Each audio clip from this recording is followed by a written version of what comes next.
Then the Lord spoke to Moses, saying, Tell Eleazar, the son of Aaron, the priest, to take up the censers out of the blaze. Then scatter the fire far and wide, for they have become holy. As for the censers of these men who have sinned at the cost of their lives, let them be made into hammered plates, as a covering for the altar. For they offered them before the Lord, and they became holy. Thus they shall be a sign to the people of Israel.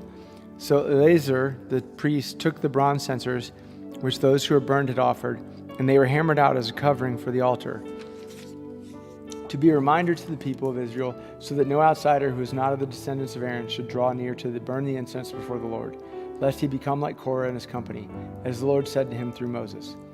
But on the next day all the congregation of the people of Israel grumbled against Moses and against Aaron, saying, You have killed the people of the Lord. And when the congregation had assembled against Moses and against Aaron, they turned toward the tent of meeting, and behold, the cloud covered it, and the glory of the Lord appeared. And Moses and Aaron came to the front of the tent of meeting. And the Lord spoke to Moses, saying, Get away from the midst of this congregation, that I may consume them in a moment. And they fell on their faces. And Moses said to Aaron, Take your censer, and put fire on it from off the altar, and lay incense on it, and carry it quickly to the congregation, and make atonement for them. For wrath has gone out from the Lord, the plague has begun. So Aaron took it as Moses said, and ran into the midst of the assembly. And behold, the plague had already begun among the people. And he put on the incense and made atonement for the people. And he stood between the dead and the living, and the plague was stopped. Now those who died in the plague were 14,700, besides those who died in the affair of Korah. And Aaron returned to Moses at the entrance of the tent of meeting when the plague was stopped.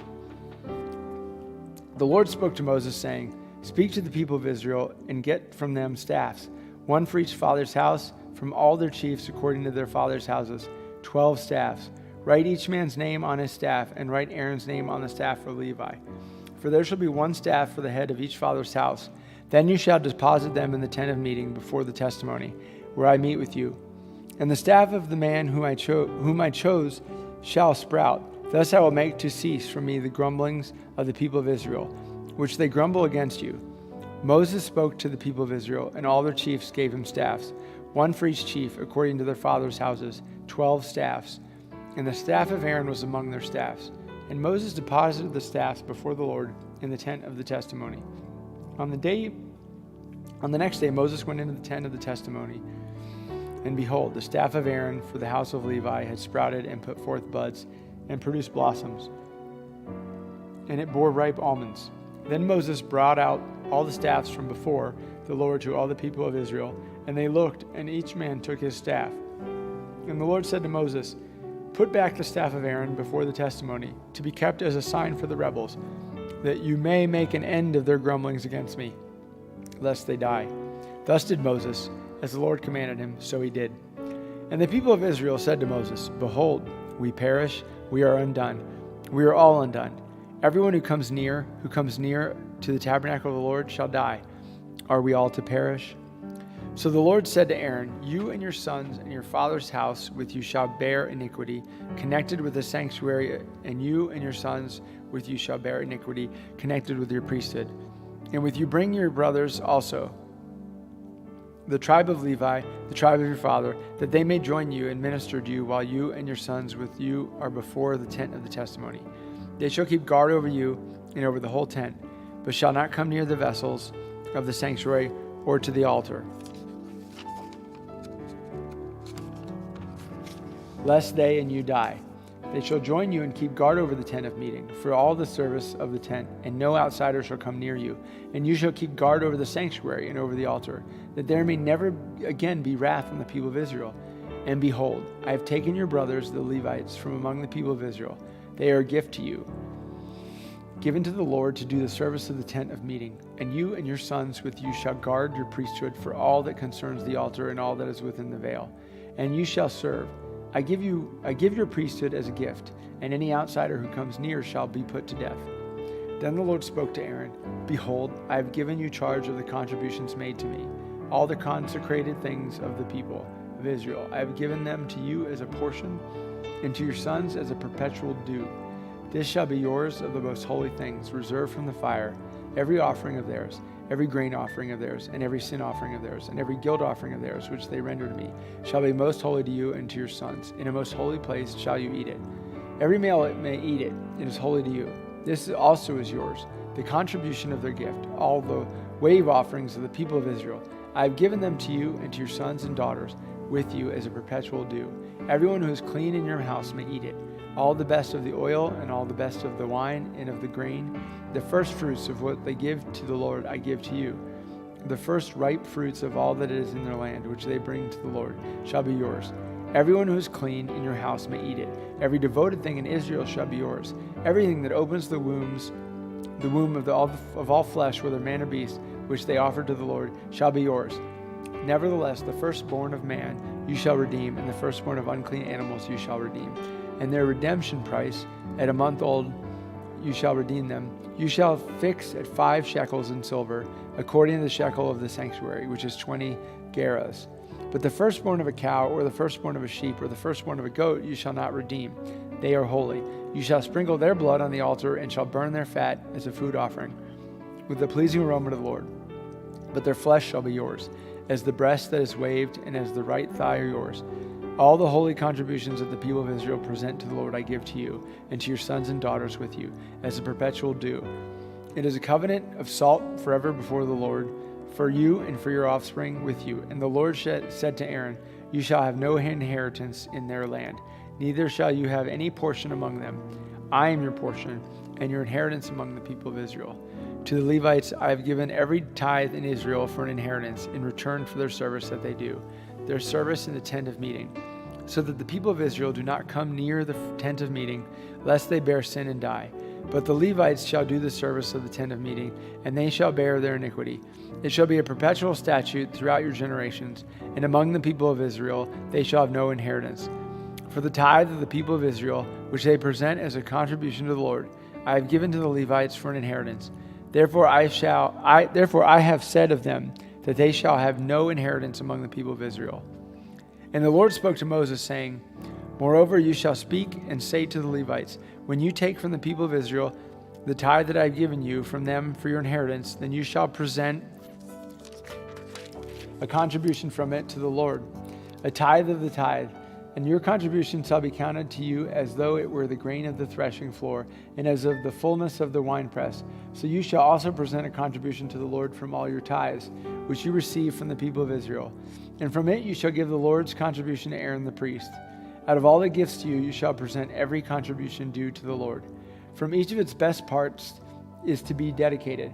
Therefore you shall say to them, when you have offered from it the best of it, then the rest shall be counted to the Levites as produce of the threshing floor, and as produce of the winepress. And you may eat it in any place, you and your households, for it is your reward and your return for your service in the tent of meeting. And you shall bear no sin by reason of it, when you have contributed the best of it. But you shall not profane the holy things of the people of Israel, lest you die. Now the Lord spoke to Moses and to Aaron, saying, This is the statute of the law that the Lord has commanded. Tell the people of Israel to bring you a red heifer without defect, in which there is no blemish, and on which a yoke has never come. And you shall give it to Eleazar the priest, and it shall be taken outside the camp and slaughtered before him. And Eleazar the priest shall take some of its blood with his finger, and sprinkle some of its blood toward the front of the tent of meeting 7 times. And the heifer shall be burned in its sight. Its skin, its flesh, and its blood, with its dung, shall be burned. And the priest shall take cedar wood and hyssop and scarlet yarn, and throw them into the fire, burning the heifer. Then the priest shall wash his clothes and bathe his body in water, and afterward he may come into the camp.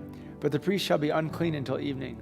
The one who burns the heifer shall wash his clothes in water and bathe his body in water, and shall be unclean until evening. And a man who is clean shall gather up the ashes of the heifer and deposit them outside the camp in a clean place. And they shall be kept for the water, for impurity, for the congregation of the people of Israel. It is a sin offering. And the one who gathers the ashes of the heifer shall wash his clothes and be unclean until evening. And this shall be a perpetual statute for the people of Israel, and for the stranger who sojourns among them. Whoever touches the dead body of any person shall be unclean 7 days. He shall cleanse himself with the water on the 3rd day, and on the 7th day, and be so clean. But if he does not cleanse himself on the 3rd day and on the 7th day, he will not become clean. Whoever touches a dead person, the body of anyone who has died, and does not cleanse himself, defiles the tabernacle of the Lord, and that person shall be cut off from Israel, because the water for impurity was not thrown on him. He shall be unclean. his uncleanness is still on him. This is the law when someone dies in a tent. Everyone who comes into the tent and everyone who is in the tent shall be unclean 7 days. And every open vessel that has no cover fastened on it is unclean. Whoever in the open field touches someone who is killed with a sword or who died naturally or who touches a human bone or a grave shall be unclean 7 days. For the unclean they shall take some ashes of the burnt sin offering, and fresh water shall be added in a vessel. Then a clean person shall take hyssop and dip it in the water, and sprinkle it on the tent, and on all the furnishings, and on the persons who are there, and on whoever touched the bone, or the slain, or the dead, or the grave. And the clean person shall sprinkle it on the unclean on the 3rd day and on the 7th day. With a large army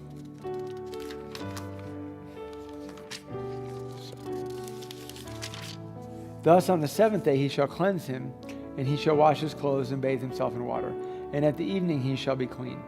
If the man who is unclean does not cleanse himself, that person shall be cut off from the midst of the assembly, since he has defiled the sanctuary of the Lord. Because the water for impurity has not been thrown on him, he is unclean, and it shall be a statute forever for them. The one who sprinkles the water for impurity shall wash his clothes, and the one who touches the water for impurity shall be unclean until evening. And whatever the unclean person touches shall be unclean.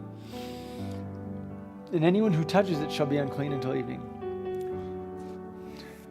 And the people of Israel, the whole congregation, came into the wilderness of Zin in the 1st month, and the people stayed in Kadesh. And Miriam died there and was buried there. Now there was no water for the congregation, and they assembled themselves together against Moses and against Aaron. And the people quarreled with Moses and said, "Would that we had perished when our brothers perished before the Lord. Why have you brought the assembly of the Lord into this wilderness, that we should die here, both we and our cattle? And why have you made us come up out of Egypt to bring us into this evil place?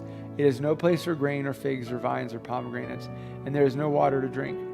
Then Moses and Aaron went from the presence of the assembly to the entrance of the tent of meeting and fell on their faces. And the glory of the Lord appeared to them. And the Lord spoke to Moses, saying, "Take the staff and assemble the congregation, you and Aaron your brother, and tell the rock before their eyes to yield its water. So you shall bring water out of the rock for them and give drink to the congregation and their cattle." And Moses took the staff from before the Lord as he commanded them. Then Moses and Aaron gathered the assembly together before the rock, and he said to them, "Hear now, you rebels, shall we bring water for you out of this rock?" And Moses lifted up his hand and struck the rock with his staff twice, and water came out abundantly, and the congregation drank, and their livestock. And the Lord said to Moses and Aaron, "Because you do not believe in me to uphold me as holy in the eyes of the people of Israel, therefore you shall not bring this assembly into the land that I have given them. These are the waters of Meribah, where the people of Israel quarreled with the Lord, and through them he showed himself holy." Moses sent messengers from Kadesh to the king of Edom. "Thus says your brother Israel, you know all the hardship that we have met, how our fathers went down to Egypt, and how we lived in Egypt a long time. And the Egyptians dealt harshly with us and our fathers. And when we cried to the Lord, he heard our voice and sent an angel and brought us out of Egypt. And here we are in Kadesh, a city on the edge of your territory. Please let us pass through your land. We will not pass through field or vineyard or drink water from a well. We will go along the king's highway. We will not turn aside to the right hand or to the left until we have passed through your territory." But Edom said to him, "You shall not pass through, lest I come out with the sword against you."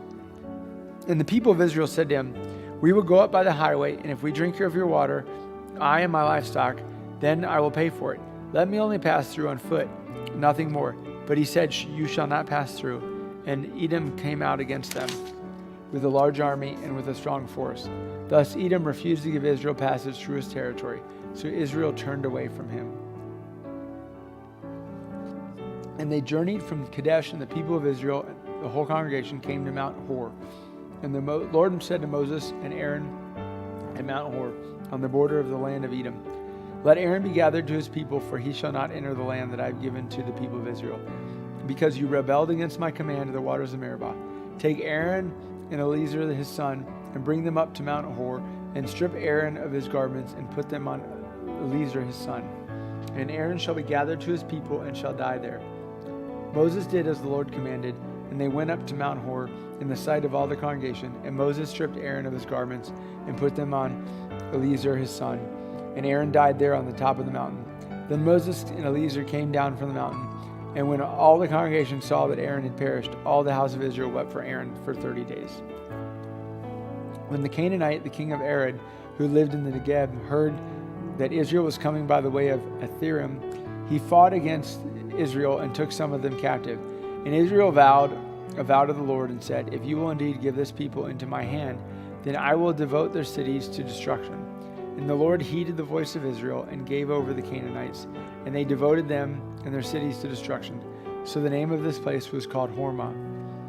From Mount Hor they set out by the way to the Red Sea to go around the land of Edom. And the people became impatient on the way, and the people spoke against God and against Moses. "Why have you brought us up out of Egypt to die in this wilderness? For there is no food and no water, and we loathe this worthless food." Then the Lord sent fiery serpents among the people, and they bit the people, so that many people of Israel died. And the people came to Moses and said, "We have sinned, for we have spoken against the Lord and against you. Pray to the Lord that he take away the serpents for us."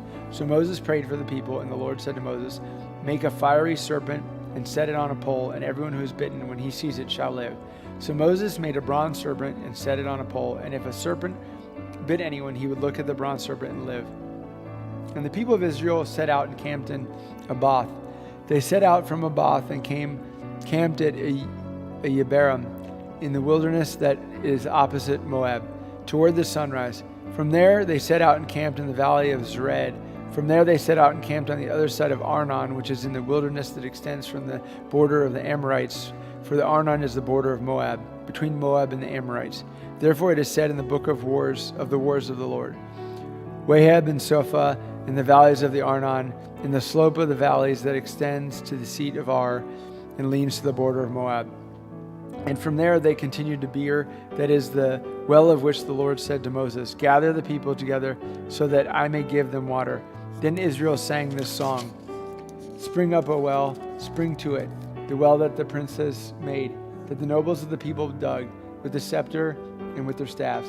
And from the wilderness they went on to Matana, and from Matana to Nahaliel, and from Nahaliel to Bamoth, and from Bamoth to the valley lying in the region of Moab, by the top of Pisgah, that looks down on the desert.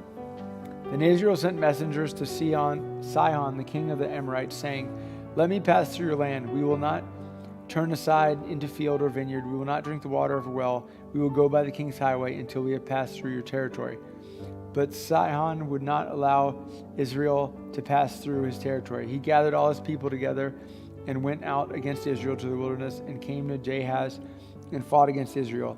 And Israel defeated him with the edge of the sword and took possession of his land from the Arnon to the Jabbok, as far as to the Ammonites, for the border of the Ammonites was strong. And Israel took all these cities, and Israel settled in all the cities of the Amorites in Heshbon and all its villages. For Heshbon was the city of Sihon, the king of the Amorites, who had fought against the former king of Moab and taken all his land out of his hand, as far as the Arnon. Therefore the ballad singers say, "Come to the Heshbon, let it be built. Let the city of Sihon be established. For fire came out from Heshbon, flame from the city of Sihon. It devoured Ar of Moab and swallowed the heights of the Arnon. Woe to you, O Moab! You are undone, O people of Chemosh.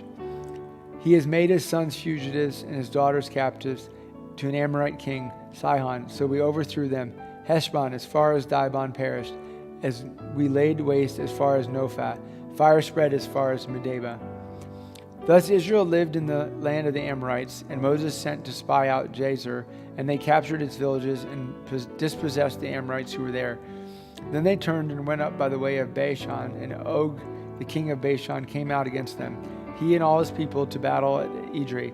But the Lord said to Moses, "Do not fear him, for I have given him into your hand, and all his people and his land, and you shall do to him as you did to Sihon, king of the Amorites, who lived at Heshbon." So they defeated him and his sons and all his people until he had no survivor left, and they possessed his land. Then the people of Israel set out and camped in the plains of Moab beyond the Jordan at Jericho. And Balak, the son of Zippor, saw all that Israel had done to the Amorites, and Moab was in great dread of the people, because they were many. Moab was overcome with fear of the people of Israel. And Moab said to the elders of Midian, "This horde will now lick up all that is around us, as the ox licks up the grass of the field." So Balak, the son of Zippor, who was king of Moab at the time, sent messengers to Balaam, the son of Beor, at Pethor, which is near the river in the land of the people of Ammah, to call him, saying, "Behold, a people has come out of Egypt. They cover the face of the earth, and they are dwelling opposite me. Come now, curse this people for me, since they are too mighty for me. Perhaps I should be able to defeat them and drive them from the land, for I know that he whom you bless is blessed, and he whom you curse is cursed." So the elders of Moab and the elders of Midian departed with a feast for divination in their hand, and they came to Balaam and gave him Balak's message. And he said to them, "Lodge here tonight, and I will bring back word to you, as the Lord speaks to me." So the princes of Moab stayed with Balaam, and God came to Balaam and said, "Who are these men with you?" And Balaam said to God, "Balak the son of Zippor, king of Moab, has sent to me, saying, Behold, a people has come out of Egypt, and it covers the face of the earth. Now come, curse them for me. Perhaps I shall be able to fight against them and drive them out." God said to Balaam, "You shall not go with them. You shall not curse the people, for they are blessed." So Balaam rose in the morning and said to the princes of Balak, "Go to your own land, for the Lord has refused to let me go with you." So the princes of Moab rose and went to Balak and said, "Balaam refuses to come with us." Once again Balak sent princes, more in number and more honorable than these. And they came to Balaam and said to him, "Thus says Balak the son of Zippor, Let nothing hinder you from coming to me, for I will surely do great honor, and whatever you say to me I will do. Come curse this people for me." But Balaam answered and said to the servants of Balak, "Though Balak were to give me his house full of silver and gold, I could not go beyond the command of the Lord my God to do less or more. So you too, please stay here tonight, that I may know what more the Lord will say to me." And God came to Balaam at night and said to him, "If the men have come to you, call you, rise, go with them, but only do what I tell you." So Balaam rose in the morning and saddled his donkey and went with the princes of Moab. But God's anger was kindled because he went, and the angel of the Lord took his stand in the way as his adversary. Now he was riding on the donkey, and his two servants were with him. And the donkey saw the angel of the Lord standing in the road with a drawn sword in his hand. And the donkey turned aside out of the road and went into the field. And Balaam struck the donkey to turn her into the road. Then the angel of the Lord stood in a narrow path between the vineyards with a wall on either side. And when the donkey saw the angel of the Lord, she pushed against the wall and pressed Balaam's foot against the wall. So he struck her again. Then the angel of the Lord went ahead and stood in a narrow place, where there was no way to turn either to the right or to the left. When the donkey saw the angel of the Lord, she lay down under Balaam, and Balaam's anger was kindled, and he struck the donkey with his staff. Then the Lord opened the mouth of the donkey, and she said to Balaam, "What have I done to you that you have struck me these 3 times?" And Balaam said to the donkey, "Because you have made a fool of me. I wish I had a sword in my hand, for then I would kill you." And the donkey said to Balaam, "Am I not your donkey on which you have ridden all your life long to this day? Is it my habit to treat you this way?" And he said, "No." Then the Lord opened the eyes of Balaam, and he saw the angel of the Lord standing in the way, with his drawn sword in his hand. And he bowed down and fell on his face. And the angel of the Lord said to him, "Why have you struck your donkey these 3 times? Behold, I have come out to oppose you, because your way is perverse before me. The donkey saw me and turned aside before me these 3 times. If she had not turned aside from me, surely just now I would have killed you and let her live." Then Balaam said to the angel of the Lord, "I have sinned, for I did not know that you stood in the road against me. Now therefore it is evil in your sight. I will turn back." And the angel of the Lord said to Balaam, "Go with the men, but speak only the word that I tell you." So Balaam went on with the princes of Balak. When Balak heard that Balaam had come, he went out to meet him at the city of Moab, on the border formed by the Arnon, at the extremity of the border. And Balak said to Balaam, "Did I not send you to call you? Why did you not come to me? Am I not able to honor you?" Balaam said to Balak, "Behold, I have come to you. Have I now any power of my own to speak anything? The word that God puts in my mouth, that must I speak." Then Balaam went with Balak, and they came to Kiriath Huzzah. And Balak sacrificed oxen and sheep, and sent for Balaam and for the princes who were with him. And in the morning Balak took Balaam and brought him up to Baal. From there he saw a fraction of the people. And Balaam said to Balak, "Build for me here 7 altars, and prepare for me here 7 bulls and 7 rams." Balak did as Balaam had said, and Balak and Balaam offered on each altar a bull and a ram. And then Balaam said to Balak, "Stand beside your burnt offering, and I will go. Perhaps the Lord will come to meet me, and whatever he shows me I will tell you." And he went to Beer Height. And God met Balaam, and Balaam said to him, "I have arranged the 7 altars, and I have offered on each altar a bull and a ram." And the Lord put a word in Balaam's mouth and said, "Return to Balak, and thus you shall speak."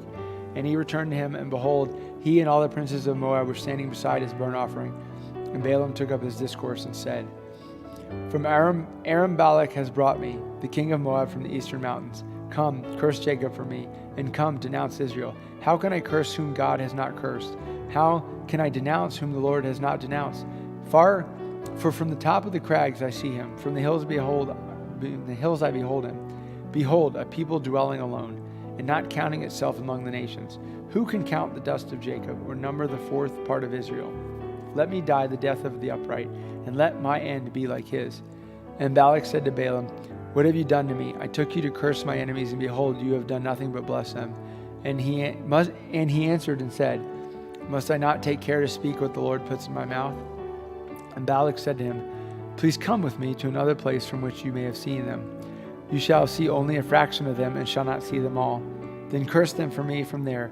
And he took him to the field of Zophim, to the top of Pisgah, and built 7 altars, and offered a bull and a ram on each altar. Balaam said to Balak, Stand here beside your burnt offering while I meet the Lord over there. And the Lord met Balaam and put a word in his mouth, and said, Return to Balak, and thus you shall speak. And he came to him, and behold, he was standing beside his burnt offering, and the princes of Moab with him. And Balak said to him, What has the Lord spoken? And Balaam took his discourse and said, Rise, Balak, and hear. Give ear to me, O son of Zippor. God is not man, that he should lie, or son of man, that he should change his mind. Has he said, and will he not do it? Or has he spoken, and will he not fulfill it? Behold, I received a command to bless. He is blessed, and I cannot revoke it. He has not beheld misfortune in Jacob, nor has he seen trouble in Israel. The Lord their God is with them, and the shout of a king is among them. God brings them out of Egypt, and is for them like the horns of the wild ox. For there is no enchantment against Jacob, no divination against Israel. Now it shall be said of Jacob and Israel, What has God wrought? Behold, a people, as a lioness it rises up, and as a lion it lifts itself. It does not lie down until it has devoured the prey and drunk the blood of the slain. Amen. Thank you. You're welcome. Thank you. Yep.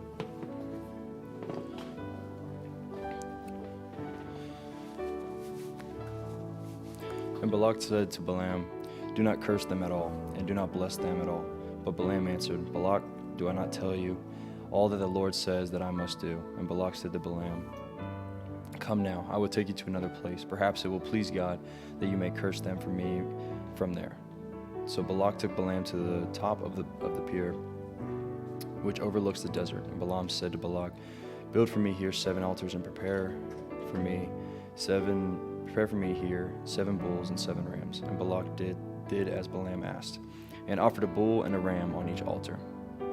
When Balaam saw that it pleased the Lord to bless Israel, he did not go, as at other times, to look for omens, but set his face toward the wilderness. And Balaam lifted up his eyes and saw Israel camping tribe by tribe, and the Spirit of God came upon him, and he took up his discourse and said, The oracle of Balaam, the son of Beor, the oracle of man whose eye is open, the oracle of him who hears the words of God, who sees the vision of the Almighty falling down from his eyes uncovered. How lovely are your tents, O Jacob, your encampments, O Israel. Like palm groves that stretch afar, the gardens beside a river, like aloes that the Lord has planted. Like cedar trees beside the water shall flow from his buckets, and his seed shall be in many waters. His king shall be higher in Agag, and his kingdom shall be exalted. God brings him out of Egypt, and for him, like the horns of the wild ox, he shall eat upon the nations, his adversaries, and shall break their bones in pieces, and pierce them through with his arrows. He lay down like a lion, and like a lioness who will rouse him up.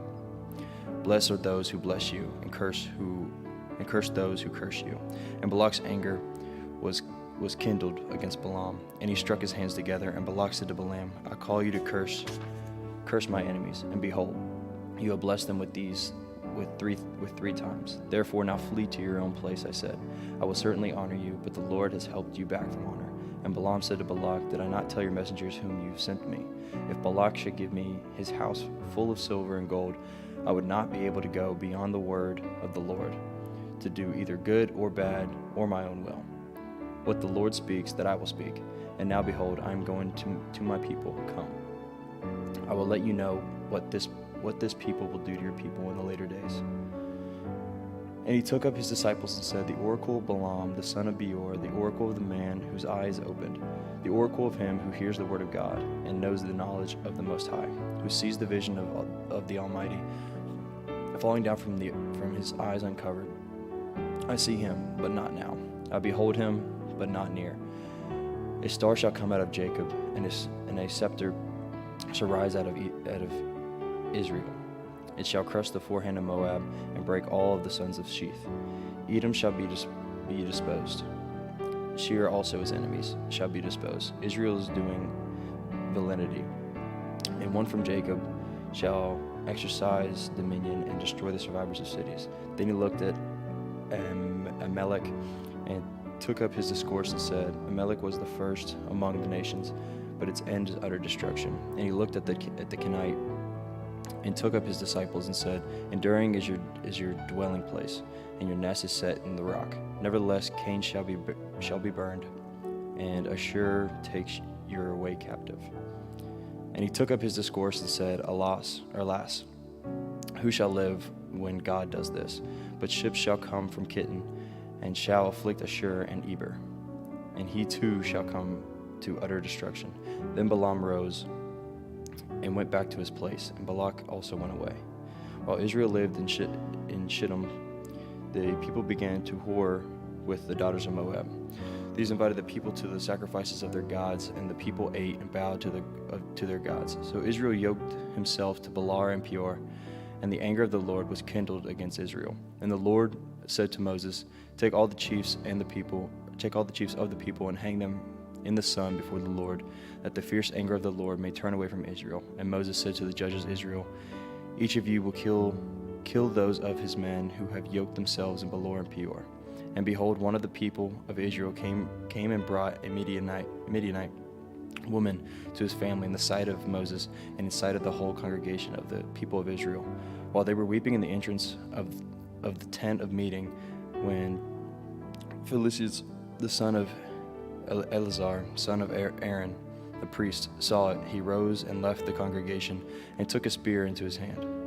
And he went after the man of Israel into the chamber and pierced both of them, the man of Israel and the woman through her belly. Thus the plague of the people of Israel was stopped. Nevertheless, those who died by the plague were 24,000. And the Lord said to Moses, Phinehas, son of Eleazar, son of Aaron, the priest, has turned back my wrath from the people of Israel, in that he was jealous with my jealousy among them, so that I did not consume the people of Israel in my jealousy. Therefore say, Behold, I give to him my covenant of peace, and it shall be to him and to his descendants after him the covenant of a perpetual priesthood, because he was jealous for his God and made annulment for the people of Israel. The name of the slain man of Israel who was killed with the Midianite woman was Zimri, the son of Salu, chief of the father house belonging to the Simeonites. And the name of the Midianite woman who was killed by Cosbi, the daughter of Zur, who was a tribal head of a father's house in Midian. The Lord spoke to Moses, saying, Harass the Midianites and strike them down, for they have harassed you with their wheels, with which they beguiled you in the matter of Peor, in the matter of Cosbi, the daughter of the chief of Midian, their sister, who was killed on the day of the plague on account of Peor. After the plague, the Lord said to Moses and Eleazar, the son of Aaron the priest, take a census of all the congregation of all the people of Israel, from 20 years old and upward, by their fathers' houses, all in Israel who were able to go to war. And Moses said, Eleazar the priest spoke with them in the plains of Moab by the Jordan and Jericho, saying, Take a census of people from 20 years old and upward, as the Lord commanded Moses. The people of Israel who came out of the land of Egypt wrote, Reuben, the firstborn of Israel, the sons of Reuben and Hanok, the clan of the Hanokdites, and Palu, the clan of Palutes, a Hezron of clan of Hezronites, and Carmi, the clan of the Carmites. They are the clans of the Reubenites, and those listed were 43,730. And the sons of Palu, Elab, the sons of Elab, Nebil, Dathan, and Abiram. These are Daniel and Abiram, chosen from the congregation, who contended against Moses and Aaron in the company of Korah. When they contended against the Lord, and the earth opened its mouth and swallowed them up together with Korah. When the company died, when the fire devoured 250 men, and they became a warning. But the sons of Korah did not die.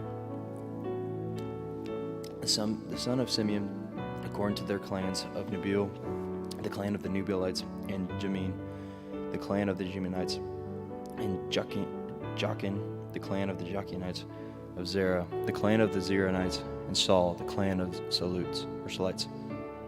These are the clans of the Simeonites, 22,200. The son of Gad, according to their clans, of Ziphon, the clan of Ziphionites, and Hagi, the clan of Hagionites, of Shuni, the clan of Shunionites, of Ozni, the clan of Oznites, of Eri, the clan of Erites, of Arod, the clan of Arites, of Ariel, the clan of Arielites. These are the clans of the sons of Gad as they were listed, 40,500. The sons of Judah were and Onan. And and Onan died in the land of Canaan. And the sons of Judah, according to their clans, were Shelah, the clan of Shelonites, of Perez, the clan of Perezites, and Zerah, the clan of Zerites. And the son of Perez were of Huram, the clan of Huronites, and Hamul, the clan of Humulites. These were the clans of Judah as they were listed, 76,500.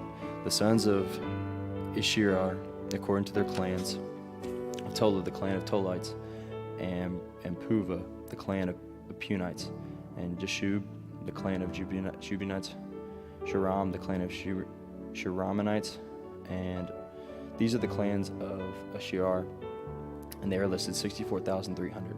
The son of Zebulun, according to their clans, of Sered, the clan of Seredites, and Elon, the clan of Elonites, and Jaleel, the clan of Jaelites. These are the clans of Zebulites, and they were listed 60,500. The sons of Joseph, according to their clans, Manzaniah and Ephraim.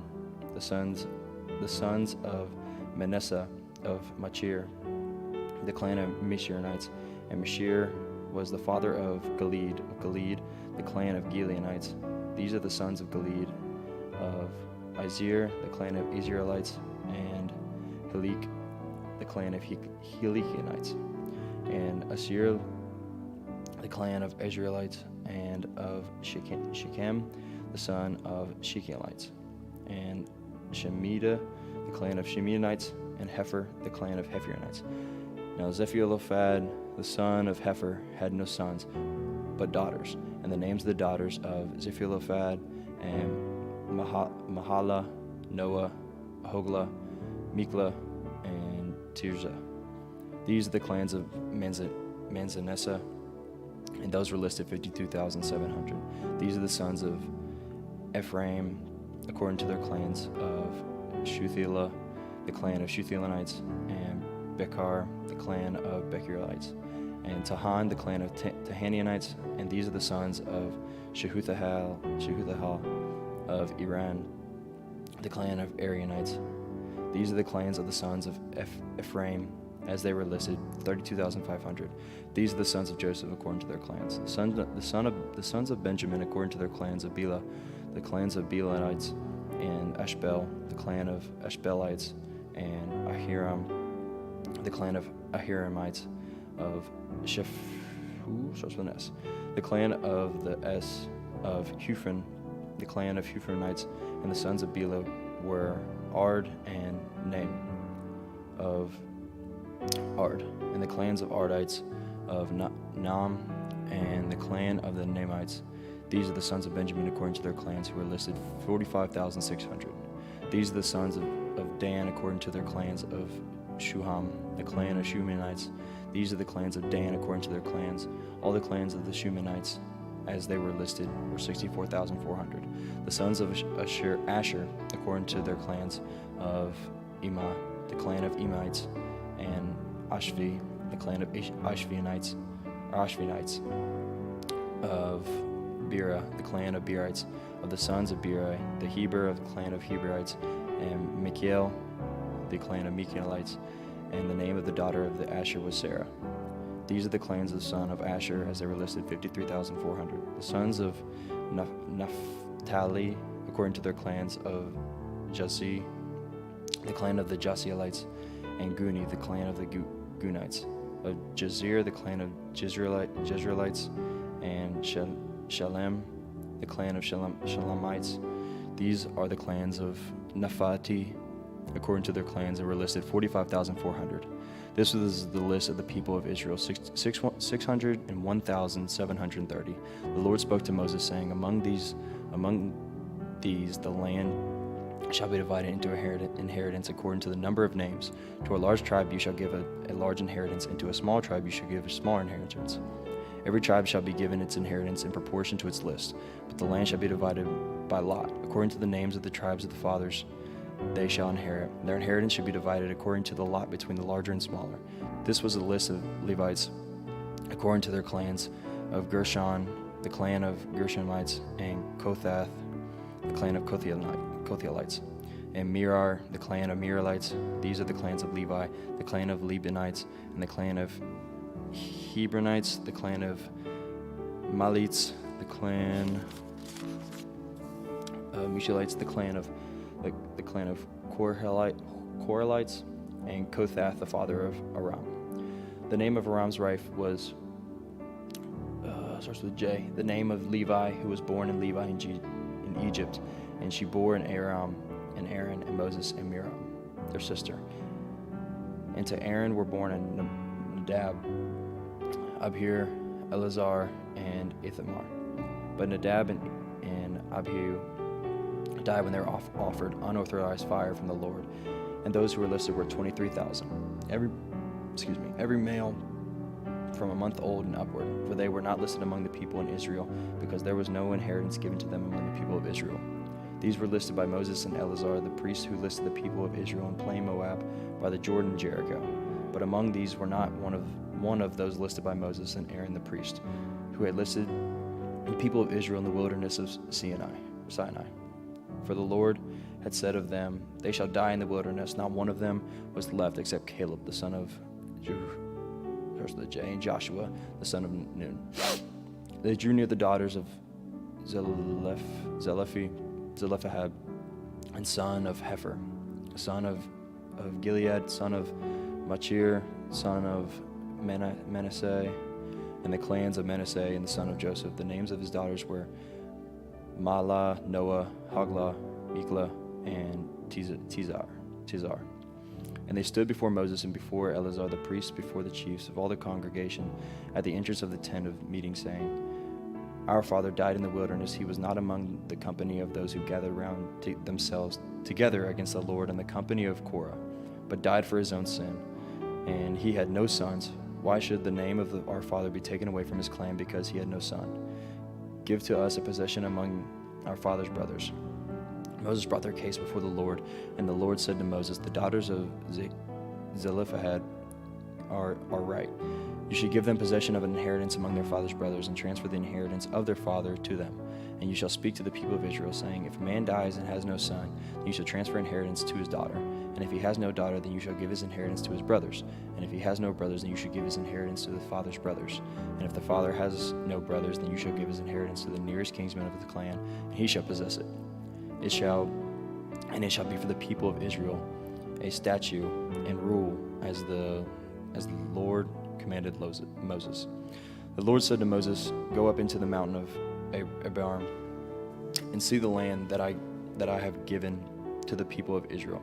When you have seen it, you shall also have gathered to your people as your brother Aaron was, because you rebelled against my word in the wilderness of Zin, when the congregation quarreled, failing to uphold me as holy at the waters before their eyes.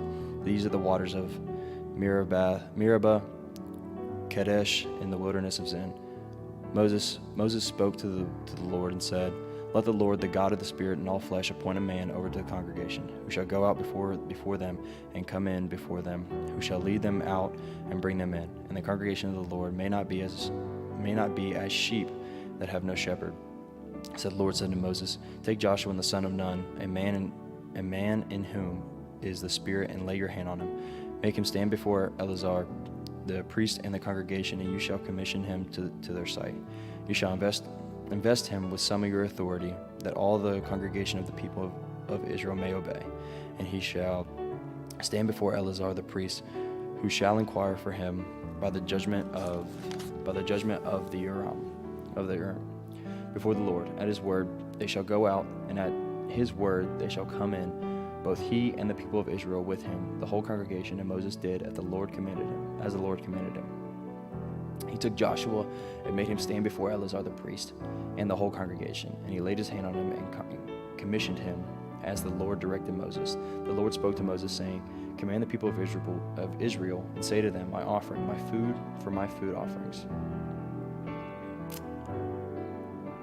my pleasing aroma, you shall be careful to offer me at its appointed time. And you shall say to them, this is the food offering that you shall offer to the Lord: 2 male lambs, a year old, without blemish, day by day, as regular offering. The one lamb you shall offer in the morning, and the other lamb you shall offer at twilight. Also 1/10 of an ephah of the fine flour of a grain offering, mixed with 1/4 of a hin of beaten oil. It is a regular burnt offering, which was ordained at Mount Sinai for a pleasing aroma, a food offering to the Lord. Its drink offering shall be 1/4 of a hin for each lamb. In the holy place you shall pour out a drink offering of strong drink to the Lord. The other lamb you shall offer at twilight. Like the grain offering of the morning, like its drink offering, you shall offer it as a food offering, with a pleasing aroma to the Lord. On the Sabbath day, 2 male lambs, a year old, without blemish, and 2/10 of an ephah of fine flour of a grain offering, mixed with oil, and its drink offering. This is the burnt offering of every Sabbath, besides the regular burnt offering and its drink offering.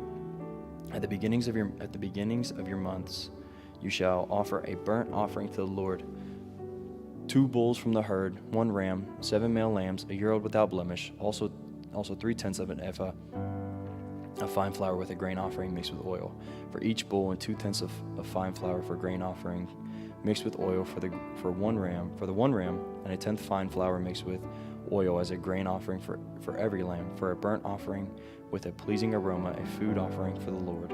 Their drink offerings shall be 1/2 a hin of wine for a bull, 1/3 of a hin for a ram, and 1/4 of a hin for a lamb.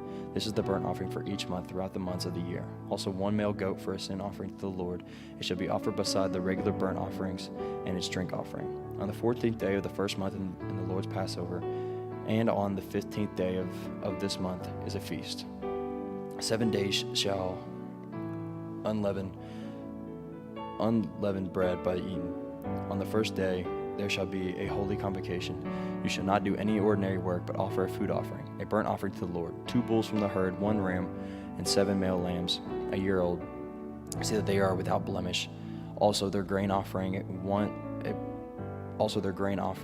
of fine flour mixed with oil. 3/10 of an ephah shall you offer for a bull, and 2/10 for a ram. 1/10 shall you offer for each of the 7 lambs.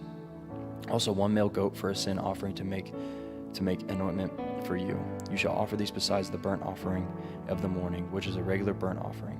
In the same way you shall offer daily for 7 days the food of a food offering with a pleasing aroma to the Lord. It shall be offered beside the regular burnt offering and its drink offering. And in the 7th day you shall have a holy convocation. You shall not do any ordinary work. On the 7th day of the first fruits, when you offer a grain offering of a new grain in the Lord at your Feast of Weeks, you shall have a holy convocation. You shall not do any ordinary work, but offer a burnt offering with a pleasing aroma to the Lord: 2 bulls from the herd, 1 ram, 7 male lambs, a year old. Also their grain offering, a fine flour mixed with oil, 3/10 of an ephah for each bull, 2/10 for 1 ram, 1/10 for each of the 7 lambs, with 1 male goat to make anointment for you. Besides the regular burnt offering and its grain offering, you shall offer them and their drink offering. See that they are without blemish. On the first day of the 7th month you shall have a holy convocation. You shall not do any ordinary work. It is the day for you to blow the trumpets, and you shall offering a burnt offering for a pleasing aroma for the Lord, one bull from the herd, one ram, 7 male lambs a year old, without blemish. Also their grain offering of fine flour mixed with oil, 3/10 of an ephah for the bull, 2/10 for the ram, and 1/10 for each 7 lambs. With 1 male goat for a sin offering to make anointment for you, besides the burnt offering of the new moon and its grain offering, and the regular burnt offering and its grain offering, and their drink offering according to the rule of them for a pleasing aroma, a food offering to the Lord. On the 10th day of the 7th month you shall have a holy convocation and afflict yourselves. You shall do no work, but you shall offer a burnt offering to the Lord, a pleasing aroma, 1 bull from the herd, 1 ram, 7 male lambs a year old that are without blemish, and their grain offering shall be a fine flour mixed with oil, 3/10 of an ephah for the bull, 2/10 for the ram, 1/10 for each of the 7 lambs. Also 1 male goat for a sin offering, besides the sin offering of the anointment, and the regular burnt offering, and its grain offering, and their drink offerings. On the 15th day of the 7th month you shall have a holy convocation. You shall not do any ordinary work, and you shall keep a feast to the Lord 7 days.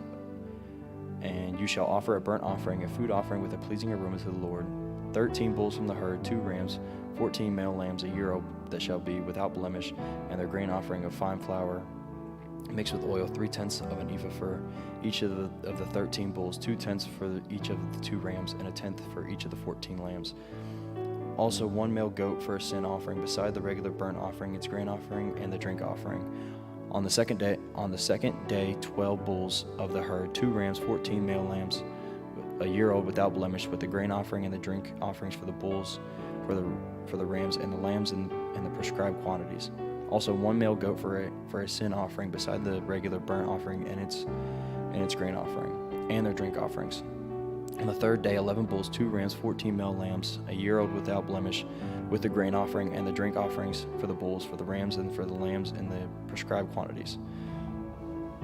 Also 1 male goat for a sin offering, beside the regular burnt offering and its grain offering and its drink offerings. On the 14th day, 10 bulls, 2 rams, 14 male lambs a year old without blemish, with the grain offerings and the drink offering for the bulls, for the rams, and for the lambs in the prescribed quantities. Also 1 male goat for a sin offering, beside the regular burnt offering, its grain offering, and its drink offering.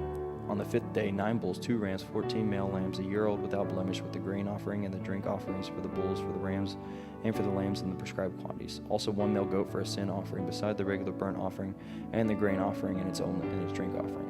On the 6th day, 8 bulls, 2 rams, 14 male lambs a year old without blemish, with the grain offering and the drink offerings for the bulls, for the rams, and for the lambs in the prescribed quantities. Also 1 male goat for a sin offering, beside the regular burnt offering and its grain offerings and its drink offerings.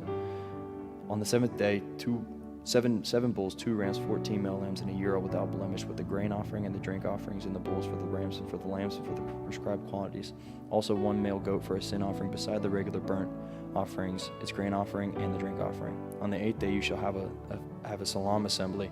You shall not do any ordinary work, but you shall offer a burnt offering, a food offering with pleasing aroma to the Lord, 1 bull, 1 ram, 7 male lambs with a year old without blemish, and the grain offering and the drink offering for the bull, for the ram, and for the lambs in the prescribed quantities. Also 1 male goat for a sin offering, besides the regular burnt offerings and its grain offering and its drink offering.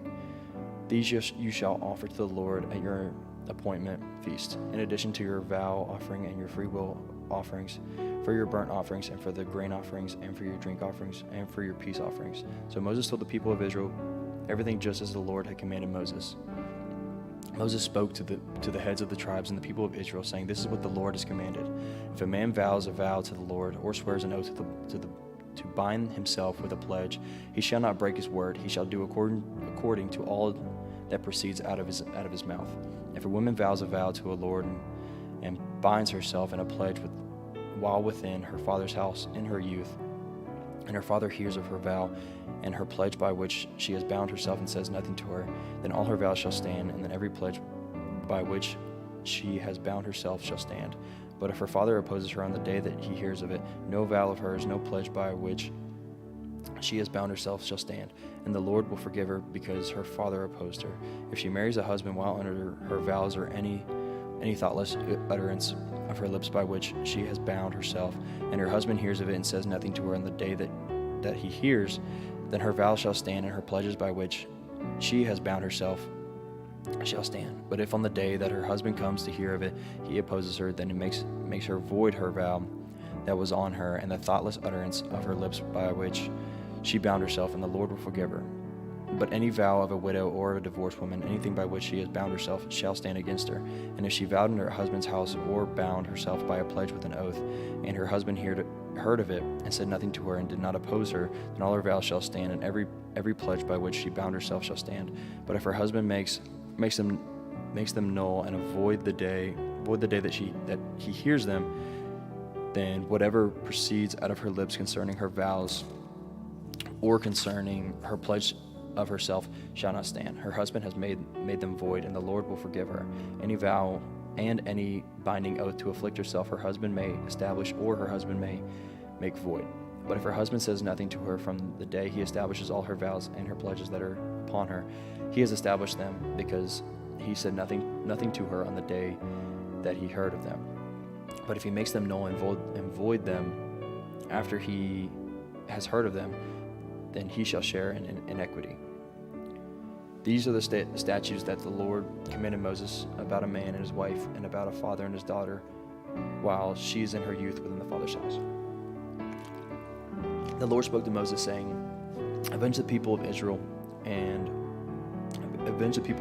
on the Midianites. Afterward you shall be gathered to your people. So Moses spoke to the people, saying, Arm men among you for war, that they may go against Midian and execute the Lord's vengeance on Midian. You shall send 1,000 from each of the tribes of Israel to the war. So they were provided with the thousands of Israel, 1,000 from each tribe, 12,000 armed for war, and Moses sent them to the war, 1,000 from each tribe, together with Penites and the son of Eleazar, the priest, with the vessels of the sanctuary and the trumpets from the alarm in his hand. They warned against Midian, as the Lord commanded Moses, and killed every male. They killed the kings of Midian and the rest of their slain, Evi, Recham, Zur, Hur, and Reba, the 5 kings of Midian. And they also killed Balaam, the son of Beor, with the sword. And the people of Israel took captive the women of Midian and their little ones, and they took a plunder of their cattle for flocks and their goods. All their cities and their places where they lived and their encampments they burned with fire, and took all the soil and all the plunder, both of man and of beast. They then brought the captives and plunder and the spoil of Moses, and to Eleazar the priest, and to the congregation of the people of Israel at the camp on the plains of Moab by the Jordan and Jericho. Moses and Eleazar the priest and all the chiefs in the congregation went to meet them outside the camp. And Moses was angry with the officers of the army, the commanders of thousands and the commanders of hundreds, who had come from service in the war. Moses said to them, Have you let all the women live? But behold, these are Balaam's advice, cause the people of Israel to act treacherously against the Lord, an incident of Peor. And so the plague came along the congregation of the Lord. Now, therefore, kill every male among the little ones, and kill every woman who has known man by lying with him. But all the young girls who have not known man by lying with him, keep alive for yourselves, and camp outside the camp 7 days. Whoever of you has killed any person, and whoever has touched any slain, purify yourselves and your captives on the 3rd day and on your 7th day. You shall purify every garment, every article of skin, all work of goat's hair, and every article of wood. Then Eleazar the priest said to the men in the army who had gone to battle, This is the statute of the law that the Lord has commanded Moses. Only the gold, the silver, the bronze, the iron, the tin, the lead, every man that can stand the fire, you shall pass through the fire, and it shall be clean. Nevertheless, it shall also be purified with the water for impurity, and whatever cannot stand the fire, you shall pass through the water. You must wash your clothes on the 7th day, and you shall be clean. And afterward you may come into the camp. The Lord said to Moses, Take the count of the plunder that was taken, both the man and the beast, you and Eleazar the priest, and the heads of the fathers' houses of the congregation, and divide the plunder into 2 parts between the warriors who went out into battle and all the congregation, and levy for the Lord a tribute from them of war who went out to battle, 1 out of 500 of the people, and the oxen and the donkeys and of the flocks. Take it from their half and give it to Eleazar the priest as a contribution to the Lord. And from the people of Israel's half you shall take 1 drawn out of every 50, and the people of the oxen, the donkeys, and the flocks of all the cattle, and give them to the Levites who keep guard over the tabernacle of the Lord. And Moses and Eleazar the priest did as the Lord commanded Moses. Now the plunder remaining in the spoil that the army took was 675,000 sheep, 72,000 cattle, 61,000 donkeys, and 32,000 persons, and all women who had not known man by lying with him. And the half of the portion of those who had gone out in the army numbered 337,500 sheep, and the Lord's tribute of sheep was 675. The cattle were 36,000. Of which the Lord's tribute was 72. The donkeys were 30,500, of which the Lord's tribute was 61. The persons were 16,000, of which the Lord's tribute was 32 persons. And Moses gave the tribute, which was the contribution of the Lord, to Eleazar the priest, as the Lord commanded Moses. From the people of Israel's half, which Moses separated from that of the man who had served in the army, now the congregation's half was 337,500 sheep, 36,000 cattle, and 30,500 donkeys, and 16,000 persons. From the people of Israel, half Moses took 1 of every 50, both of persons and of beasts, and gave them to the Levites, who kept guard over the tabernacle of the Lord, as the Lord commanded Moses. Then the officers who were over the thousands of the army, the commanders of thousands and the commanders of hundreds, came near to Moses and said to Moses, "Your servants have counted the men of war who are under your command, and there is not a man missing from us. And we have brought the Lord's offering what each man found: articles of gold, armlets and bracelets, signet rings, earrings, and beads, to make anointment for ourselves before the Lord." And Moses and Eleazar the priest received from them the gold, all crafted articles, and all the gold of the contribution that they presented to the Lord from the commanders of thousands, of the commanders of the hundreds, and 16,750 shekels. The men of the army had each taken plunder for themselves, and Moses and Eleazar the priest received the gold from the commanders of the hundreds and of the thousands and the hundreds, and brought them into the tent of meeting as a memorial for the people of Israel before the Lord. Now the people of Reuben and the people of Gad had very great numbers of livestock, and they saw the land of Hazar, and the land of Gilead, and behold, the place was a place for livestock.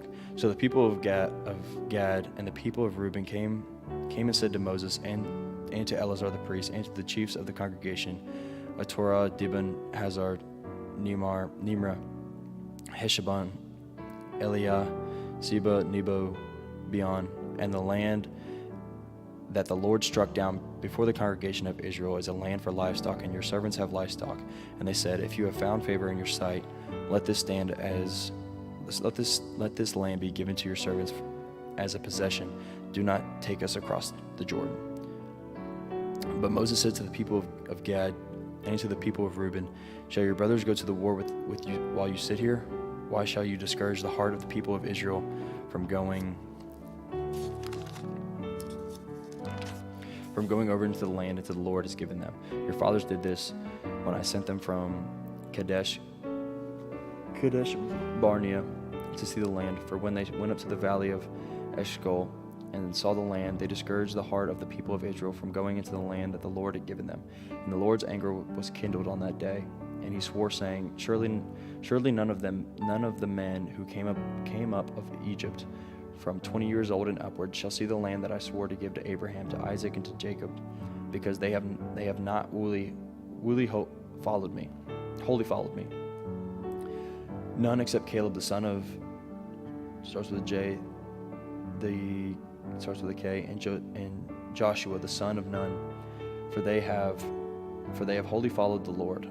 And the Lord's anger was kindled against Israel, and he made them wander in the wilderness 40 years until the generation that had done evil in the sight of the Lord was gone.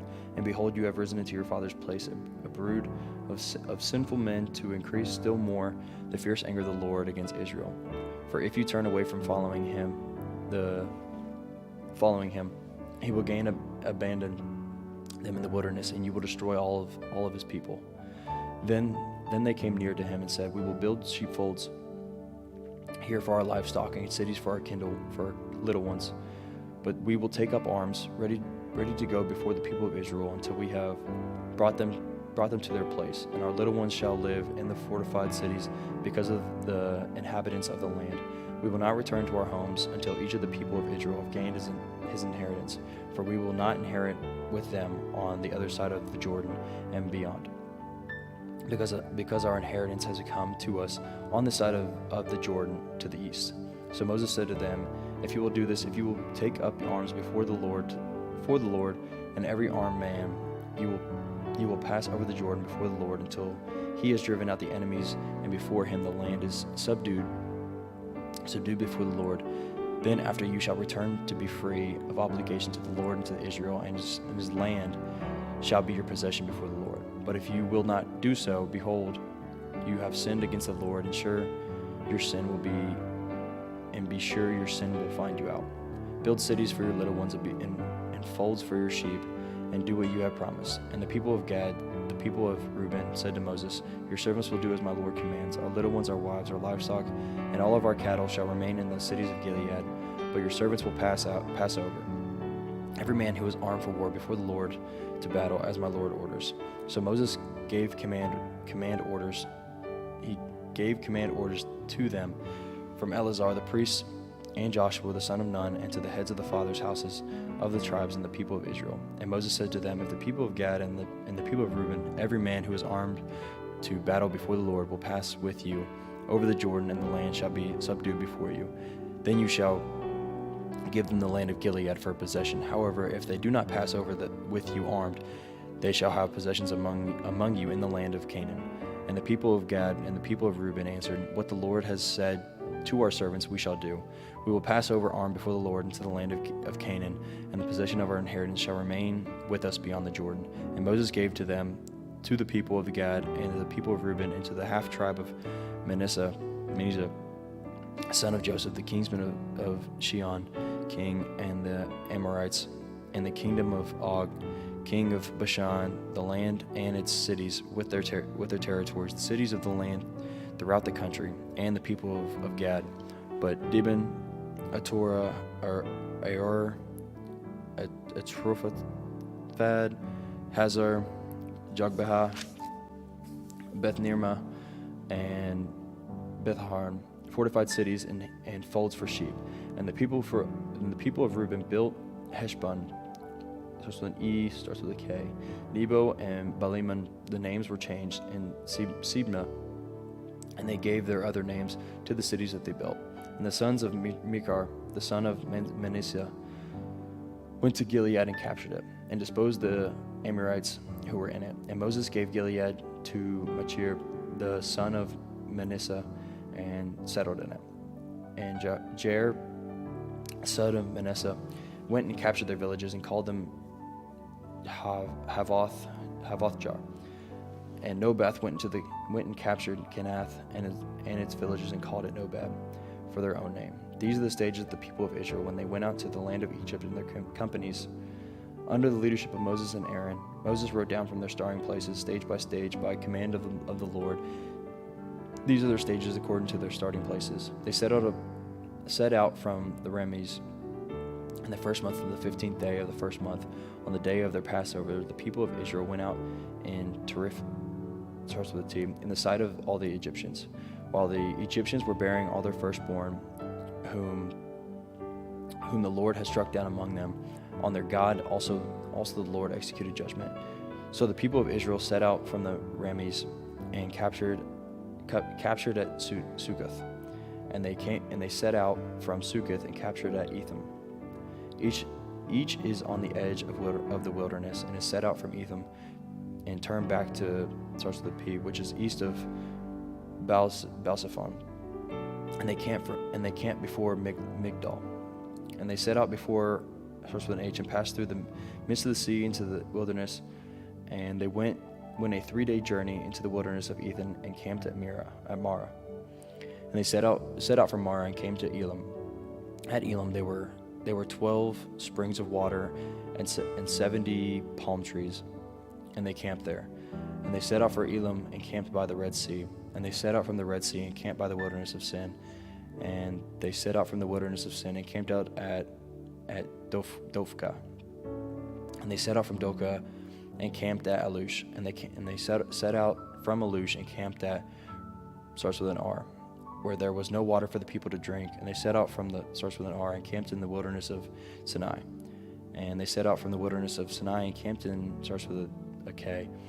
And they set out from, starts with a K, and camped at Hazeroth. And they set out from Hazeroth and camped at Rithmah. And they set out from Rithmah and camped at Rimmon Perez. And they also and they set out from Rimmon Perez and camped at Libnah.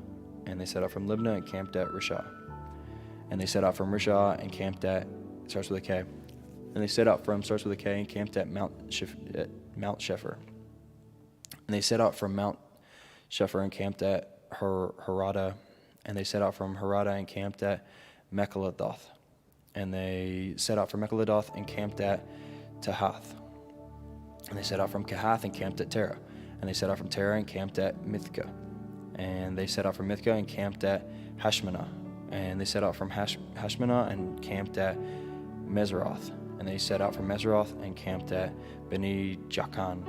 And they set out from Beni Jaakan and camped at, starts with an H. And they set out from, starts with an H, and camped at starts with a J. And they set out from, starts with a J, and camped at Abarana. And they set out from Abarana and camped at Ezion Geber.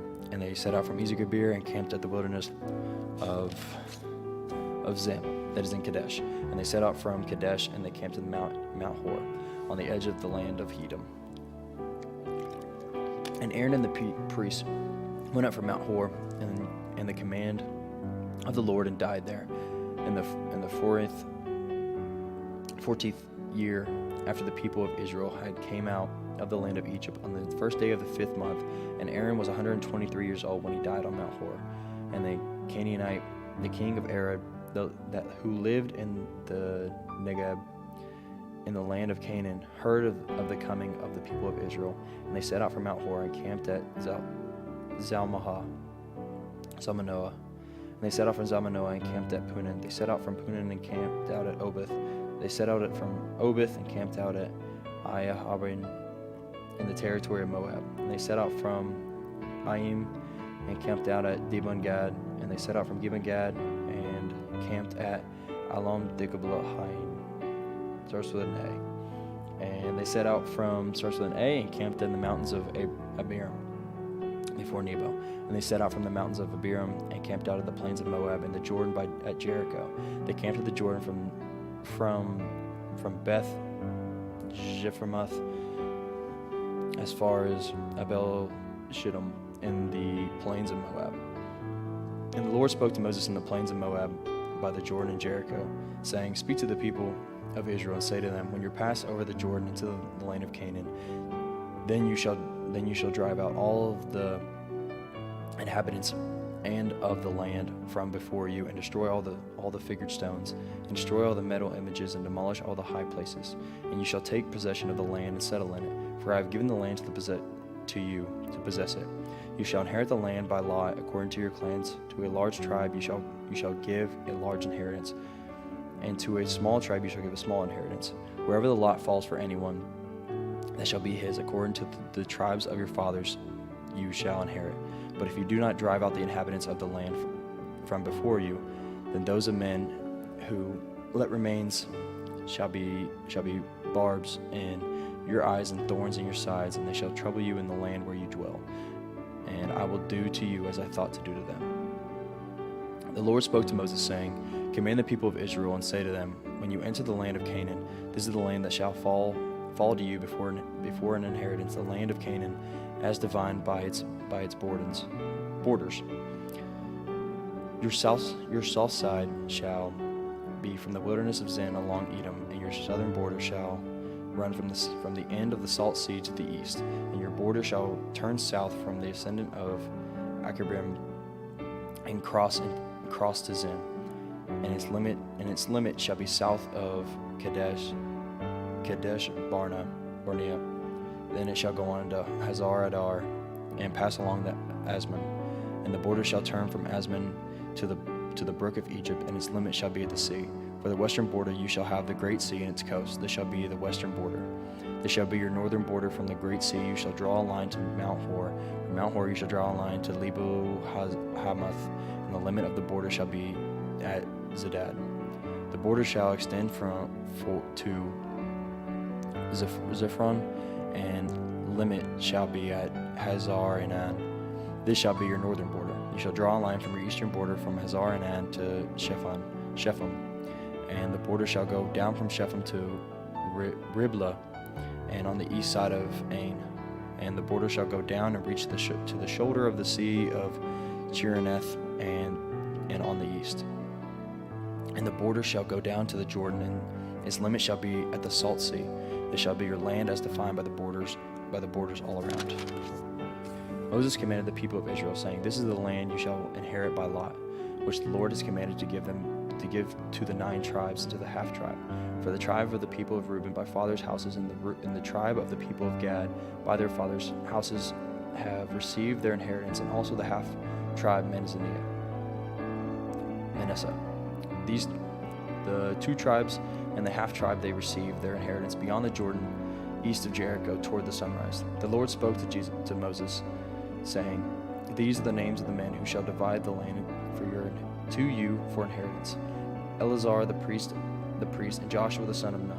You shall take 1 chief from every tribe to divide the land for inheritance. These are the names of the men of the tribe of Judah: Caleb the son of Jeph, starts with a J, and the tribe of the people of Simeon: Shemuel son of Ammihud, and the tribe of Benjamin: Eladad the son of Shislon, and the tribe of the people of Dan, a chief: Buki the son of Jogli, and the people of Joseph, the tribe of the people of Manasseh, a chief: Hanil the son of Ephod, and the tribe of the people of Ephraim, a chief: Kemuel the son of Shephtam, and the tribe of the people of Zebulun, a chief: Sarsalon and the son of Parnak. Of the tribe of the people of Ishkar, and a tribe: Petiel the son of Azan, and the tribe of the people of Asher, a chief: Ahud the son of Zelami, and the tribe of the people of Naphtali, a chief: Pedaphiel the son of Ammihud. These are the men whom the Lord commanded to divide the inheritance for the people of Israel in the land of Canaan. The Lord spoke to Moses in the plains of Moab by the Jordan of Jericho, saying, Command the people of Israel to give the Levites some of the inheritance of their possession, as cities for them to dwell in. And you shall give to the Levites pasture lands around the cities. The cities shall be theirs to dwell in, and their pasture lands shall be for their cattle and for their livestock, for all their beasts. The pasture lands of the cities, which you shall give to the Levites, shall reach from the wall of the city outward 1,000 cubits all around, and you shall measure outside the city to the east side 2,000 cubits, and on the south side 2,000 cubits, on the west side 2,000 cubits, and on the north side 2,000 cubits. The city being in the middle, this shall belong to them as pasture land for their cities. The cities that give to the Levites shall be 6 cities of refuge, where you shall permit the manslayer for flee. In addition to them, you shall give 42 cities. All the cities that you give to the Levites shall be 48, and their pasture lands. And as for the cities that you shall give from the possession of the people of Israel, from the larger tribes shall take many, and from the smaller tribes you shall take few, each in proportion to their inheritance, that in the inheritance shall give of his cities to the Levites. And the Lord spoke to Moses, saying, Speak to the people of Israel, and say to them, When you cross the Jordan into the land of Canaan, then you shall select cities to be cities of refuge for you, that the manslayer who kills any person without intent may flee there. The city shall be for you a refuge for the avenger, and the manslayer may not die until he stands before the congregation for judgment. And the cities that you give shall be your 6 cities of refuge. You You shall give them 3 cities beyond the Jordan and 3 cities in the land of Canaan to be cities of refuge. These 6 cities shall be for refuge for the people of Israel and for the stranger and for the sojourner among them, that anyone who kills a person without inheritance may flee there. But if he struck him down with an iron object, so that he died, he is a murderer. The murderer shall be put to death. And if he struck him down with a stone tool that he could cause death, and he died, and he is a murderer, the murderer shall be put to death. Or if he struck him down with a wooden tool that could cause death, and he died, he is a murderer. The murderer shall be put to death. The avenger of blood shall himself be the murderer to death when he meets him. He shall be put to death. And if you pushed him out of hatred or hurled something at him, lying in wait, so that he died, or in enmity struck him down with his hand, so that he died, then he who struck the blow shall be put to death. He is a murderer. The avenger of blood shall put the murderer to death when he meets him. But if you pushed him suddenly without enmity, or hurled anything at him without lying in wait, or used a stone that could cause death, or without seeing him dropped it on him, so that he died, though he was not his enemy and did not seek his harm, then the congregation shall judge between the manslayer and the avenger of blood in accordance with the rules. And the congregation shall rescue the manslayer from the hand of the avenger of blood, and the congregation shall restore him in the cities of refuge for which he had fled, and he shall live in it until the death of the high priest who was anointed by the holy oil. If the manslayer shall at any time go beyond the boundaries of his city and refuge to which he fled, and the avenger of blood finds him outside the boundaries of his city of refuge, and the avenger of blood kills the manslayer, he shall not be guilty of blood, for he must remain in the city of refuge until the death of the high priest. But after the death of the high priest, the manslayer may return to the land of his possession. These things shall be of a statute and rule for you throughout your generations in all your dwelling places. If anyone kills a person, the murderer shall be put to death on the evidence of witness, but no person shall be put to death on the testimony of one witness. Moreover, you shall accept no ransom for the life of the murderer who is guilty of death, but he shall be put to death. And you shall accept no ransom for him who has fled to his city of refuge, that he may return to dwell in the land before the death of the high priest. You shall not pollute the land in which you live, for blood pollutes the land, and no anointment can be made for the land for the blood that is shed in it, except by blood of the one who shed it. You shall not defile the land in which you live, in the midst of which I dwell, for I the Lord dwell in the midst of the people of Israel. The heads of the fathers' houses of the clan of the people of Gilead, the son of Machir, son of Manasseh, and the clans of the people of Joseph came near and spoke before Joseph and before the chiefs, the head of the fathers' houses of the people of Israel. This is the Lord commanded my Lord to give the land for inheritance by lot to the people of Israel. And my Lord was commanded by the Lord to give the inheritance of Zelophehad, our brother, to his daughters. But if they are married to any of the sons of the other tribes of the people of Israel, then their inheritance will be taken from the inheritance of our fathers and added to the inheritance of the tribe into which they marry. So it will be taken away from the lot of our inheritance, and the jubilee of the people of Israel comes, and then their inheritance will be added to the inheritance of the tribe to which they marry, and the inheritance will be taken from the inheritance of the tribe of our fathers. And Moses commanded the people of Israel according to the word of the Lord, saying, the tribe of the people of Joseph is right. This is what the Lord commands concerning the daughters of Zelophehad, and let them marry whom they think best. Only they shall marry within the clan of the tribe of their father. The inheritance of the people of Israel shall not be transferred from one tribe to another, for every one of the people of Israel shall hold on to the inheritance of the tribe of his fathers. And every daughter who possesses an inheritance in any tribe of the people of Israel shall be wife to one of the clan of the tribe of her father, so that every one of the people of Israel may possess the inheritance of his fathers. So no inheritance shall be transferred from one tribe to another for each of the tribes, for the people of Israel shall hold on to its own inheritance. The daughters of Zelophehad had his Lord commanded Moses for Mahala, Tirzah, Hagla, Michal, and Noah, the daughters of Zelophehad, were married to sons of their father's brothers. They were married into the clans for the people of Manasseh, the son of Joseph, and their inheritance remained the tribe of their father's clan. These are the commandments of the rules that the Lord commanded through Moses, the people of Israel, in the plains of Moab, by the Jordan of Jericho. Deuteronomy.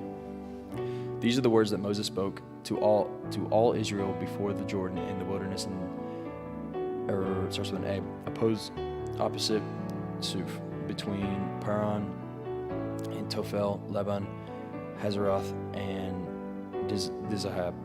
It is an 11-day journey from Hirab by the way of Mount Seir to Kadesh Barnea.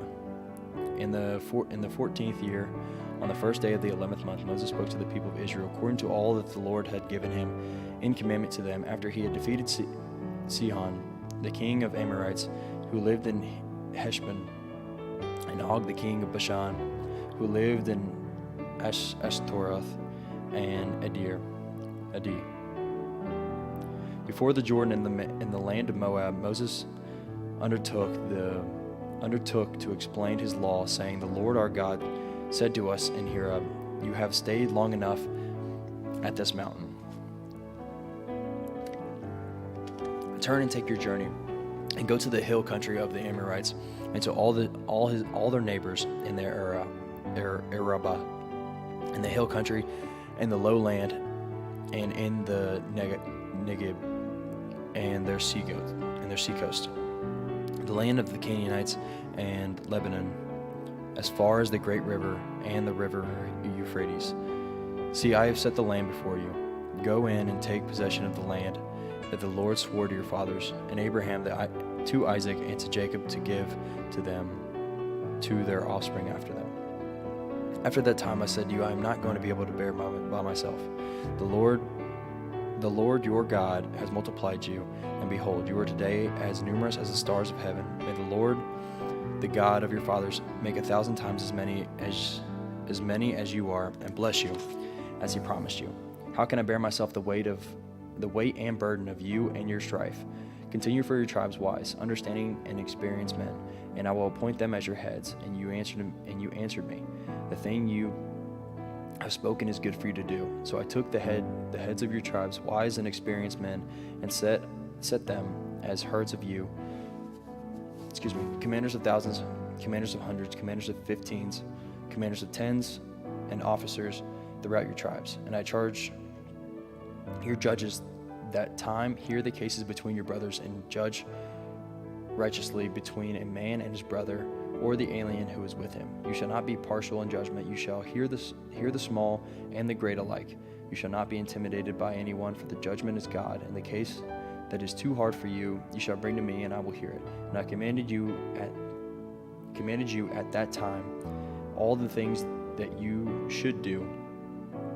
Then we set out from Horeb and went through the great and terrifying wilderness that you saw, on the way to the hill country of the Amorites, as the Lord our God commanded us. And we came to Kadesh Barnea. And I said to you, you have come to the hill country of the Amorites, and which the Lord our God is giving us. See, the Lord your God has set the land before you. Go up, take possession of the Lord your God of your fathers has told you. Do not fear or be dismayed. Then all of you came near me and said, let us send before us, that they may explore the land of us, and bring us word again of the way by which we must go up into the cities by which we shall come. The thing seemed good to me, and I took 12 men from you, 1 man from each tribe, and they turned and went into the hill country and came to the valley of Eshcol and spied out.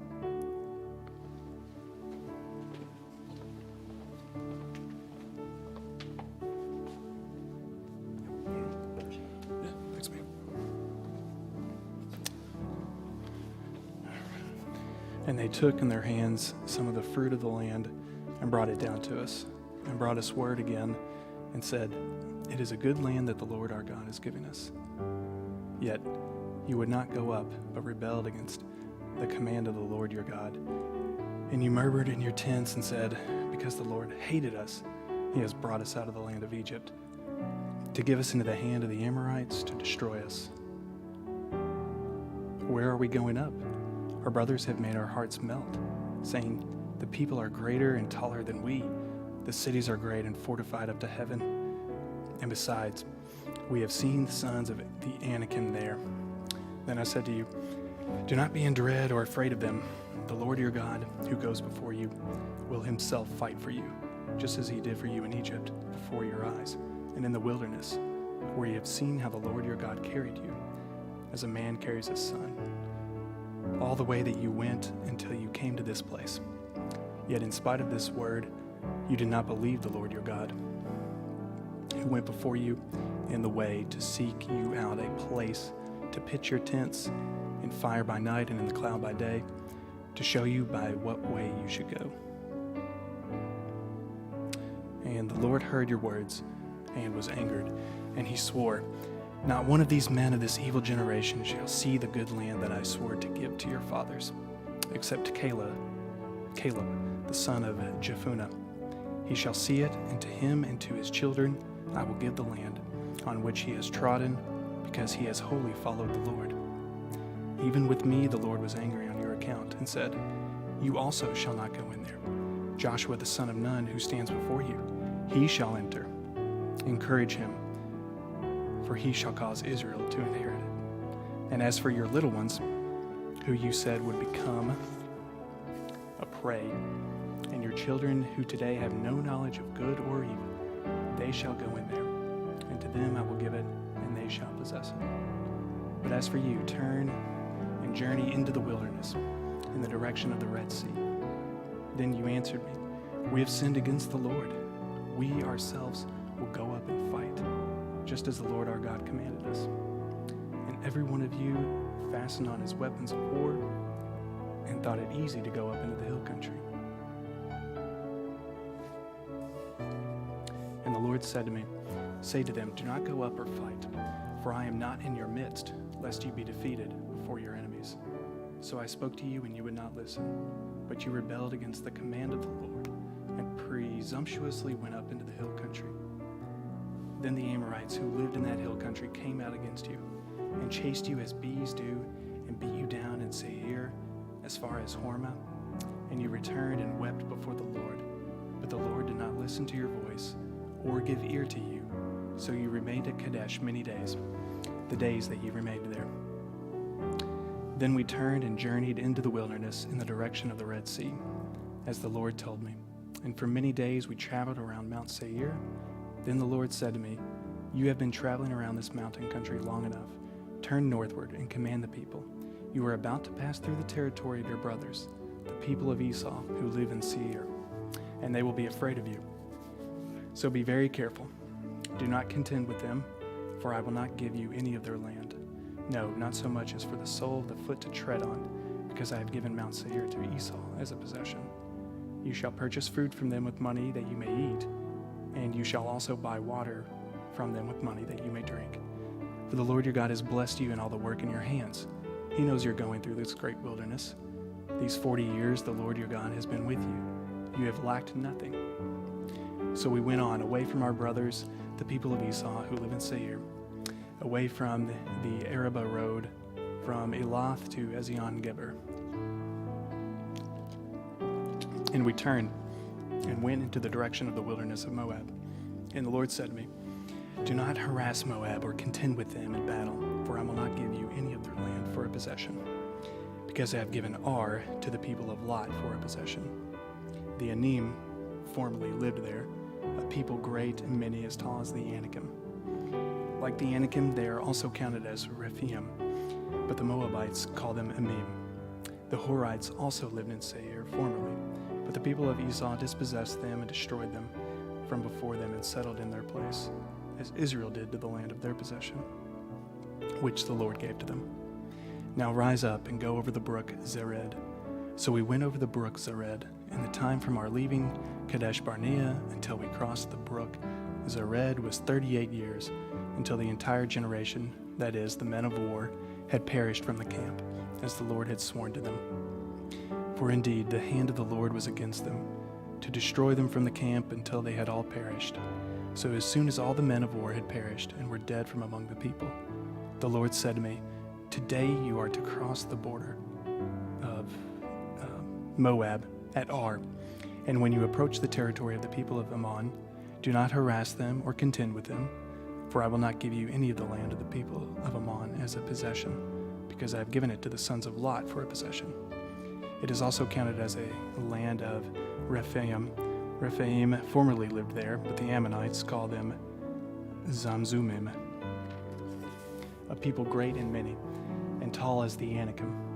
But the Lord destroyed them before the Ammonites, and they dispossessed them and settled in their place, as he did for the people of Esau, who live in Seir, when he destroyed the Horites before them, and they dispossessed them and settled in their place even to this day.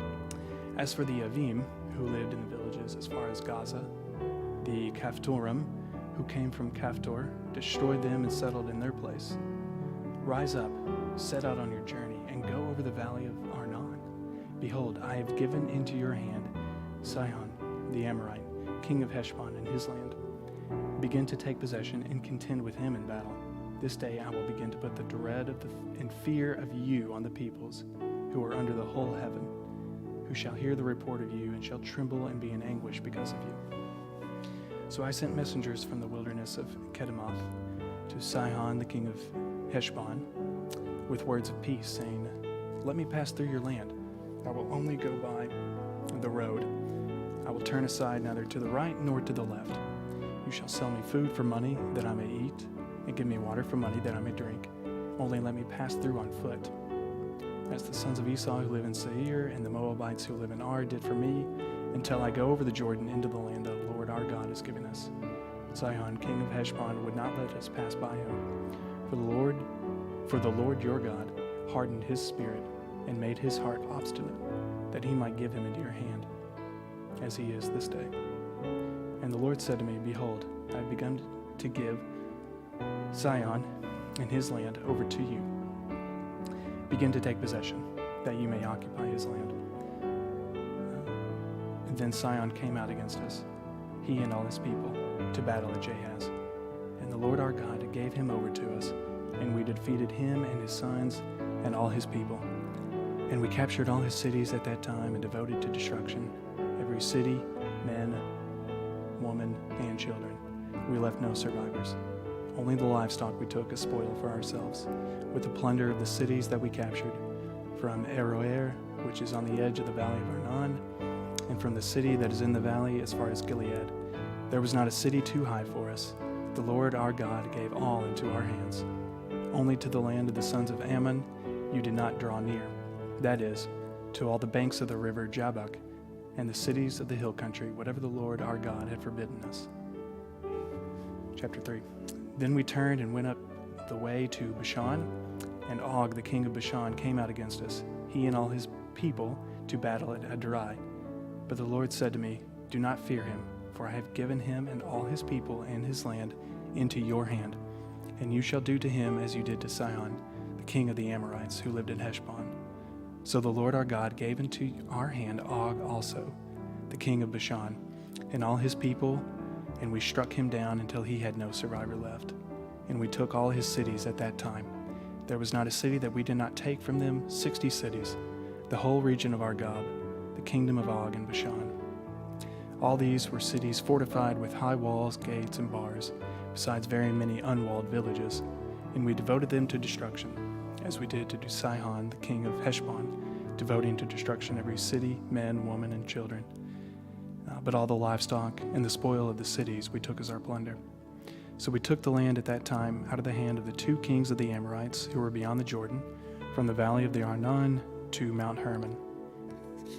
The Sidonians call Hermon Sirion, while the Amorites call it Senir. All the cities of the tableland and all Gilead and all Bashan, as far as Salakah and Edrei, cities of the kingdom of Og and Bashan. For only Og, the king of Bashan, was left of the remnant of the Rephaim. Behold, his bed was a bed of iron. Is it not in Rabbah of the Ammonites?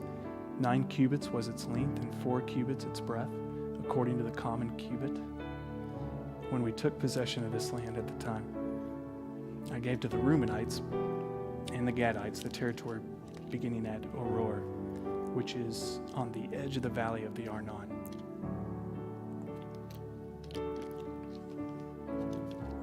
And half the hill country of Gilead with its cities. The rest of Gilead and all Bashan, the kingdom of Og, that is, all the region of Argob, I gave to the half-tribe of Manasseh. All that portion of Bashan is called the land of Rephaim. Jair the Manassite took all the region of Argob, that is Bashan, as far as the border of the Geshurites and the Maacathites, and called the villages after his own name, Havoth Jair, as it is to this day. To Machir I gave Gilead, and to the Reubenites and the Gadites I gave the territory from Gilead as far as the valley of the Arnon, with the middle of the valley as a border, as far over as the river Jabbok, the border of the Ammonites. The Arabah also, with the Jordan as the border, from Shinnereth as far as the sea of Arabah, the salt sea under the slopes of Pisgah on the east. And I commanded you at that time, saying, The Lord your God has given you this land to possess. All your men of valor shall cross over armed before your brothers, the people of Israel. Only your wives, your little ones, and your livestock, I know that you have much livestock, shall remain in the cities that I have given you, until the Lord gives rest to your brothers, as to you, and they also occupy the land that the Lord your God gives them beyond the Jordan. Then each of you may return to his possession, which I have given you. And I commanded Joshua at that time, Your eyes have seen all that the Lord your God has done to these two kings. So will the Lord do to all the kingdoms into which you are crossing.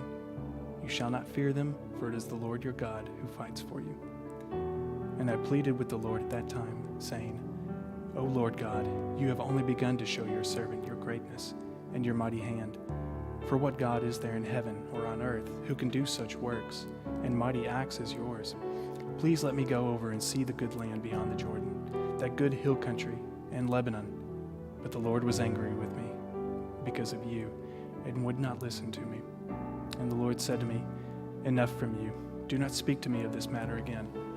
Go up to the top of Pisgah, and lift up your eyes westward and northward, and southward and eastward, and look at it with your eyes, for you shall not go over this Jordan. But charge Joshua, and encourage and strengthen him, for he shall go over at the head of this people, and he shall put them in possession of the land that you shall see.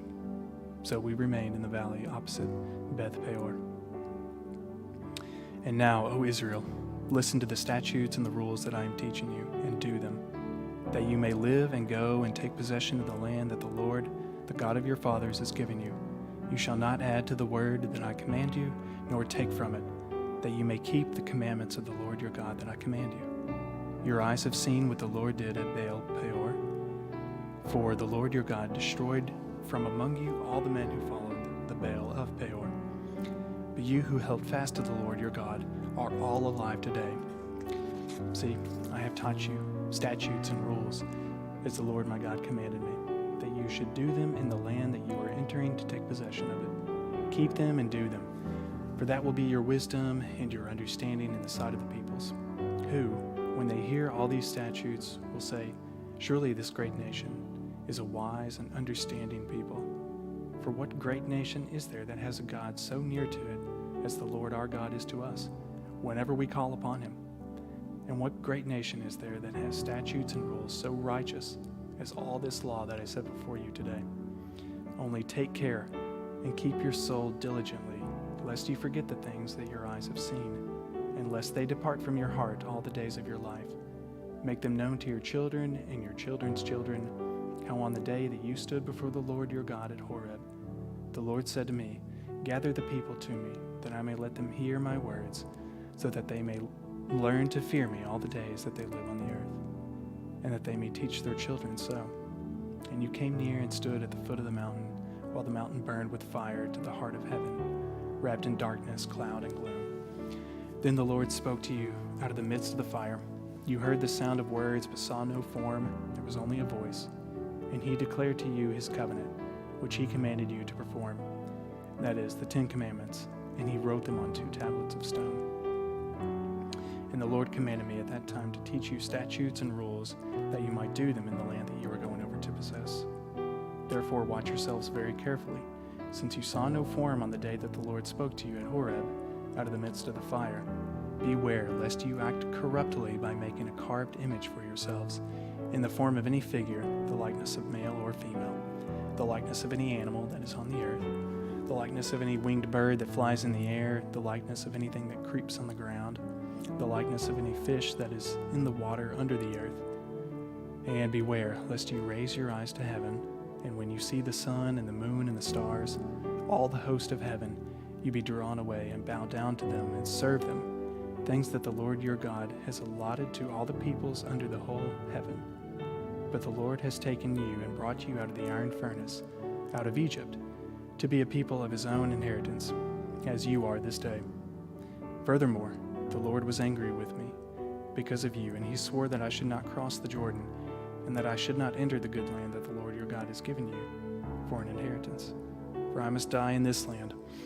I must not go over the Jordan, but you shall go over and take possession of that good land.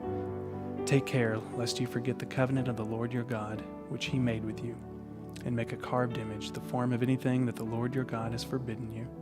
For the Lord your God is a consuming fire, a jealous God. When you father children and children's children, and have grown old in the land, if you act corruptly by making a carved image in the form of anything, and by doing what is evil in the sight of the Lord your God, so as to provoke him to anger, I call heaven and earth to witness against you today, that you will soon utterly perish from the land that you are going over the Jordan to possess. You will not live long in it, but will be utterly destroyed. And the Lord will scatter you among the peoples, and you will be left few in number among the nations, where the Lord will drive you. And there you will serve gods of wood and stone, the work of human hands, that neither see, nor hear, nor eat, nor smell. But from there you will seek the Lord your God, and you will find him, if you search after him with all your heart and with all your soul. When you are in tribulation, and all these things come upon you in the latter days, you will return to the Lord your God and obey his voice. For the Lord your God is a merciful God. He will not leave you or destroy you or forget the covenant with your fathers that he swore to them. For ask now of the days that are past, which were before you, since the day that God created man on the earth, and ask from one end of heaven to the other, whether such a great thing as this has ever happened or was ever heard of. Did any people ever hear the voice of a God speaking out of the midst of fire, as you have heard and still live? Or has any God ever attempted to go and take a nation for himself from the midst of another nation, by trials, by signs, by wonders, and by war, by a mighty hand and an outstretched arm, and by great deeds of terror, all of which the Lord your God did for you in Egypt before your eyes? To you it was shown, that you might know that the Lord is God, and there is no other besides him. Out of heaven he let you hear his voice, that he might discipline you. And on earth he let you see his great fire, and you heard his words out of the midst of the fire.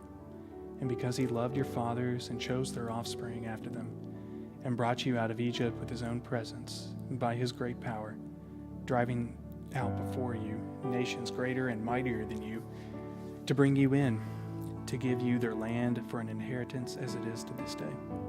Know therefore today, and lay it to your heart, that the Lord is God in heaven above and on earth beneath. There is no other.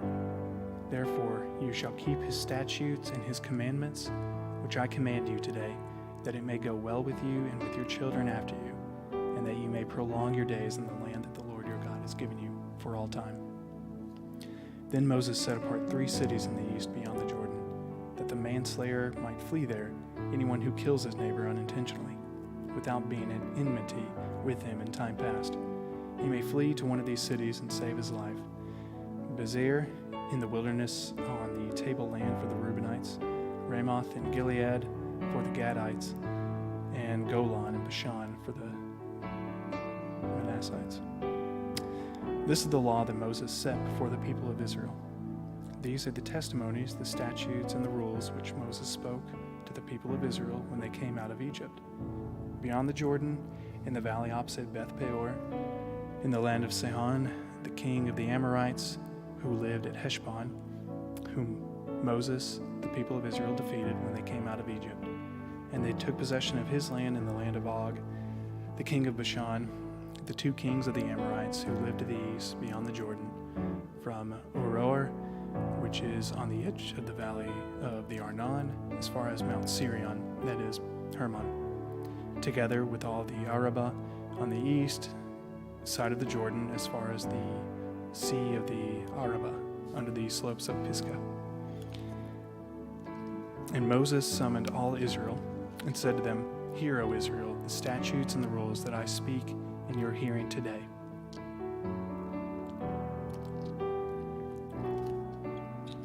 And you shall learn them and be careful to do them. The Lord our God made a covenant with us in Horeb. Not with your fathers did the Lord make this covenant, but with us, who are all of us here alive today. The Lord spoke with you face to face at the mountain, out of the midst of the fire, while I stood between the Lord and you at that time, to declare to you the word of the Lord, for you were afraid because of the fire, and you did not go up into the mountain. He said, I am the Lord your God, who brought you out of the land of Egypt, out of the house of slavery. You shall have no other gods before me. You shall not make for yourself a carved image, or any likeness of anything that is in heaven above, or that is on the earth beneath, or that is in the water under the earth. You shall not bow down to them or serve them. For I, the Lord your God, am a jealous God, visiting the iniquity of the fathers on the children to the third and fourth generation of those who hate me, but showing steadfast love to thousands of those who love me and keep my commandments. You shall not take the name of the Lord your God in vain, for the Lord will not hold him guiltless who takes his name in vain. Observe the Sabbath day to keep it holy, as the Lord your God commanded you. 6 days you shall labor and do all your work, but the seventh day is a Sabbath to the Lord your God. On it you shall not do any work, you or your son or your daughter or your male servant or your female servant, or your ox or your donkey, or any of your livestock, or the sojourner who is within your gates, that your male servant and your female servant may rest as well as you. You shall remember that you were a slave in the land of Egypt, and the Lord your God brought you out from there with a mighty hand and an outstretched arm. Therefore the Lord your God commanded you to keep the Sabbath day. Honor your father and your mother, as the Lord your God commanded you, that your days may be long, and that it may go well with you in the land that the Lord your God is giving you. You shall not murder, and you shall not commit adultery, and you shall not steal, and you shall not bear false witness against your neighbor, and you shall not covet your neighbor's wife, and you shall not desire your neighbor's house, his field, or his male servant or his female servant, his ox or his donkey, or anything that is your neighbor's. These words the Lord spoke to all your assembly at the mountain, out of the midst of the fire, the cloud, and the thick darkness, with a loud voice, and he added no more. And he wrote them on 2 tablets of stone and gave them to me. And as soon as you heard the voice out of the midst of the darkness, while the mountain was burning with fire, you came near to me, all the heads of your tribes and your elders, and you said, Behold, the Lord our God has shown us his glory and greatness, and we have heard his voice out of the midst of the fire. This day we have seen God speak with man, and man still live. Now therefore, why should we die? For this great fire will consume us. If we hear the voice of the Lord our God any more, we shall die. For who is there of all flesh that has heard the voice of the living God speaking out of the midst of fire as we have, and has still lived? Go near and hear all that the Lord our God will say, and speak to us all that the Lord our God will speak to you, and we will hear and do it. And the Lord heard your words when you spoke to me. And the Lord said to me, I have heard the words of this people which they have spoken to you. They are right in all that they have spoken. Oh, that they had such a heart as this always, to fear me and to keep all my commandments, that it might go well with them and with their descendants forever. Go and say to them, Return to your tents, but you stand here by me. And I will tell you the whole commandment and the statutes and the rules that you shall teach them, that they may do them in the land that I am giving them to possess. You shall be careful, therefore, to do as the Lord your God has commanded you. You shall not turn aside to the right hand or to the left. You shall walk in all the way that the Lord your God has commanded you, that you live and that it may go well with you, and that you may live long in the land that you shall possess.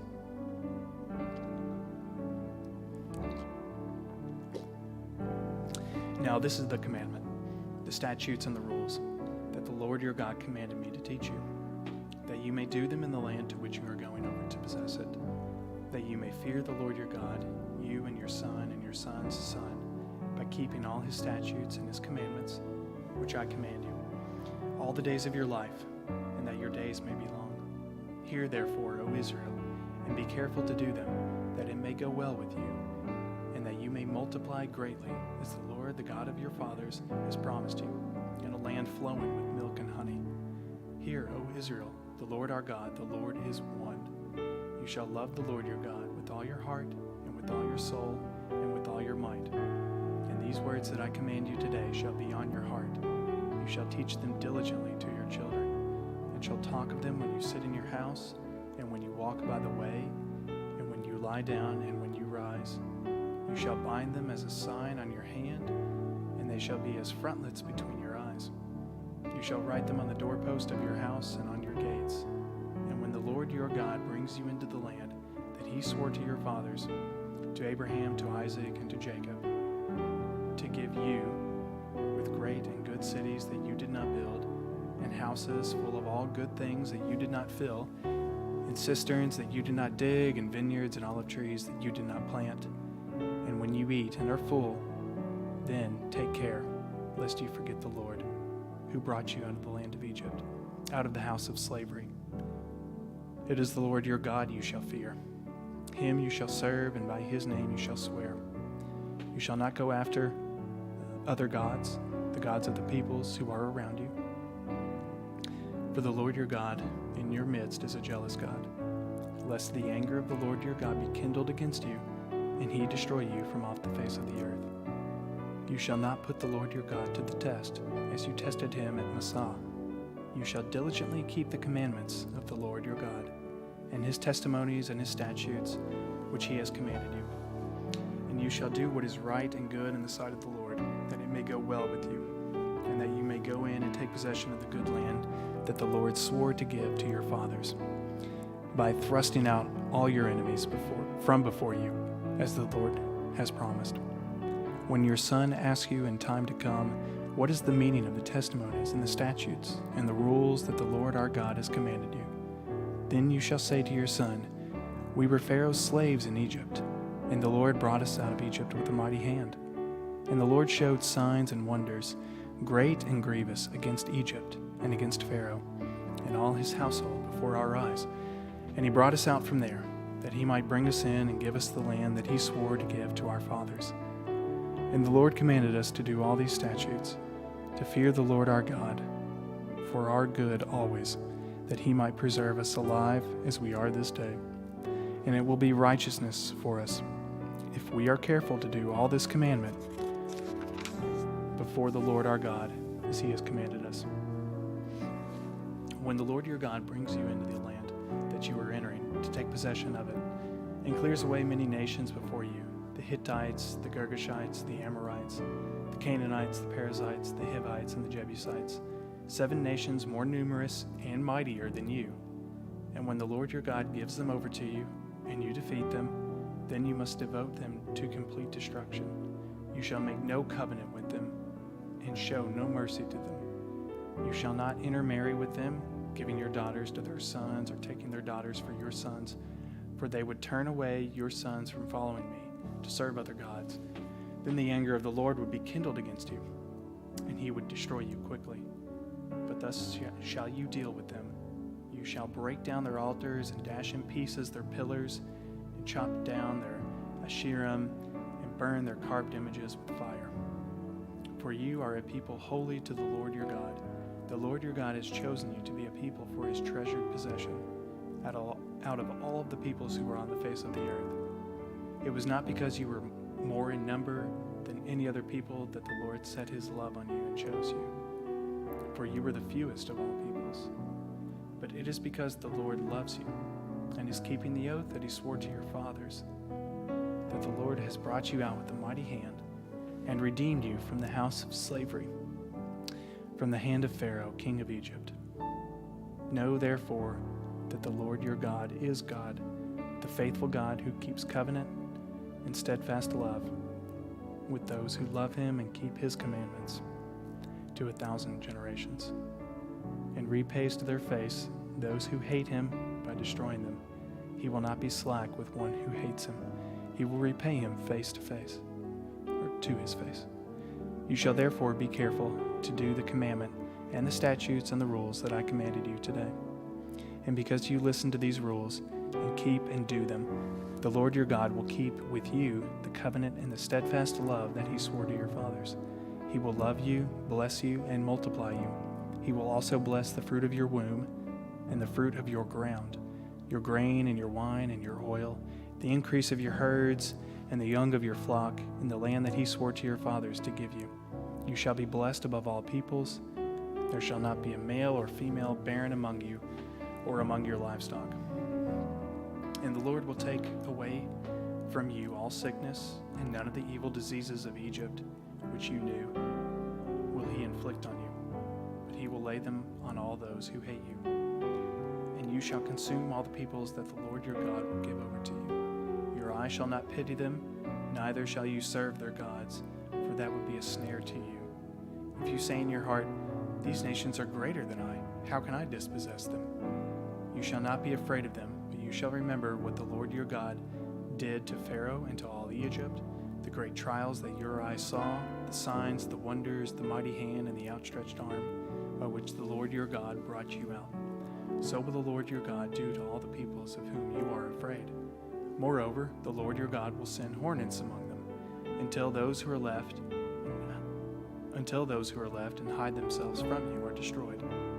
You shall not be in dread of them, for the Lord your God is in your midst, a great and awesome God. The Lord your God will clear away these nations before you little by little. You may not make an end of them all at once, lest the wild beasts grow too numerous for you. But the Lord your God will give them over to you, and throw them into great confusion until they are destroyed. And he will give their kings into your hand, and you shall make their name perish from under heaven. No one shall be able to stand against you until you have destroyed them. The carved images of their gods you shall burn with fire, and you shall not covet the silver or the gold that is on them, or take it for yourselves, lest you be ensnared by it, for it is an abomination to the Lord your God.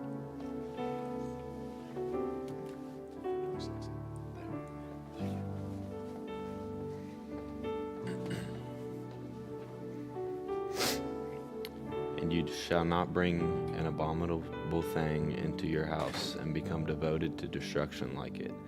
You shall utterly detest and abhor it, for it is devoted to destruction.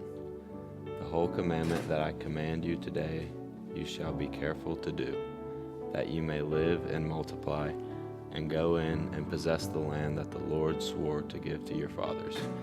And you shall remember the whole way that the Lord your God has led you these 40 years in the wilderness, that he might humble you, testing you to know what was in your heart, whether you would keep his commandments or not. And he humbled you and let you hunger and fed you with manna, which you did not know, nor did your fathers know, that he might make you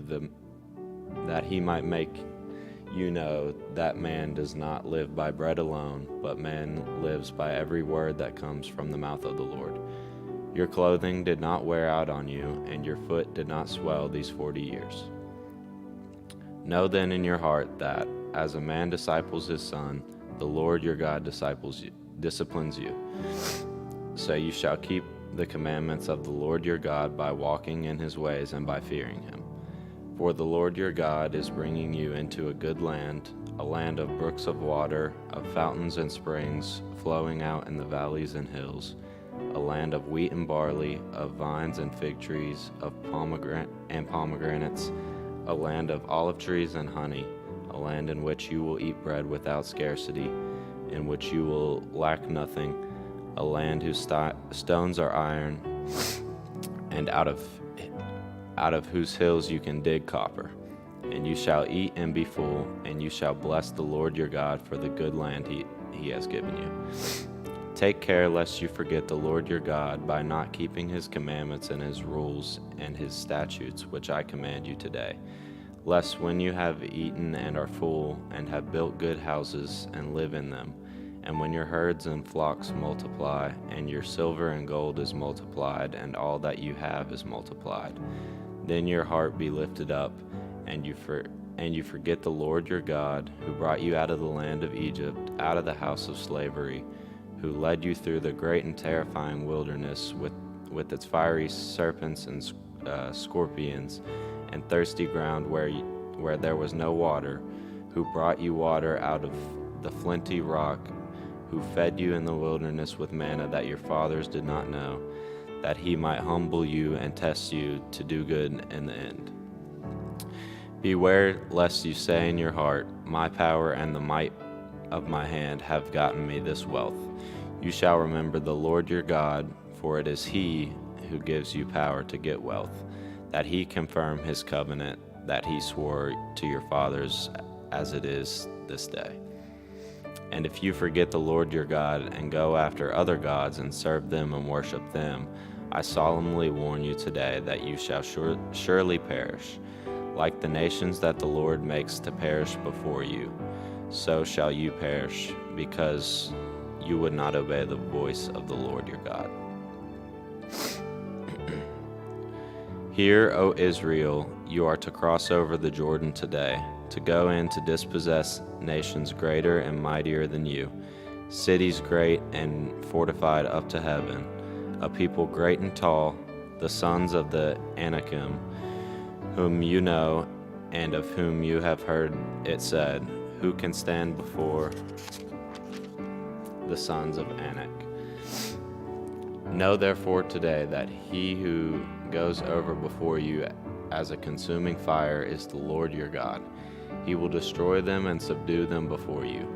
So you shall drive them out and make them perish quickly, as the Lord has promised you.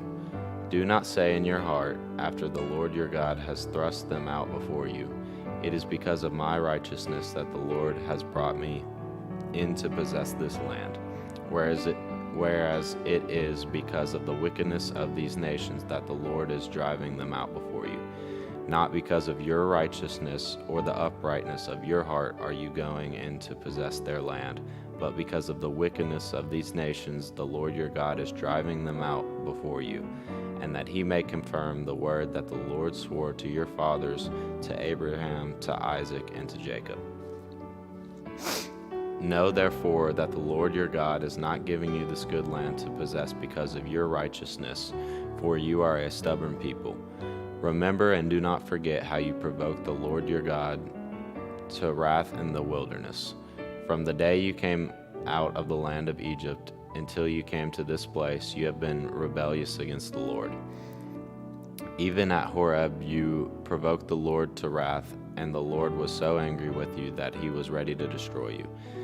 When I went up to the mountain to receive the tablets of stone, the tablets of the covenant that the Lord made with you, I remained on the mountain 40 days and 40 nights. I neither ate bread nor drank water. And the Lord gave me the 2 tablets of stone written with the finger of God, and on them were all the words that the Lord had spoken with you on the mountain out of the midst of the fire on the day of the assembly. And at the end of 40 days and 40 nights the Lord gave me the 2 tablets of stone, the tablets of the covenant. Then the Lord said to me, Arise, go quickly from here, for your people whom you have brought from Egypt have acted corruptly. They have turned aside quickly out of the way that I commanded them. They have made themselves a metal image. Furthermore, the Lord said to me, I have seen this people, and behold, it is a stubborn people. Let me alone, that I may destroy them and blot out their name from under heaven. And I will make of you a nation mightier and greater than they. So I turned and came down from the mountain, and the mountain was burning with fire, and the 2 tablets of the covenant were in my 2 hands. And I looked, and behold, you had sinned against the Lord your God. You had made yourselves a golden calf. You had turned aside quickly from the way that the Lord had commanded you. So I took hold of the 2 tablets and threw them out of my 2 hands and broke them before your eyes. Then I lay prostrate before the Lord as before, 40 days and 40 nights. I neither ate bread nor drank water, because of all the sin that you had committed, in doing what was evil in the sight of the Lord to provoke him to anger. For I was afraid of the anger and hot displeasure that the Lord bore against you, so that he was ready to destroy you. But the Lord listened to me that time also. And the Lord was so angry with Aaron that he was ready to destroy him. And I prayed for Aaron also at the same time. Then I took the sinful thing, the calf that you had made, and burned it with fire and crushed it, grinding it very small until it was as fine as dust. And I threw the dust of it into the brook that ran down from the mountain. At Taberah also, and at Massa, and at, starts with a K, you provoked the Lord to wrath. And when the Lord sent you to Kadesh Barnea, saying, "Go up and take possession of the land that I have given you," then you rebelled against the commandment of the Lord your God, and did not believe him or obey his voice.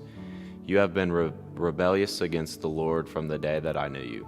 So I lay prostrate before the Lord for these 40 days and 40 nights, because the Lord had said he would destroy you.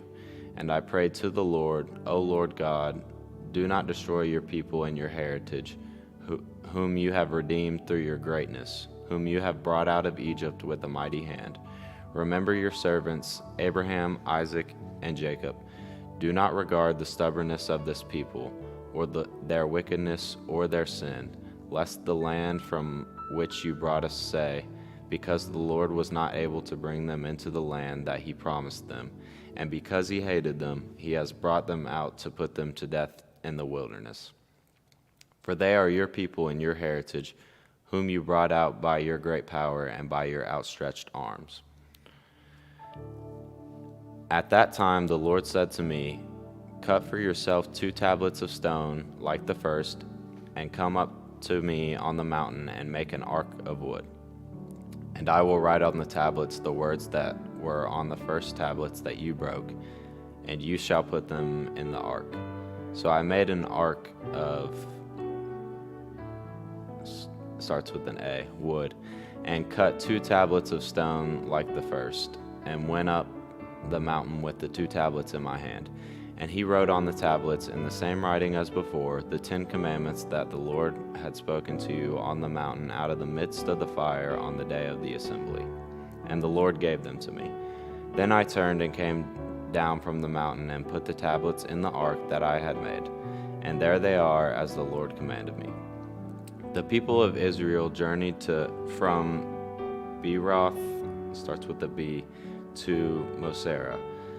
There Aaron died, and there he was buried, and his son Eleazar ministered as priest in his place.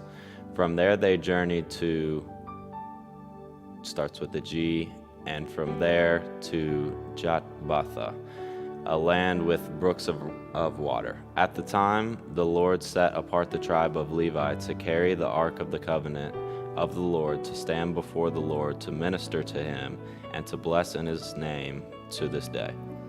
Therefore Levi has no portion or inheritance with his brothers. The Lord is his inheritance, as the Lord your God said to him. I myself stayed on the mountain, as at the first time, 40 days and 40 nights, and the Lord listened to me that time also. The Lord was unwilling to destroy you. And the Lord said to me, "Arise, go on your journey at the head of the people, so that they may go in and possess the land, which I swore to their fathers to give them. And now, Israel, what does the Lord your God require of you but to fear the Lord your God, to walk in all his ways, to love him, to serve the Lord your God with all your heart and with all your soul, and to keep the commandments and statutes of the Lord, which I am commanding you today for your good. Behold, to the Lord your God belong heaven and the heaven of heavens, the earth with all that is in it. Yet the Lord set his heart in love on your fathers and chose their offspring after them, you above all peoples, as you are this day. Circumcise therefore the foreskin of your heart, and be no longer stubborn. For the Lord your God is God of gods and Lord of lords, the great, the mighty, and the awesome God, who is not partial and takes no bribe. He executes justice for the fatherless and the widow, and loves the sojourner, giving him food and clothing. Love the sojourner, therefore, for you were sojourners in the land of Egypt. You shall fear the Lord your God. You shall serve him and hold fast to him, and by his name you shall swear. He is your praise. He is your God, who has done for you these great and terrifying things that your eyes have seen. Your fathers went down to Egypt, 70 persons, and now the Lord your God has made you as numerous as the stars of heaven.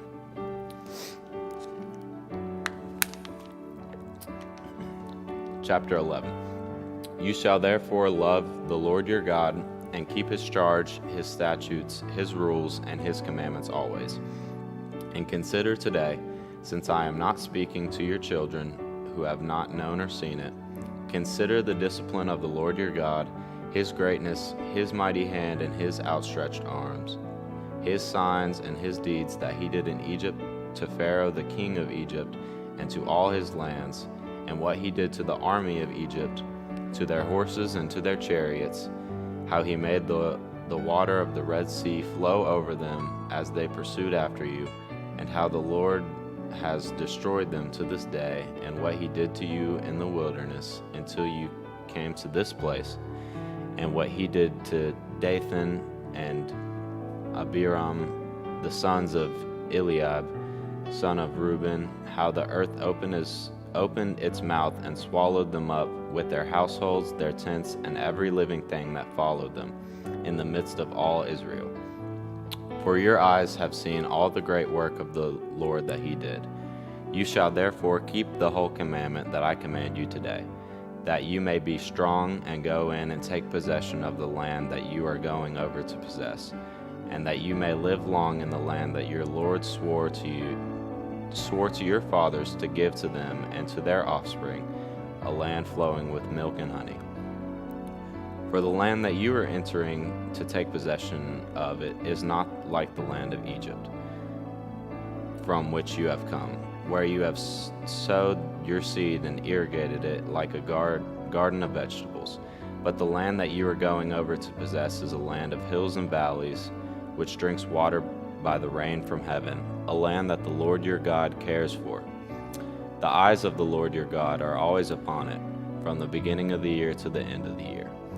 And if you will indeed obey my commandments that I command you today, to love the Lord your God and to serve him with all your heart and with all your soul, he will give the rain for your land in its season, the early rain and the later rain, that you may gather in your grain and your wine and your oil.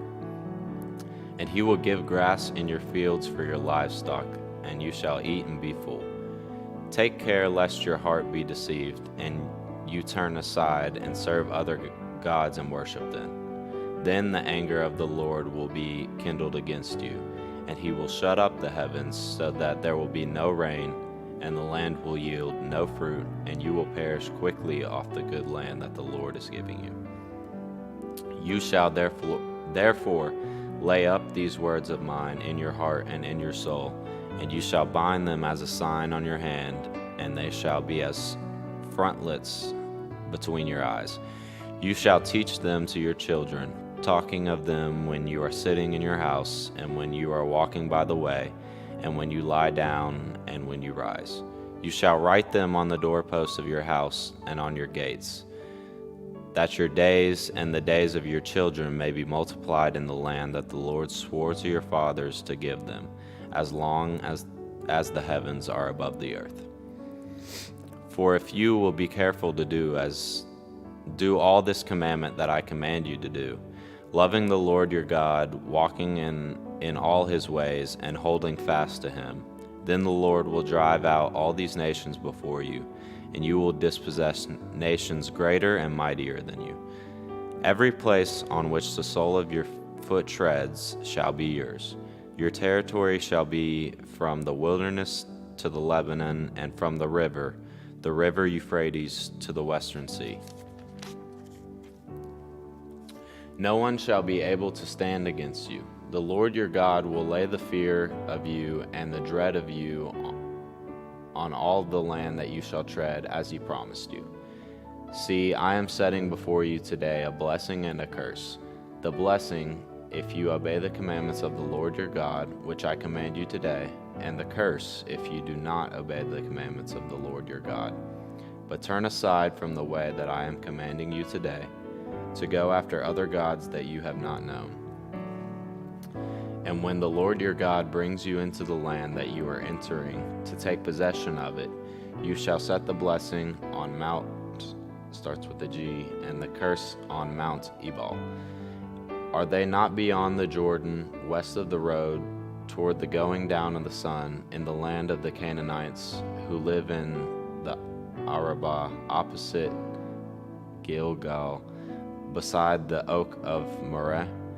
For you are to cross over the Jordan to go in to take possession of the land that the Lord your God is giving you. And when you possess it and live in it, you shall be careful to do all the statutes and the rules that I am setting before you today. Chapter 12. These are the statutes and rules that you shall be careful to do in the land that the Lord your God of your fathers has given you to possess all the days that you shall live on the earth. You shall surely destroy all the places where the nations whom you shall dispossess serve their gods, on the high mountains and on the hills and under every green tree. You shall tear down their altars and dash in pieces their pillars and burn their Asherim with fire. You shall chop down the carved images of their gods and destroy their name out of that place. You shall not worship the Lord your God in that way, but you shall seek the place that the Lord your God will choose out of all your tribes to put his name and make his habitation there. There you shall go, and there you shall bring your burnt offerings and your sacrifices, your tithes and the contributions that you present, your vow offerings, your free will offerings, and the firstborn of your herd and of your flock. And there you shall eat before the Lord your God, and you shall rejoice, you and your households, in all that you undertake in which the Lord your God has blessed you. You shall not do according to all that we are doing here today, everyone doing whatever is right in his own eyes. For you have not as yet come to the rest and to the inheritance that the Lord your God is giving you. But when you go over the Jordan and live in the land that the Lord your God is giving you to inherit, and when he gives you rest from all your enemies around, so that you live in safety, then to the place that the Lord your God will choose to make his name dwell there, there you shall bring all that I command you, your burnt offerings and your sacrifices, your tithes and the contributions you present, and all your finest vow offerings that you vow to the Lord. And you shall rejoice before the Lord your God, you and your sons and your daughters, your male servants and your female servants, and the Levite that is within your towns, since he has no portion or inheritance with you. Take care that you do not offer your burnt offerings at any place that you see, but at the place that the Lord will choose in one of your tribes. There you shall offer your burnt offerings, and there you shall do all that I am commanding you. However, you may slaughter and eat meat within any of your towns, as much as you desire, according to the blessing of the Lord your God that he has given you. The unclean and the clean may eat of it, as of the gazelle and as of the deer. Only you shall not eat the blood, you shall pour it out on the earth like water. You may not eat within your towns the tithe of your grain, or of your wine, or of your oil, or the firstborn of your herd, or of your flock, or of any of your vow offerings that you vow, or your free will offerings, or the contribution that you present. But you shall eat them before the Lord your God in the place that the Lord your God will choose, you and your son and your daughter, your male servant and your female servant, and the Levite who is within your towns. And you shall rejoice before the Lord your God in all that you undertake. Take care that you do not neglect the Levite as long as you live in your land. When the Lord your God enlarges your territory as he has promised you, and you say, I will eat meat because you crave meat, you may eat meat whenever you desire. If the place that the Lord your God will choose to put his name there is too far from you, then you may kill any of your herd or your flock which the Lord has given you, as I have commanded you, and you may eat within your towns whenever you desire. Just as the gazelle or the deer is eaten, so you may eat of it. The unclean and the clean alike may eat of it. Only be sure that you do not eat the blood, for the blood is the life, and you shall not eat the life with the flesh. You shall not eat it, you shall pour it on the earth like water. You shall not eat it, that all may go well with you and with your children after you, when you do what is right in the sight of the Lord. But the holy things that are due from you, and your vow offerings you shall take, and you shall go to the place that the Lord will choose, and offer your burnt offerings, the flesh and the blood, on the altar of the Lord your God. The blood of your sacrifices shall be poured out onto the altar of the Lord your God, but the flesh you may eat. Be careful to obey all these words that I command you, that it may go well with you and with your children after you forever, when you do what is good and right in the sight of the Lord your God. When the Lord your God cuts off before you the nations whom you go in to dispossess, and you dispossess them and dwell in their land, take care that you be not ensnared to follow them after they have been destroyed before you, and that you do not inquire about the gods, saying, how did these nations serve their gods, that I also may do the same. You shall not worship the Lord your God in that way, for every abominable thing that the Lord hates they have done for their gods. For they even burn their sons and their daughters in the fire to the gods. Everything that I command you, you shall be careful to do. You shall not add to it or take from it.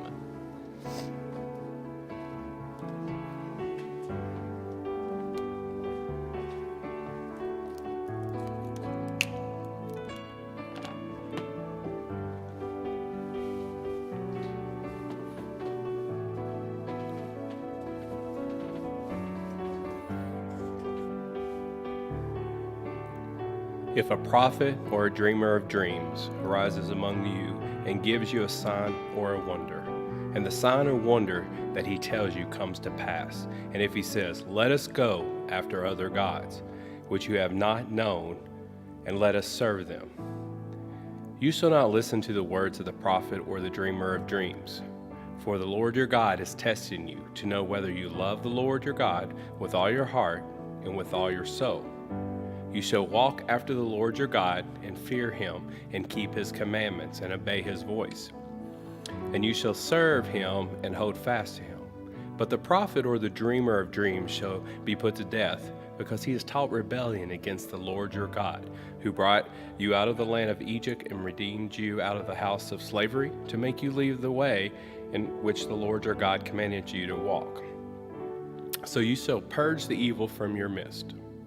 If your brother, the son of your mother, or your son or your daughter, or the wife you embrace, or your friend who is as your own soul entices you secretly, saying, let us go and serve other gods, which neither you nor your fathers have known, some of the gods of the people who are around you, whether near you or far off from you, from the other one of the earth to the other. You shall not yield to him or listen to him, nor shall your eye pity him, nor should you spare him, nor shall you conceal him, but you shall kill him. Your hand shall be first against him to put him to death, and afterward the hand of all the people.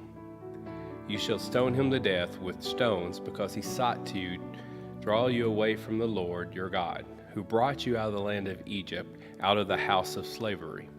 And all of Israel shall hear and fear, and never again do any such wickedness as this among you. If you hear in one of your cities which the Lord your God has given you to dwell there, that certain worthless fellows have gone out among you and have drawn away the inhabitants of their city, saying, Let us go and serve other gods, which you have not known. Then you shall inquire and make search and ask diligently, and behold, if it be true and certain that such an abomination has been done among you, you shall surely put the inhabitants of that city to the sword, devoting it to destruction, all who are in it and its cattle with the edge of the sword. You shall gather all of its spoils in the midst of it, open square, and burn the city and all of its spoils with the fire, and as a whole burnt offering to the Lord your God. It shall be a heap forever, it shall not be built again. None of the devoted things shall stick to your hand, that the Lord may run from the fierceness of the anger and show you mercy and have compassion on you and multiply you as he swore to your fathers. If you obey the voice of the Lord your God, keeping all of his commandments that I have commanded you today, and going what is right in the sight of the Lord your God. Chapter 14. You are the sons of the Lord your God. You shall not cut yourselves or make any baldness on your foreheads for the dead. For you are the people holy to the Lord your God, and the Lord has chosen you to be a people for his treasured possessions, and out of all his peoples who are on the face of the earth. You shall not eat any abomination. These are the animals you may eat: the ox, the sheep, the goat, the deer, the gazelle, the roebuck, the wild goat, the ibex, the antelope, the mountain sheep. Every animal that parts the hoof, as the hoof cloven in two, and chews the cud among the animals you may eat. Yet of those that chew the cud or have the hoof cloven, you shall not eat these: the camel, the hare, and the rock badger, because they chew the cud, but do not part the hoofs, and are unclean for you. And the pig, because it parts the hoofs, but does not chew the cud, is unclean for you. Their flesh you shall not eat, and their carcasses you shall not touch.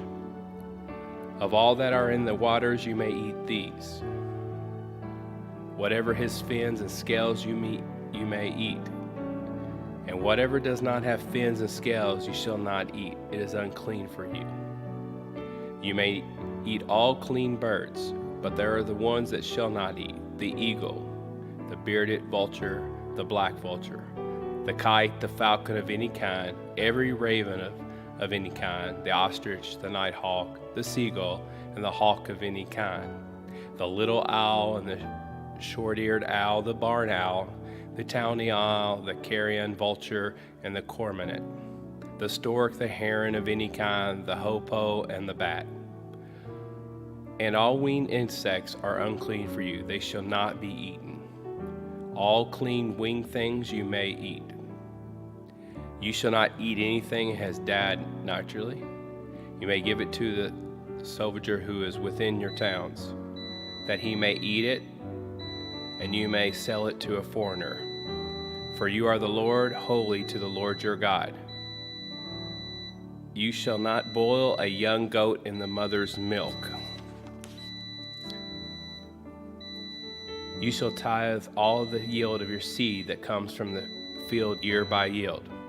And before the Lord your God, in the place that he will choose to make his name dwell there, you shall eat the tithe of your grain, of your wine, and your oil, and the firstborn of your herd and flock, that you may learn to fear the Lord your God always. And if the way is too long for you, so that you are not able to carry the tithe when the Lord your God blesses you, because the place is too far from you, which the Lord your God chooses to set his name there, then you shall turn it into money, bind it up the money in your hand, and go to the place that the Lord your God chooses, and spend the money for whatever you desire: oxen, sheep, wine, or strong drink, whatever your appetite craves. And you shall eat there before the Lord your God and rejoice, you and your household. And you shall not neglect the Levite who is within your towns, for he has no portion or inheritance with you. At the end of every 3 years you shall bring out all the tithe of your produce in the same year, and lay it upon within your towns. And the Levite because he has no portions or inheritance with you, and the sojourner, that fatherless, and the widow, who are within your town, shall come and eat and be filled, that the Lord your God may bless you in all the works of your hands that you do. Chapter 15.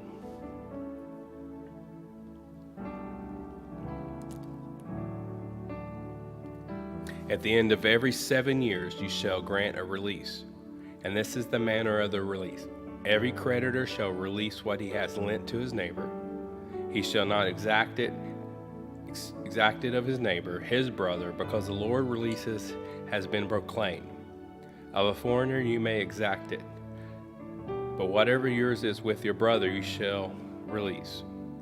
But there will be no poor among you, for the Lord will bless you in the land that the Lord your God is giving you for inheritance to possess.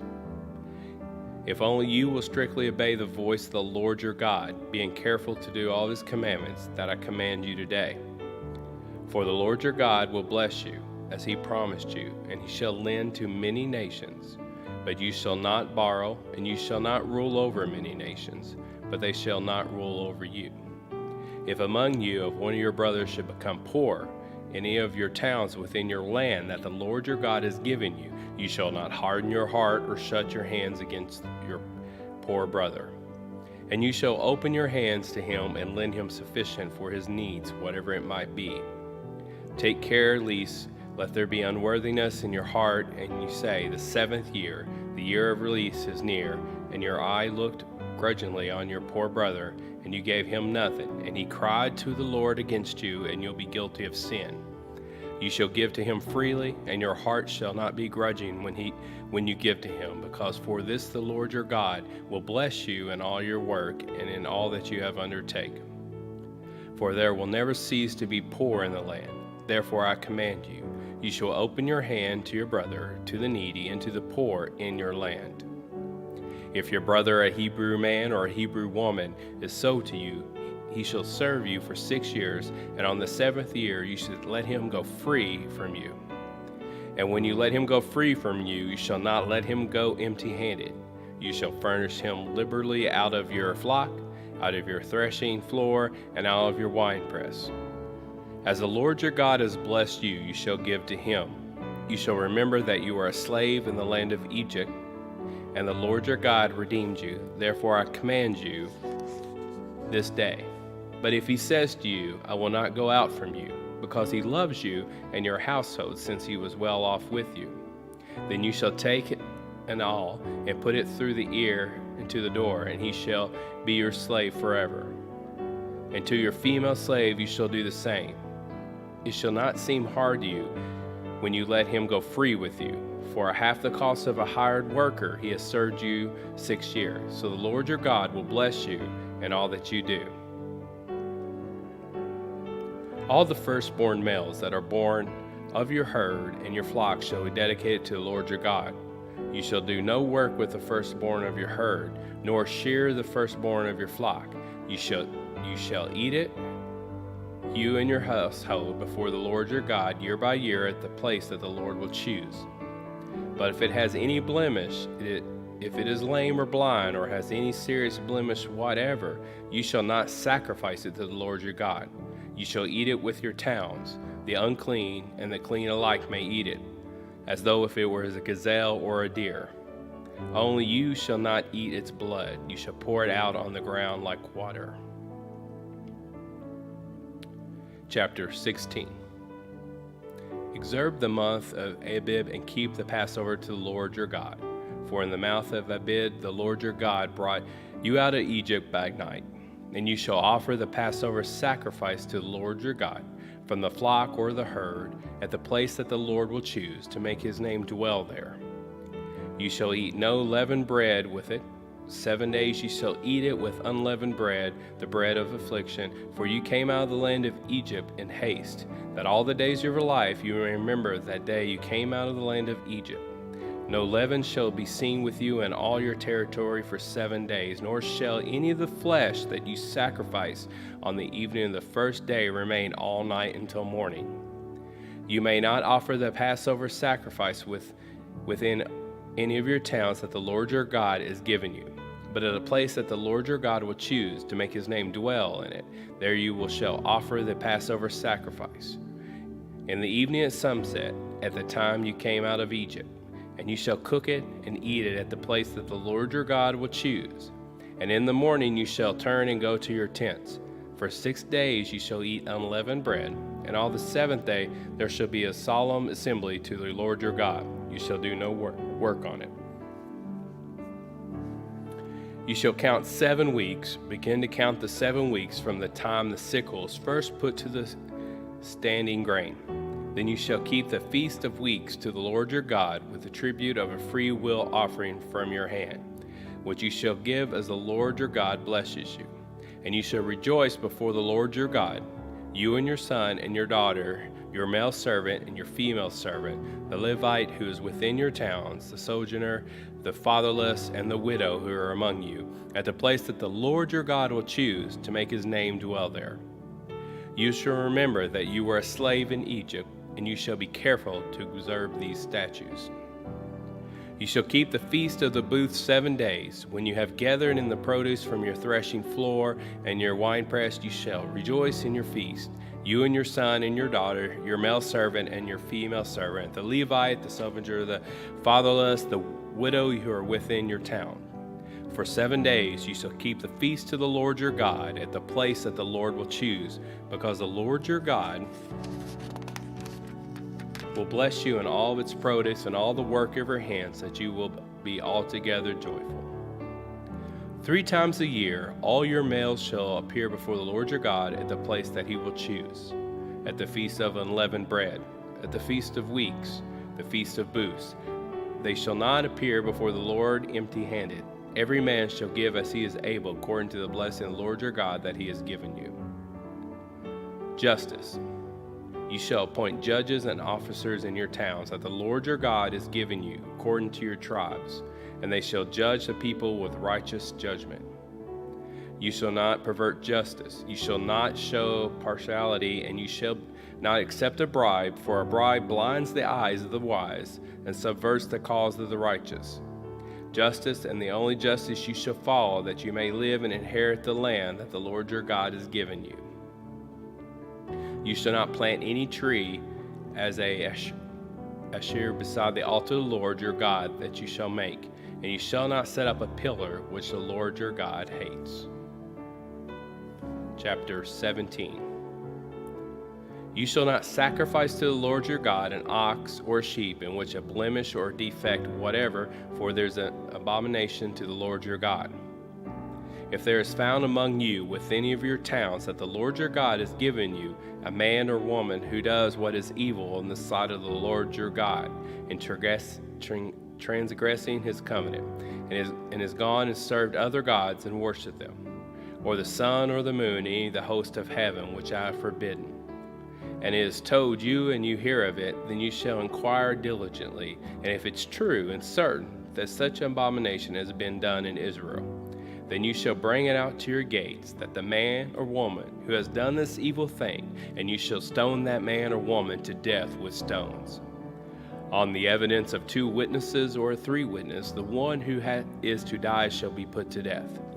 A person shall not be put to death on the evidence of 1 witness. The hand of the witness shall be first against him to put him to death, and afterwards the hand of all the people. So you shall purge the evil from your midst. And if any case that requiring decision between one kind of homicide or another, one kind of legal right and the other, or a kind of assault and another, any case within your towns that is difficult for you, then you shall rise and go to the place that the Lord your God will choose. And you shall come to the Levitical priest and to the judge who is the office in those days, and you shall consult them, and they shall declare to you the decision. Then you shall do accordingly to what they declare you from the place that the Lord will choose, and you shall be careful to do accordingly to all that they direct you. According to the instructions that they give you, and according to the decision which they pronounce to you, you shall do. You shall not turn aside from the verdict and they declare to you, either to the right hand or to the left. The man who acts presumptuously by not obeying the priest who stands to minister there before the Lord your God, or the judge, that man shall die. So you shall purge the evil from Israel, and all the people shall hear and fear and not act presumptuously again.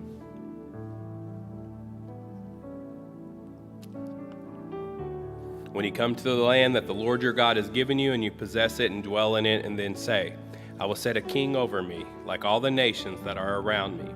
You may indeed set a king over you from whom the Lord your God will choose, one from among your brothers. You shall set as king over you. You may not put a foreigner over you who is not your brother. Only he must not acquire many horses for himself, or cause the people to return to Egypt in order to acquire many horses. Since the Lord has said to you, you shall not return this way again.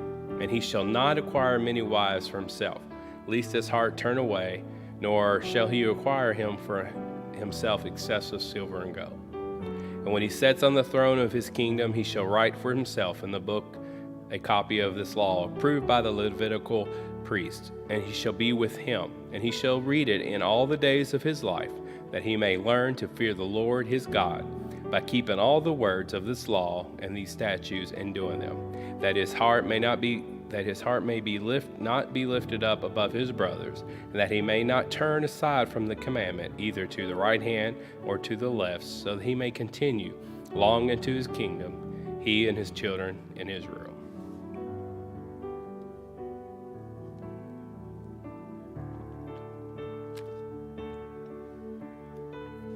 Chapter 18. The Levitical priest of all the tribe of Levi shall have no portion or inheritance with Israel. They shall eat the Lord's food offerings as their inheritance. They shall not have no inheritance among their brothers. The Lord is the inheritance, as he promised them.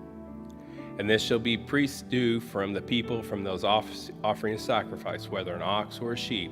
They shall give to the priest the shoulder, and the 2 cheeks, and the stomach. The first fruit of your grain, of your wine, and your oil, and the first fleece of your sheep you shall give him. For the Lord your God is choosing him out of your tribe to stand and minister in the name of the Lord, him and his sons for all time. And if a Levite comes from out of your towns, out of all of Israel, where he lies, and he may come with when he desires to a place that the Lord will choose, and the ministers in that name of the Lord his God, like all of his fellow Levites who come to minister there before the Lord. And he may have an equal portion to eat, besides what he receives from the sale of patrimony. When you come into the land that the Lord your God has given you, you shall not learn to follow the abominable practices of the nation. There shall not be found among you anyone who burns his son or his daughters as an offering, anyone who practices divination or tells fortunes or interprets omens, or a sorcerer, or a charmer or a medium, or a necromancer, or one who inquires of the dead. For whoever does these things is an abomination to the Lord. And because of these abominations, the Lord your God is driving them out before you. You shall be blameless before the Lord your God, for these nations which you are about to dispose listen to the fortune tellers and to the diviners. But as for you, the Lord your God has not allowed you to do this. The Lord your God will rise up for you a prophet like me from among you, from your brothers. It is to him you shall listen, just as you desired to the Lord your God of Horeb of the day of the assembly, when you said, Let me not hear again the voice of the Lord my God, or see his great fire any more, lest I die. And the Lord said to me, They are right in what they have spoken. I will raise up from them a prophet like you from among their brothers, and I will put my words in his mouth, and he shall speak to them all that I commanded him. And whoever will not listen to the words that he shall speak in my name, I myself will require it of him. But the prophet who presumes to speak a word in my name that I have not commanded him to speak, or who speaks in the name of other gods, that same prophet shall die. And if you say in your heart, How may we know the word that the Lord has not spoken? When a prophet speaks in the name of the Lord, if the word does not come to pass or come true, that is a word that the Lord has not spoken. The prophet has spoken it presumptuously, and they need not to be afraid of him.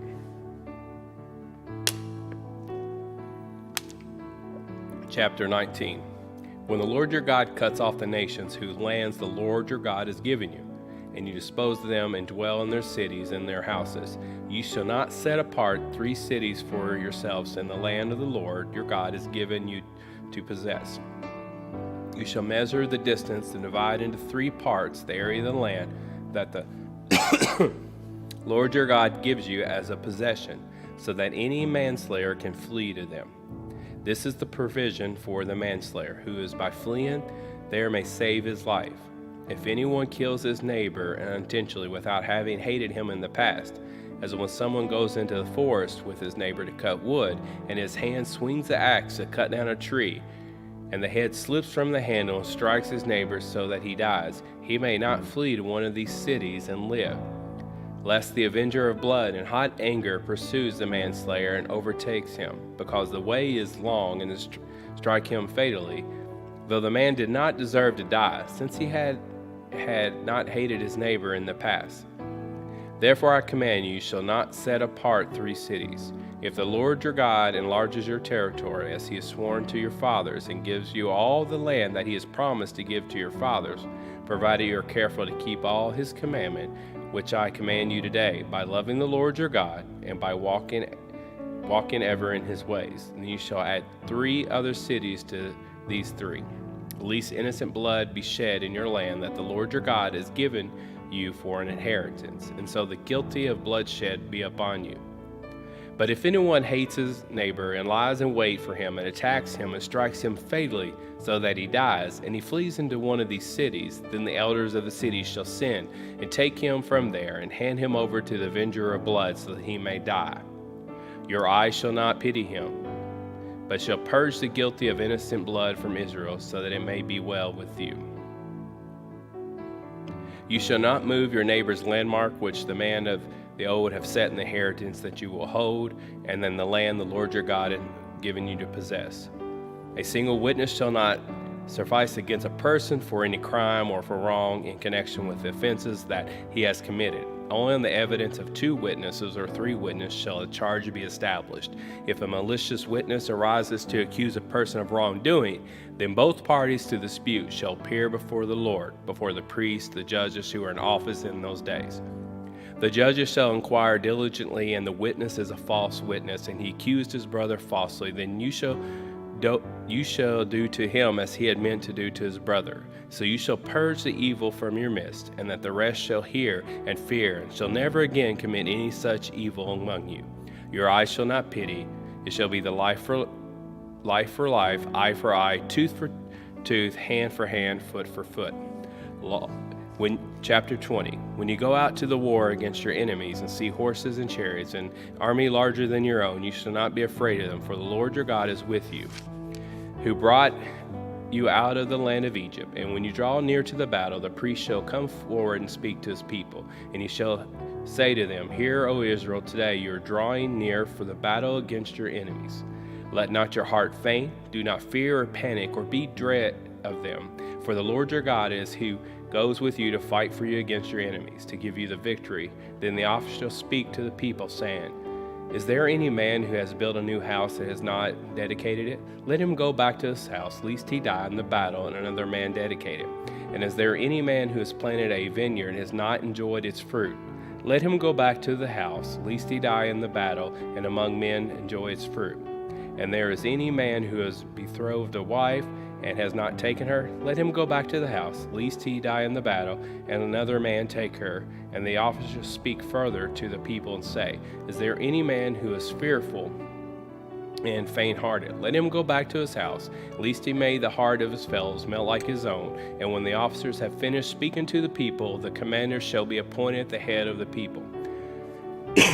When you draw near to the city and fight against it, offer terms and peace. And if it responds to you peacefully and it opens to you, then all the people who are found in it shall be forced labor for you and shall serve you.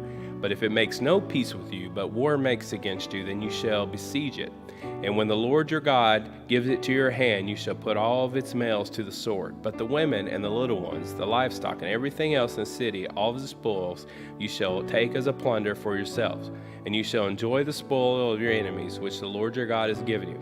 Thus you shall due to all the cities that are far from you, which are not cities of the nations here, but in the cities of these people that the Lord your God has given you for inheritance, you shall alive nothing that breathes, but you shall devote that to complete destruction, the Hittites, the Amorites, the Canaanites, the Perizzites, the Hivites, the Jebusites, as the Lord your God has commanded, that he may not teach you to do according to their abominable practice as they have done for their gods, and so you sin against the Lord your God. When you besiege a city for a long time, making war against it in order to take it, you shall not destroy its trees by wielding an axe against them. You may not eat from them, but you shall not cut them down. Are the trees in the field human, that they should be besieged by you? Only the trees that you know are not trees for food you may destroy and cut down, that you may build siege works against the city that makes war with you until it falls. Chapter 21. If the land that the Lord your God has given you to possess someone is found slain, lying in the open country, and it is not known who killed him, then your elders and your judges shall come out, and they shall measure the distance to the surrounding cities. And the elders of the city that is nearest to the slain man shall take a heifer that has never been worked, and that has not pulled in a yoke. And the elders of the city shall bring their heifer down to a valley with running water, which is neither plowed nor sown, and shall break in the heifer's neck there in the valley. Which is neither plowed nor sown, and shall break the heifer's neck there in the valley. Then the priests, the sons of Levi, shall come forward, for the Lord your God has chosen them to minister them, and to bless in the name of the Lord. And by their word every dispute, every assault shall be settled. And all the elders of that city nearest to the slain man shall wash their hands over the heifer whose neck was broken in the valley, and shall testify, our hands did not shed his blood, nor did our eyes see his shed, except atonement, O Lord, for your people of Israel, whom you have redeemed, and did not set the guilt of innocent blood in the midst of your people Israel, so that their blood guilt be atoned for. So you shall purge the guilty of innocent blood for your midst, when you do what is the right in the sight of the Lord. When you go out to war against your enemies, and the Lord your God gives them into your hand, you'll take them captive. And you see among the captives a beautiful woman, and you desire to take her to be your wife, and you bring her home to your house, she shall shave her head, pare her nails, and she shall take off her clothes in which she was captured, and shall remain in your house, a layman her father, and a mother a full month. After that you may go in to her, and be her husband, and she shall be your wife. But you no longer delight in her. You shall not let her go where she wants, but you shall not sell her for money, nor shall you treat her as a slave, since you have humiliated her.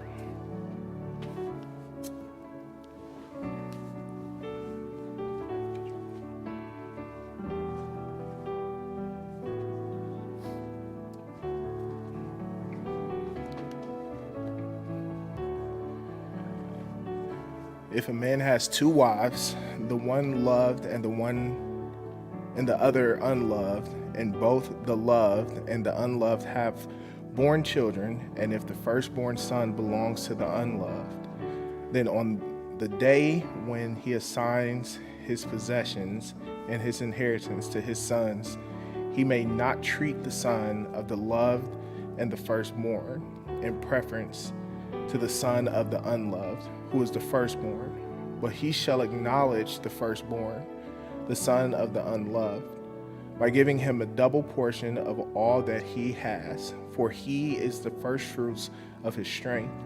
The right of the firstborn is his.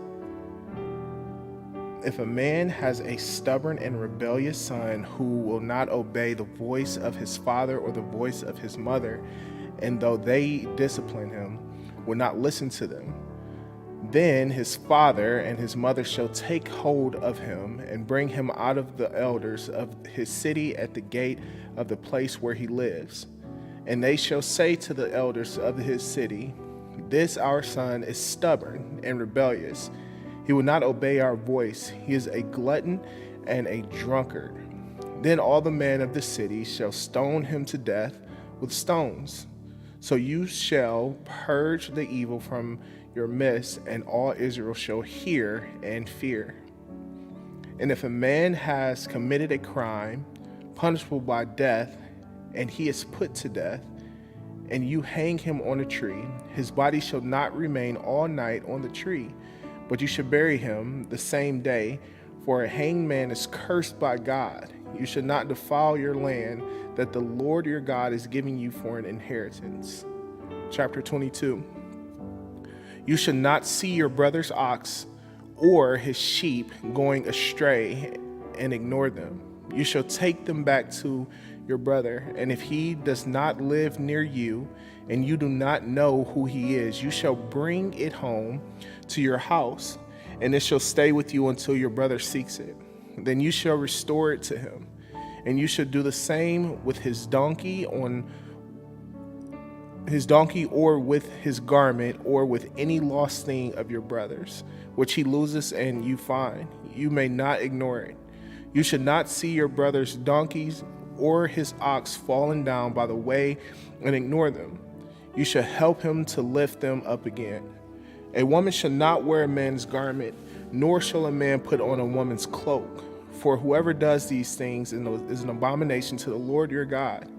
If you come across a bird's nest in any tree, or on the ground with young ones, or eggs, and the mother sitting on the young or on the eggs, you shall not take the mother with the young. You shall let the mother go. But the young you may take for yourself, that it may go well with you, and that you may live long. When you build a new house, you shall make a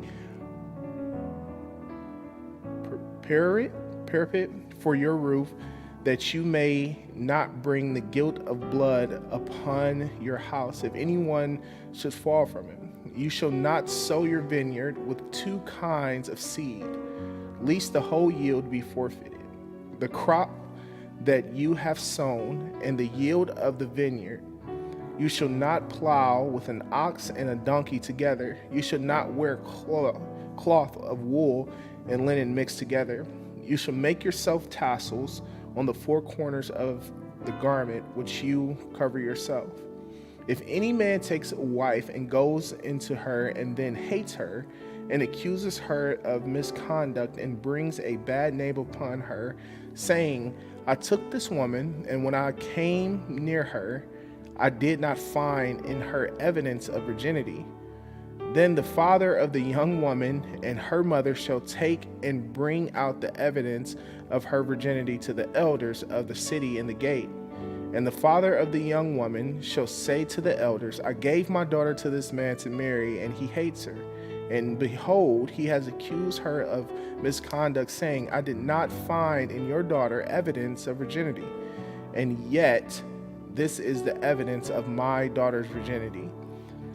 And they shall spread the cloak before the elders of the city. Then the elders of that city shall take the man and whip him. And they shall find him 100 shekels of silver and give them to the father of the young woman, because he has brought a bad name upon a virgin of Israel.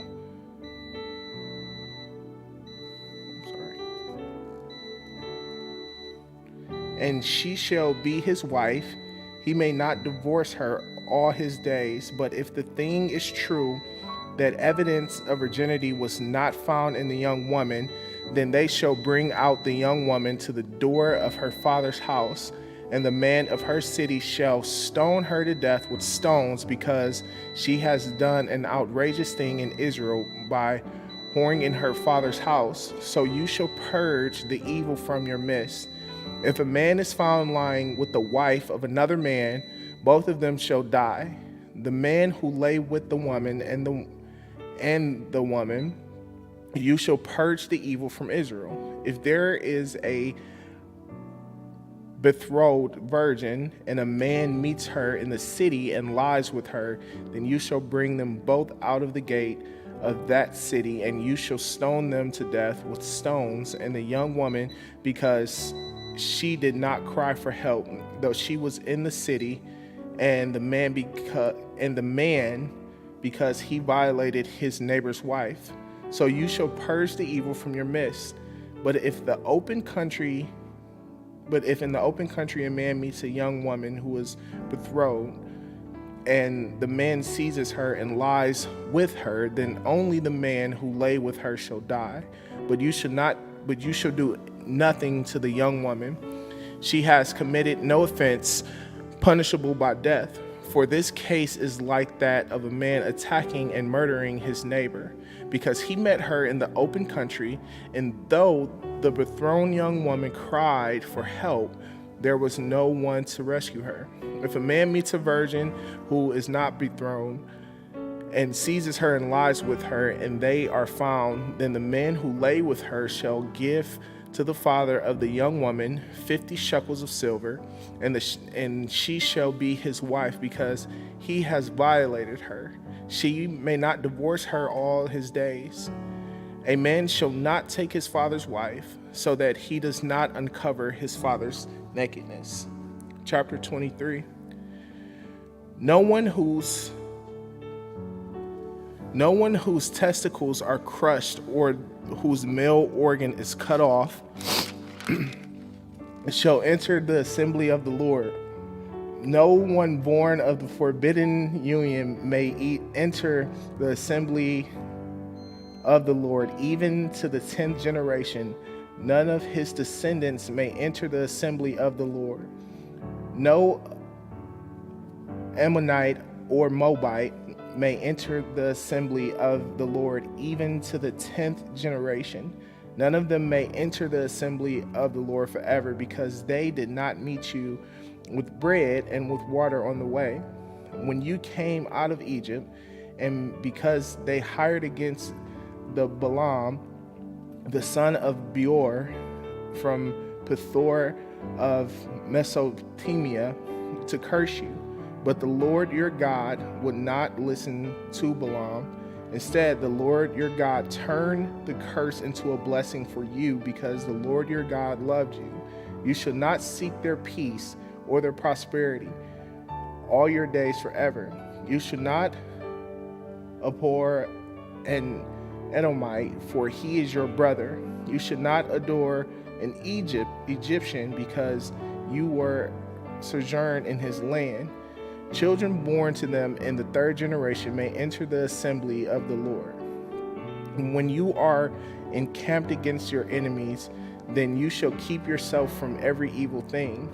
If any man among you becomes unclean because of the uncultural emission, then he shall go outside the camp.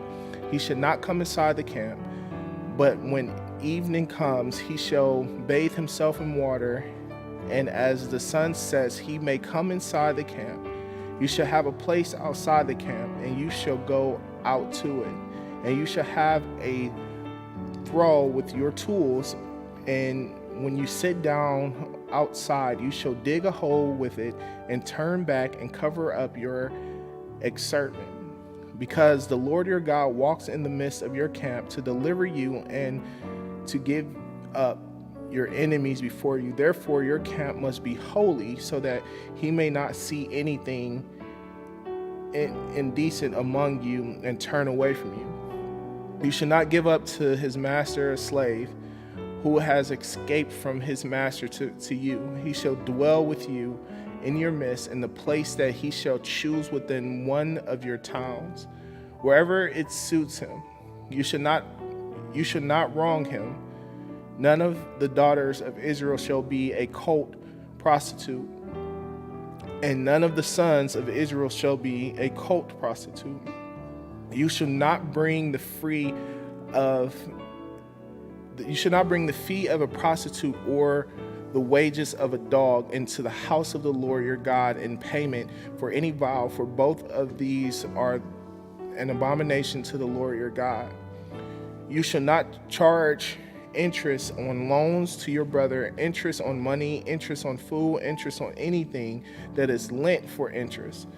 You may charge a foreigner interest, but you may not charge your brother interest, that the Lord your God may bless you in all that you undertake in the land that you are entering to take possession of it. If you make a vow to the Lord your God, you shall not delay fulfilling it, for the Lord your God will surely require it of you, and you will be guilty of sin. But if you refrain from vowing, you will not be guilty of sin. You should be careful to do what has passed your lips, for you have voluntarily vowed to the Lord your God what you have promised with your mouth. If you go into your neighbor's vineyard, you may eat your fill of grapes, as many as you wish, but you shall not put any in your bag. If you go into your neighbor's standing grain, you may pluck the ears with your hand, but you shall not put a sickle to your neighbor's standing grain. Deuteronomy chapter 24. When a man takes a wife and marries her, if she finds no favor in his eyes because he has found some indecency in her, he writes her a certificate of divorce and puts it in her hand and sends her out of his house. And she departs out of his house, and if she goes and becomes another man's wife, and the latter man hates her and writes a certificate of divorce and puts it in her hand and sends her out of his house, or if the latter man dies who took her to be his wife, then her former husband who sent her away may not take her again to be his wife after she has been defiled, for that is an abomination before the Lord. And you shall not bring sin upon the land that the Lord your God is giving you for an inheritance. When a man is newly married, he shall not go out with the army or be liable for any other public duty. He shall be free at home 1 year to be happy with his wife whom he has taken. No one shall take a meal or an upper milestone in pledge, for that would be taking a life in pledge.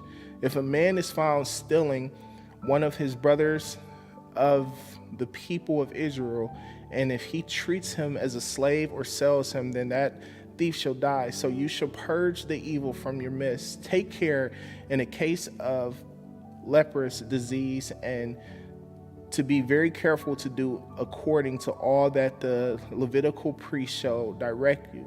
As I commanded them, so you shall be careful to do. Remember that the Lord your God did to Miriam on the way as you came out of Egypt.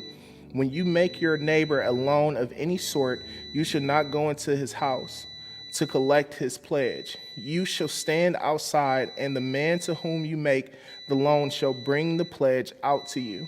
And if he is a poor man, you shall not sleep in his pledge. You shall restore to him the pledge as the sun sets, that he may sleep in his cloak and bless you. And it shall be righteousness for you before the Lord your God. You shall not oppress a hired worker who is poor and who is needy, whether he is one of your brothers or one of the sojourners who are in your land within your towns. You should give him his wages on the same day before the sun sets, for he is poor and counts on it, lest he cry against you to the Lord, and you be guilty of sin. Fathers shall not be put to death because of their children, nor shall children be put to death because of their fathers. Each one shall be put to death for his own sin. You shall not pervert the justice due to the sojourner or to the fatherless, or take a widow's garment in pledge, but you shall remember that you were a slave in Egypt, and the Lord your God redeemed you from there. Therefore, I command you to do this. When you reap your harvest in your field and forget a sheaf in the field, you shall not go back to get it. It shall be for the sojourner, the fatherless, and the widow, that the Lord your God may bless you in all the work of your hands. When you beat your olive trees, you shall not go over them again. It shall be for the sojourner, the fatherless, and the widow. When you gather the grapes of your vineyard, you shall not strip it afterward. It shall be for the sojourner, the fatherless, and the widow. You shall remember that you were a slave in the land of Egypt. Therefore, I command you to do this. Deuteronomy chapter 25. If there is a dispute between men and they come into court and the judges decide between them, acquitting him, the innocent, and condemning the guilty, then if the guilty man deserves to be beaten, the judge shall cause him to lie down and be beaten in his presence with a number of stripes in proportion to his offense. 40 stripes may be given him, but not more, lest if one shall go on to beat him with more stripes than these, your brother be degraded in your sight. You should not muzzle an ox when it is treading out the grain. If brothers dwell together and one of them dies and has no son, the wife of the dead man shall not be married outside the family to a stranger. Her husband's brother shall go in to her and take her as his wife and perform the duty of a husband's brother to her. And if the first son whom she bears shall succeed to the name of his dead brother, that his name may not be blotted out of Israel. And if the man does not wish to take his brother's wife, then his brother's wife shall go up to the gate to the elders and say, my husband's brother refuses to perpetuate his brother's name in Israel. Perpetrate his name in Israel. We will not perform the duty of a husband's brother to me. Then the elders of his city shall call him and speak to him, and if he persists, saying, I do not wish to take her, then his brother's wife shall go up to him in the presence of the elders and pull his sandal off his foot and spit in his face. And she shall answer and say, so shall it be done to the man who does not build up his brother's house. And if the name of his house shall be called in Israel, the house of him who had his sandal pulled off. When men fight with one another, and the wife of the one draws near to rescue her husband from the hand of him who is beating him, and puts out her hand and seizes him by the private parts, then you shall cut off her hand. Your eyes shall have no pity. You should not have in your bag 2 kinds of weights, a large and small. You shall not have in your house 2 kinds of measures, a large and small.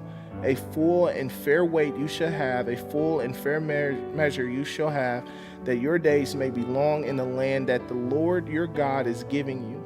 For all who do such things, all who act dishonestly, are an abomination to the Lord your God. Remember what Amalek did to you on the way as you came out of Egypt, how he attacked you on the way when you were faint and weary, and cut off your tail, those who were lagging behind you, and he did not fear God. Therefore, when the Lord your God has given you rest from all your enemies around you in the land that the Lord your God is giving you for an inheritance to possess, you shall blot out the memory of Amalek from under heaven.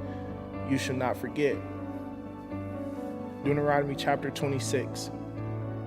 When you come into the land that the Lord your God is giving you for an inheritance, and have taken possession of it and live it, you shall take some of the first of all the fruit of the ground which you harvest from your land that the Lord your God is giving you, and you shall put in a basket, and you should go to the place that the Lord your God will choose to make his name to dwell there. And you shall go to the priest who is in the office at that time, and say to him, I declare today to the Lord your God that I have come into the land that the Lord swore to our fathers to give us. Then the priest shall take the basket from your hand and set it down before the altar of the Lord your God. And you shall make response before the Lord your God. A wandering armament was my father, and he went down into Egypt and sojourned there, few in number, and there he became a nation, great, mighty, and populous. And the Egyptians treated us harshly and humiliated us and laid on us hard labor. Then we cried to the Lord Then we cried to the Lord, the God of our fathers, and the Lord heard our voice and saw our affliction, our toil and our oppression. And the Lord brought us out of Egypt with a mighty hand and an outstretched arm, with great deeds of terror, with rains and wonders. And he brought us into this place and gave us this land, a land flowing with milk and honey. And behold, now I bring the first of the fruit of the ground, which you, O Lord, have given me, and you shall set it down before the Lord your God, and worship before the Lord your God, and you shall rejoice in all the good that the Lord your God has given to you and your house, you and the Levite and the sojourner who is among you. When you have finished paying all the tithe of your produce in the 3rd year, which is the year of tithing, giving it to the Levite, the sojourner, the fatherless, the widow, so that you may eat within your towns and be filled. Then you shall say before the Lord your God, I have removed the sacred portion out of my house, and moreover I have given it to the Levite, the sojourner, the fatherless, and the widow, according to all your commandment that you have commanded me. I have not transgressed any of your commandments, nor have I forgotten them. I have not eaten of the tithe while I was mourning, or removed any of it while I was unclean, or offered any of it to the dead. I have obeyed the voice of the Lord my God. I have done according to all that you have commanded me. Look down from your holy habitation from heaven and bless your people Israel and the ground that you have given us, as you swore to our fathers, a land flowing with milk and honey. This day the Lord your God commands you to do these statutes and rules.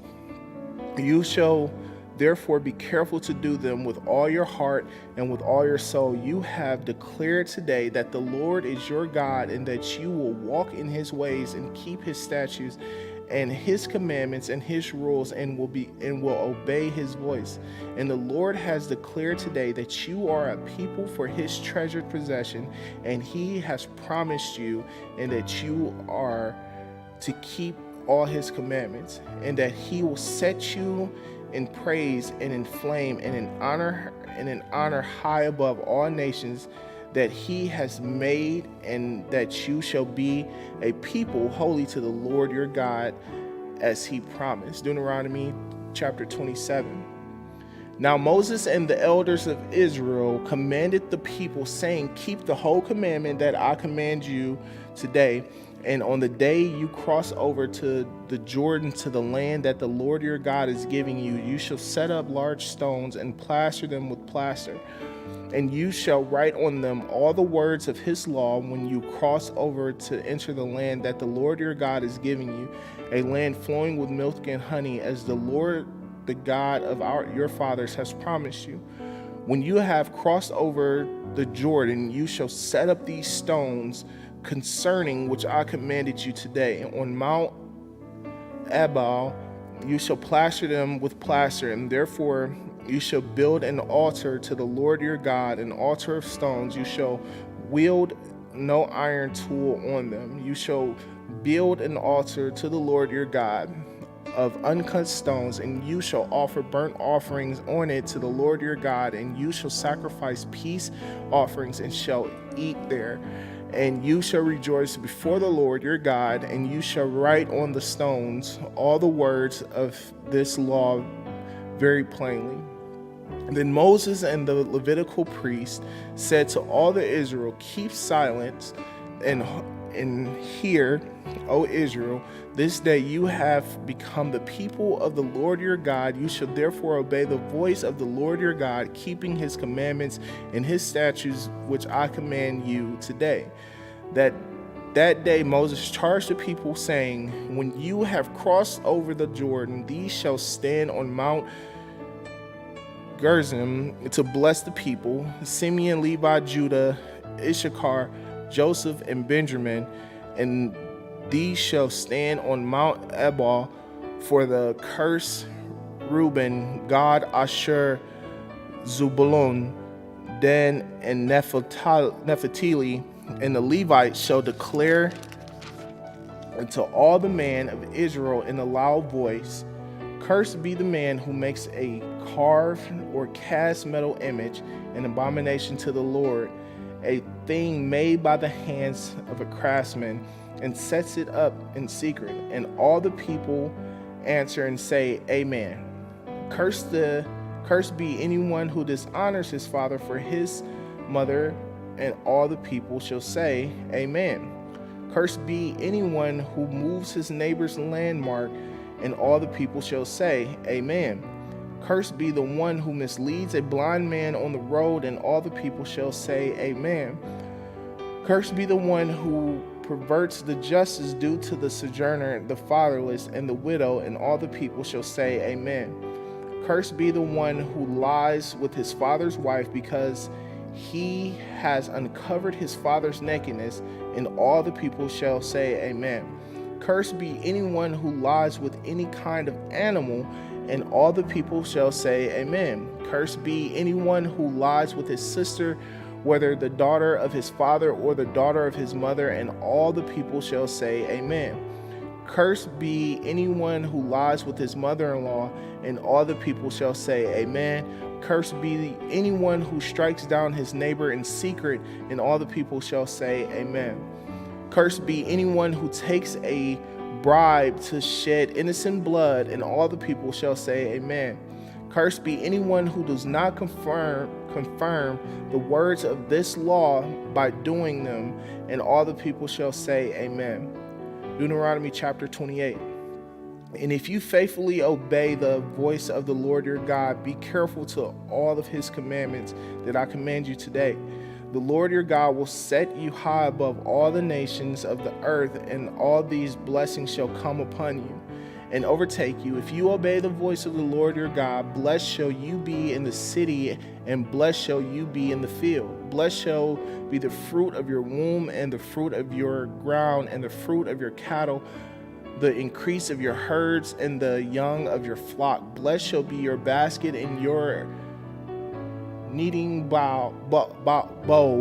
Blessed shall you be when you come, and blessed you shall be when you go out. The Lord will cause your enemies who rise against you to be defeated before you. They shall come out against you one way and flee before you 7 ways. The Lord will command the blessing on you in your barns and in all that you undertake, and he will bless you in the land that the Lord your God is giving you. The Lord will establish you as a people holy to himself, as he has sworn to you, if you keep the commandments of the Lord your God and walk in his ways. And all the peoples of the earth shall see that you are called by the name of the Lord, and they shall be afraid of you. And the Lord will make you abound in prosperity, in the fruit of your womb, and the fruit of your livestock, in the fruit of your ground, within the land that the Lord swore to your fathers to give you. The Lord will open to you his good treasury, the heavens, to give the rain to your land in its season, and to bless all the work of your hands. And you shall lend to many nations, but you shall not borrow. And the Lord will make you the head and not the tail, and you shall only go up and not down. If you obey the commandments of the Lord your God, which I command you today, be careful to do them. And if you do not turn aside from any of the words that I command you today, to the right hand or to the left, to go after other gods to serve them.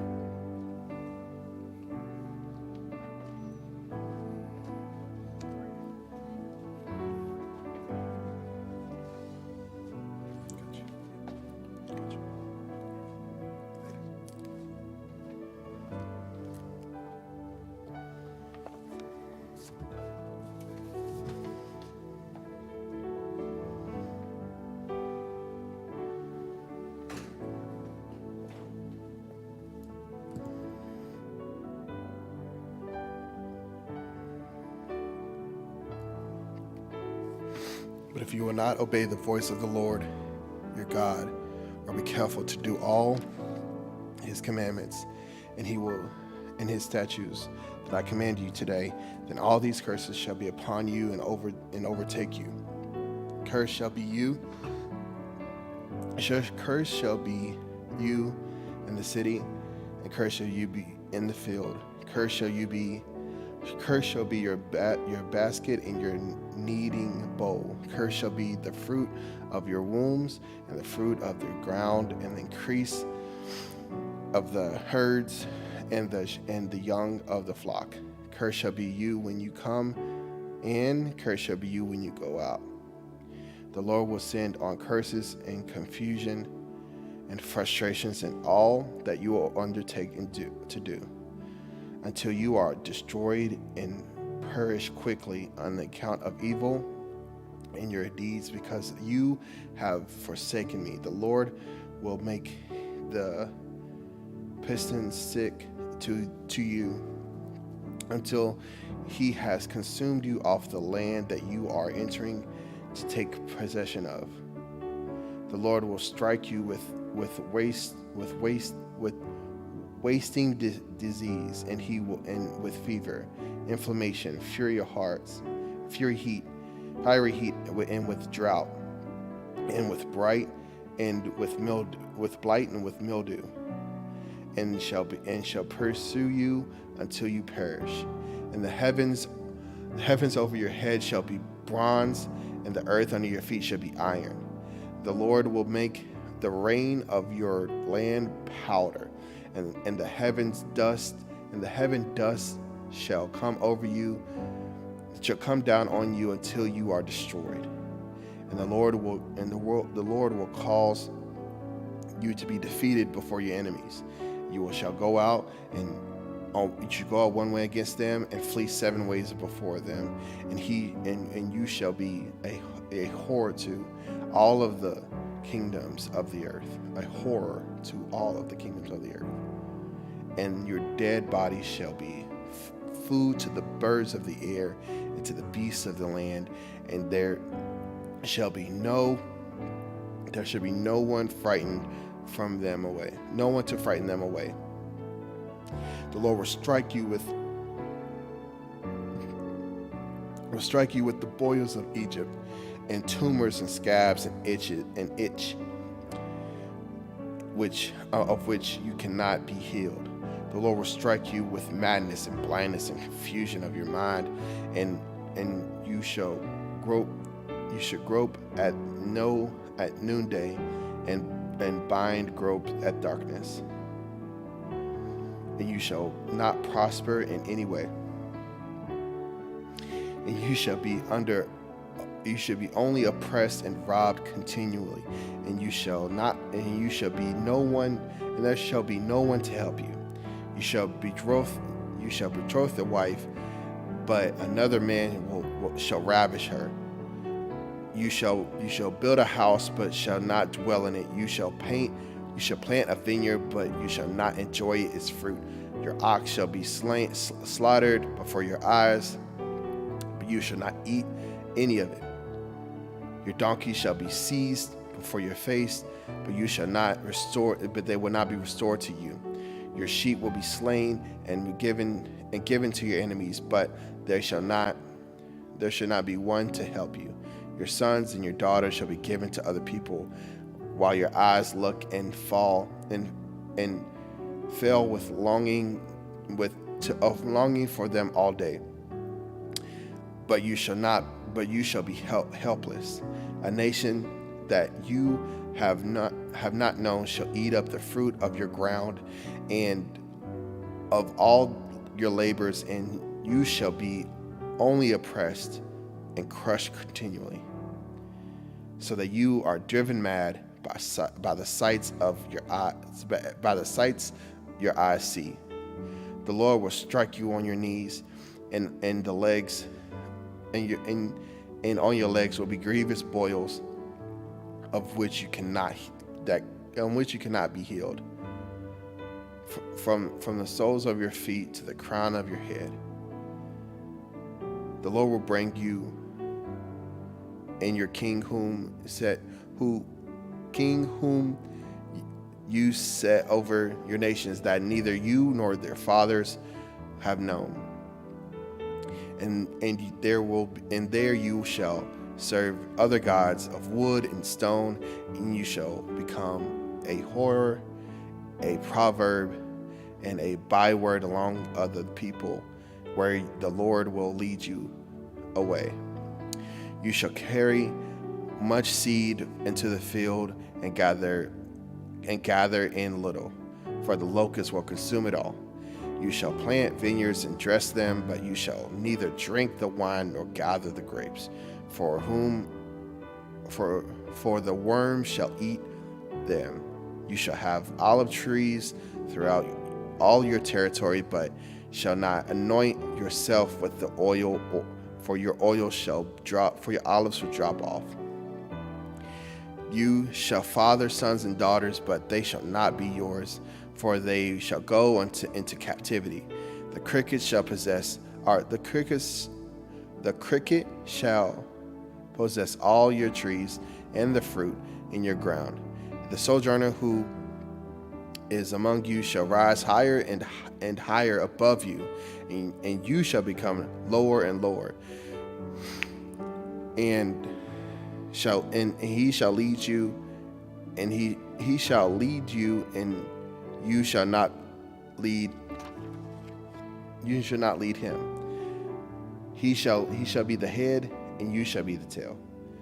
All these curses shall become upon you, pursue you, overtake you, until you are destroyed, because you did not obey the voice of the Lord, to keep his commandments and his statutes that he's commanded you. They shall be a sign and a wonder against you and your offspring forever, because you did not serve the Lord your God with joyful and gladness of heart, because of the abundance of all the things.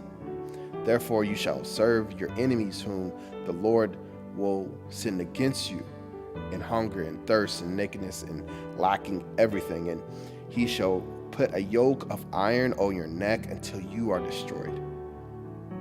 The Lord will bring a nation against you from far away and from the end of the earth, swooping down like eagles, a nation whose language you do not understand, a hard-faced nation who shall not respect the old or show mercy to the young. It shall eat the offspring of your cattle and fruit from your ground until you are destroyed. It also shall not leave you grain or wine or oil, and the increase of your herd and the young of your flock, until they have caused you to perish. They shall besiege you in your towns until your high and fortitude walls in which you trusted will come down throughout all of your land, and they shall besiege you in your towns throughout all of your land, which the Lord your God has given you. And they shall eat the fruit of your womb and flesh of your sons and daughters, whom the Lord your God has given you. And the siege and the distress with which your enemies shall distress you. The man who is the most tender and refined among you will be besieged food to his brother, to the wife he embraces, to the last of the children whom he has left, so he will not give to any of them any of the flesh of his children whom he has eaten, because he has nothing else left. And the siege and the distress with which your enemies shall distress you in all of your towns. The most tender and refined woman among you who would not venture to set the sole of her foot on the ground, because she is too delicate and tender, will be besieged to the husband of to the husband she embraces, and to her son and her daughters, and her son and her daughters, her afterbirth will come out from between her feet, and the children whom she bears, because lacking everything, she will eat them secretly. And the siege and the distress with which your enemies shall distress you in all your towns, if you are not careful to do all of the words of the law that is written in this book, that you may fear this glorious and awesome name, the Lord your God, then the Lord will bring on you and your offspring extraordinary afflictions severe, lasting, and sickness, grievous and lasting. And he will bring upon you again all the diseases of Egypt, for which you were afraid, and shall cling on to you. Every sickness, also every affliction that is not recorded in the book of this law, the Lord will bring upon you until you are destroyed. Whereas you were as numerous as the stars in the heaven, you should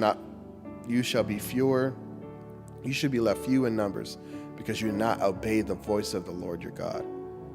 And as the Lord took delight in doing you good and multiplying you, so the Lord will take delight in bringing ruin upon you and destroying you.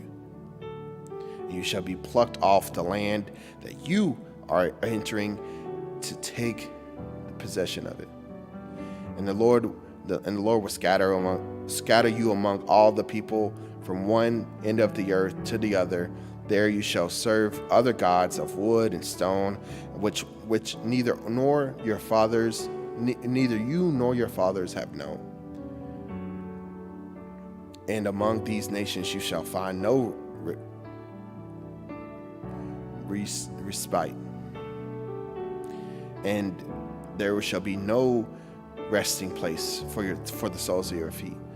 But the Lord will give you their trembling heart, a trembling heart and failing eyes, and a lashing soul. Your life shall hang in doubt before you, night and day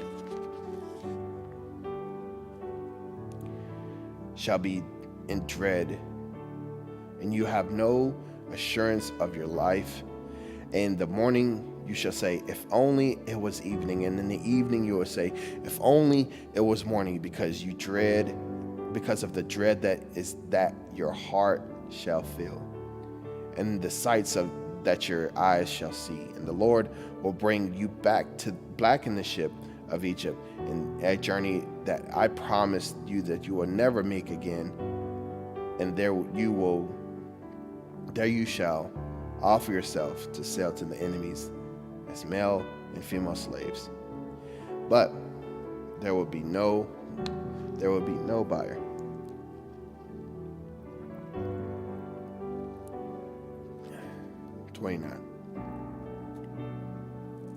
These are the words of the covenant that the Lord commanded Moses to make the people of Israel in the land of Moab, beside the covenant that he had made them at Horeb.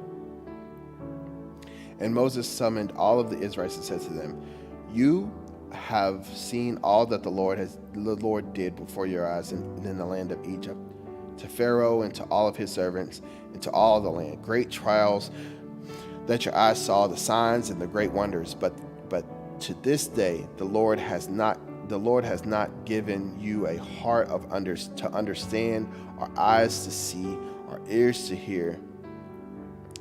I have led you 40 years in the darkness. Your clothes have not been worn out. Your sandals have not been worn. The sandals on your feet, the sandals you have not worn off your feet. You have not eaten bread. You have not drinking wine or strong drink. You may know that I am the Lord your God. And when you came into this place, Sheol, the king of Hasbon and Og, and the king of Bashan, came against us in battle, but we defeated them. We took their land and gave it, for inheritance to the Hebrides, the Hubitites, and the Gadites, and half of the tribe of the Macedonites. Therefore, keep the words of the covenant and do them, that you may prosper in all things. You are standing today, all of you, before the Lord your God, heads of the tribe, your elders, your officers, and all men of Israel, your little ones, your wives, the sojourners who is in your camp, from the ones who chop the wood to the ones who draw the water, so that you may enter into the sworn covenant of the Lord your God, which the Lord your God is making with you today, that he may establish you today as his people, and that he may be your God as he has promised you. And he has swore to your fathers, to Abraham, to Isaac, to Jacob. It's not with you alone that I am making this sworn covenant, but it's with whoever is standing here with us today, because the Lord your God, and with whoever is not here today with us. You know, we have lived in the land of Egypt, and how we have come through the midst of the nations through your passing, or through which you passed. You have seen their detestable things, you have seen their detestable things, the idols of wood and stone, the silver and gold, which were among them. Beware lest there will be among you men or women or clan or tribe whose hearts will turn away from the Lord your God and go to serve the gods of those nations.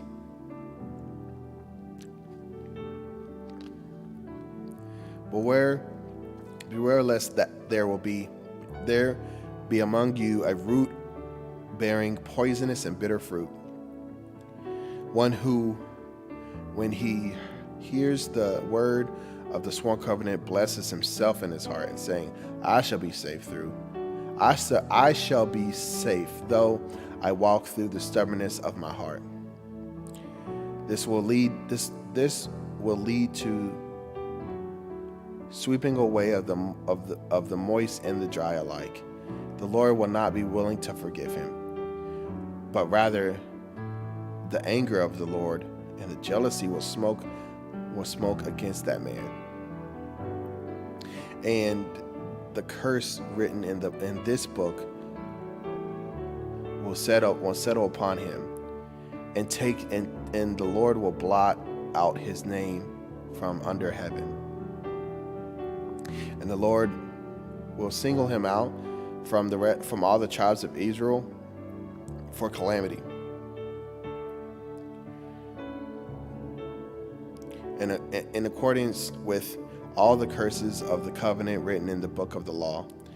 And in the next generation, your children who rise up after you, and the foreigners who come from a far land will say, when they see the afflictions of the land and the sickness with which the Lord made it sick, the whole land burned out with brimstone and salt, and nothing was sown, and nothing grown, where no plant sprout, and overthrow like that.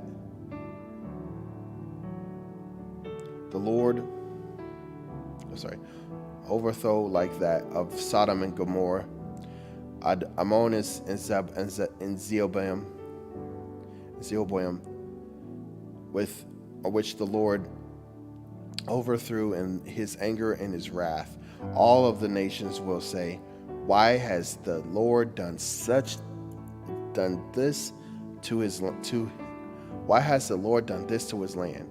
What cursed the heart of this great anger?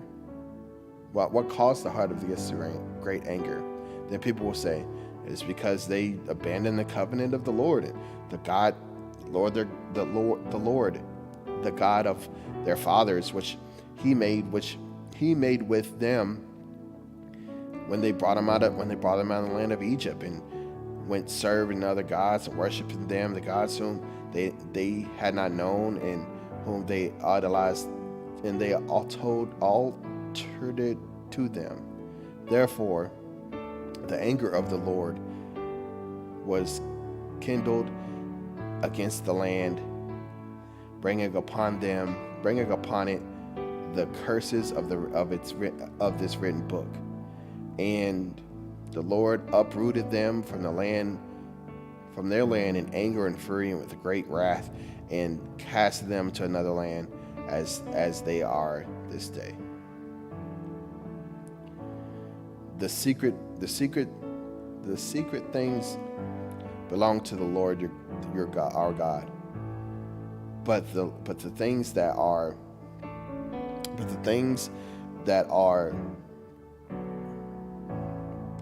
revealed belong to us, to our children forever,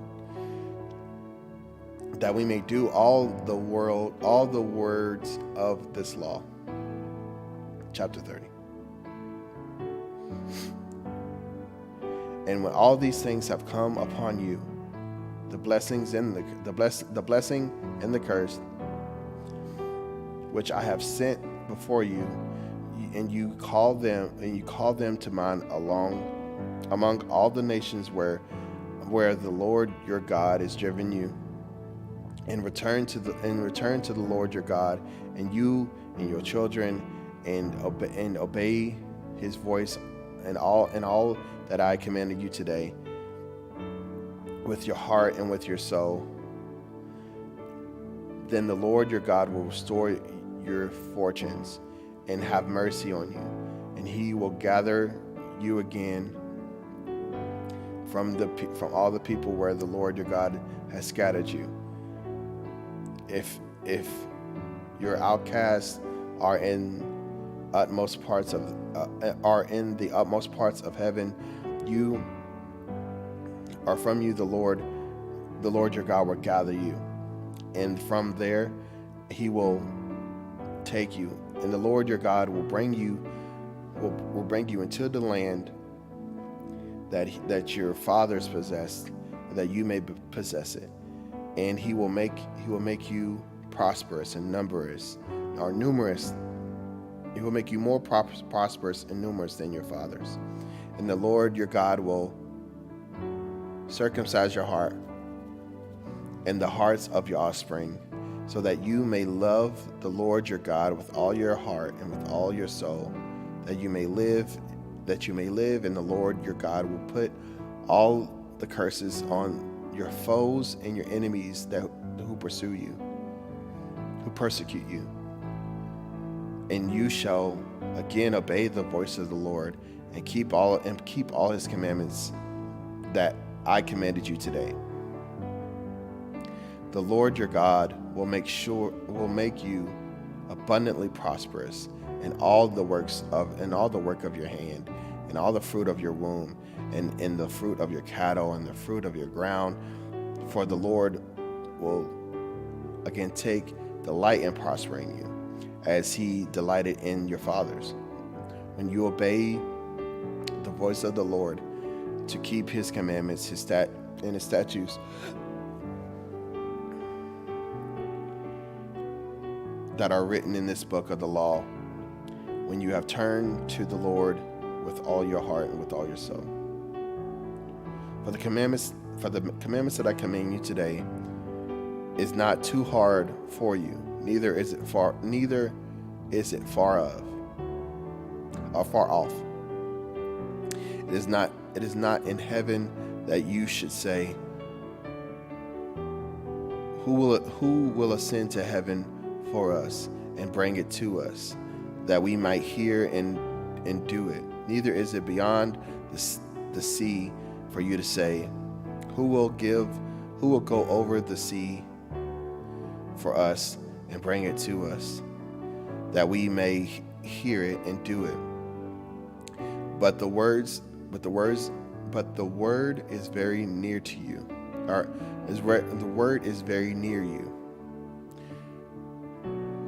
It is in your mouth and it is in your heart, so that you can do it. See, I have set before you today life and good, death and evil. If you obey the commandments of the Lord your God, I command you today by loving the Lord with all your by loving the Lord your God, by walking in his ways and by keeping his commandments and his statutes and his rules, and you shall live and multiply and the Lord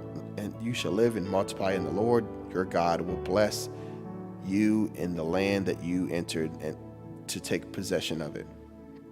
But if your hearts turn away and you will not hear, but you will draw away to worship other gods and serve them, I declare to you today that you shall truly perish. You shall not live a long life in the land that you enter in the land that you are going over the Jordan to enter and possess. I call heaven and earth to witness against you today, that I have set before you life and death, blessings and curses. Therefore, choose life, that you and your offspring may live, loving the Lord your God, obeying his voices, holding fast to him, for he is your life. For he is your life and the length of days, that you may dwell in the land of the Lord swore to you and to your fathers, and to Abraham, Isaac, and to Jacob, to give them. Chapter 31. So Moses continued to speak these words to Israel, and he said to them, I am 120 years old today. I am no longer able to go out and come in. The Lord has said to me, you shall not go over the Jordan, or you shall not go over this Jordan. The Lord your God himself will go over before you. He will destroy the nations before you, so that you shall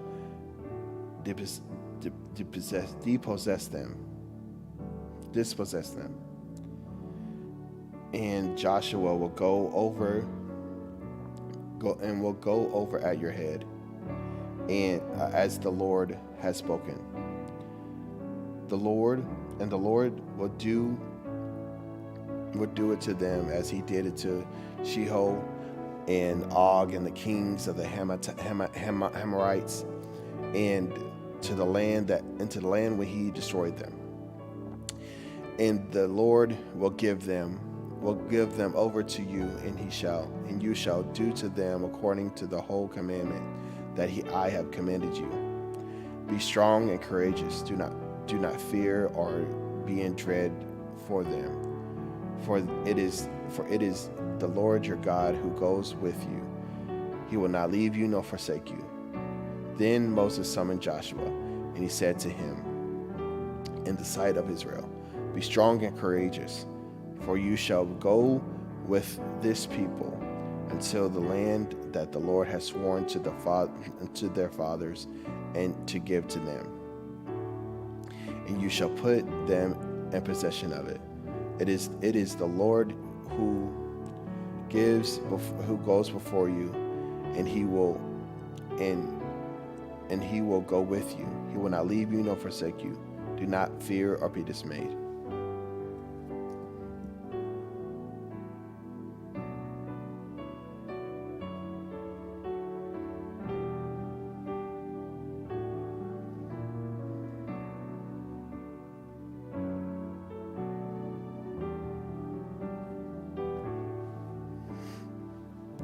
Then Moses wrote this law and gave it to the priests and the sons of Levi, who carried the ark of the covenant, and all of the elders of Israel.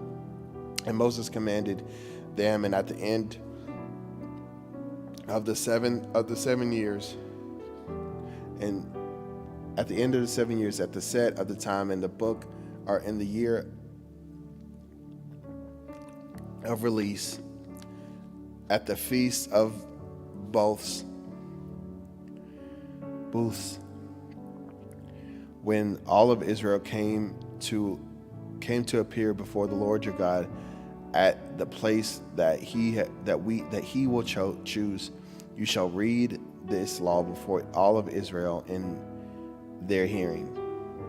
Assemble the people, the man, the woman, the little ones, and the sojourner whom within your town, that they may hear and learn to fear the Lord your God, and be careful to do the words of the law, and that their children who have not known it may hear and learn to fear the Lord your God, as long as you live in the land that you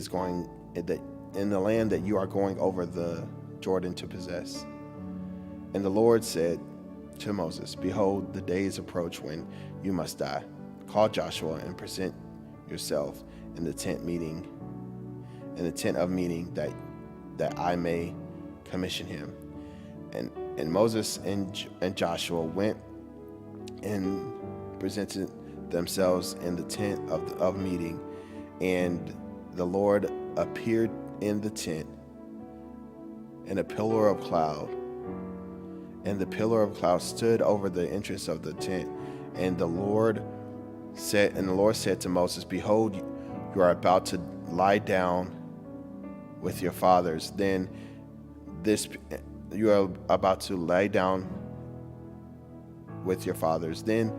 people will rise and will rise after the foreign gods among them in the land that they are entering, and they will forsake me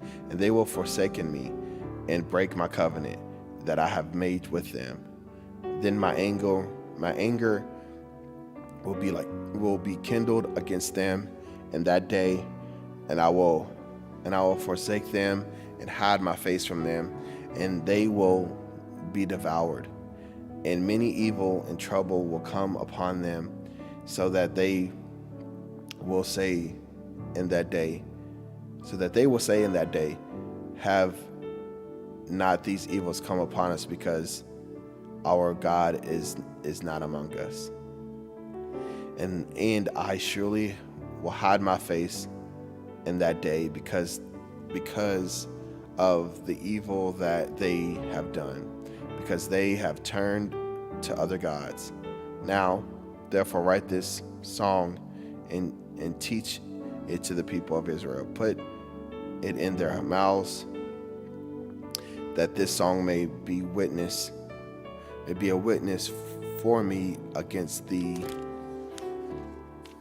people of Israel. For when I have brought them into the land flooded with milk and honey, which I swore to give to their fathers, and they have eaten and are full and have grown fat, they will turn to other gods and serve them, despise me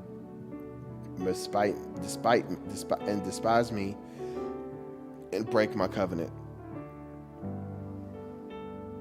And when many evils and troubles have come upon them, this song shall confront them as a witness, for it will live unforgotten in their mouths. For I know that they are inclined to do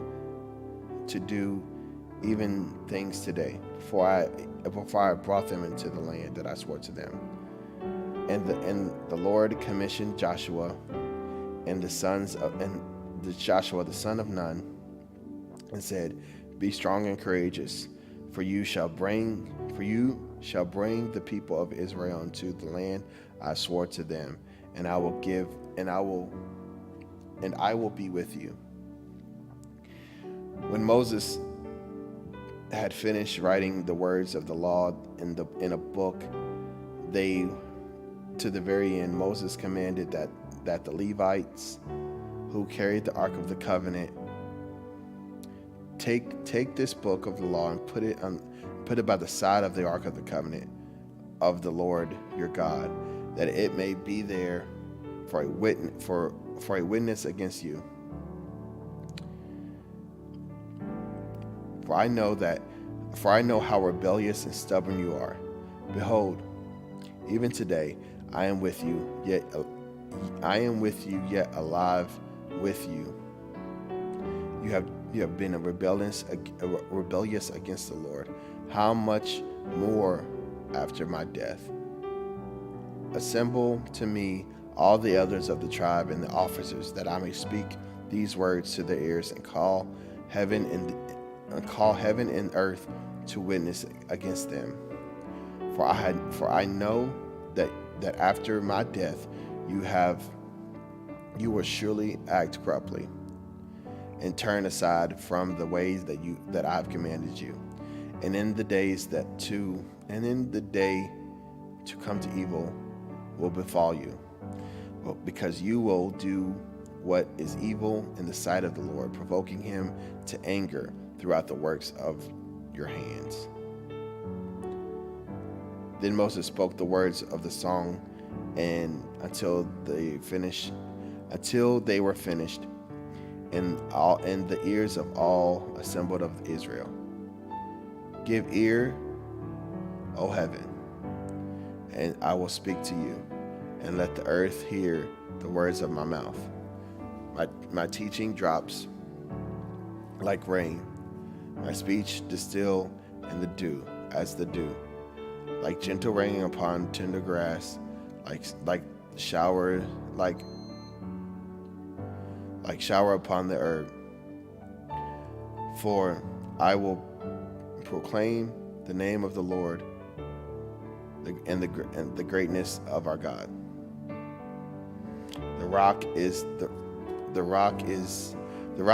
His work is perfect. For all his ways are justice. A God of faithfulness without iniquity, just and upright as he is. They have dealt corruptly with him. They are no longer his children, because they are blemished. They are crooked and twisted. They are crooked and twisted generation. Do you thus reply to the Lord, you foolish and sinless people? It is not he your father whom created you and established you? Remember the days of old, consider the years of many generations. Ask your fathers and say, and he will show you your elders. He will show you your elders, and they will tell you when the Most High gave the nations their inheritance, and when he divided mankind, he fixed the borders of the people according to the numbers of the sons of God. But the Lord's portion is his people. Jacob is allotted heritage.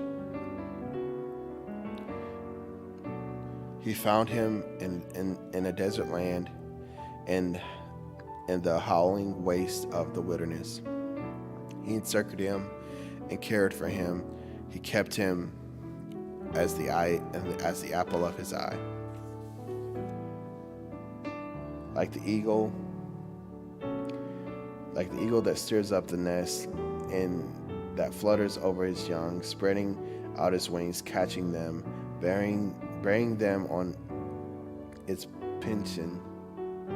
The Lord alone guided him. No foreign god was with him. He made him hide on the highest places of the land, and he ate the produce of the field. And he suckled with him the honey of the rock, and the oil of the flinty rock, curds from the herd, and milk from the flock, with fat of lamb and ram of Basan, and the goats with the very finest of wheat. He drank foaming wine and made from the blood of the grapes. Just Jusaran grew, but Jusaran grew fat and kicked. He grew fat, sprout, and slick. Then he forsought God, who made him, and scoffed at the rock of his salvation. They stirred him to jealousy, with strange gods and abominations. They provoked him to anger. They sacrificed to demons that were no gods, to gods that they have never known, to new gods that have recently come, whom your father had never dreaded. You were unmindful of the rock that bore you, and you forgot the God who gave birth to you. The Lord saw it, and spurned them because of the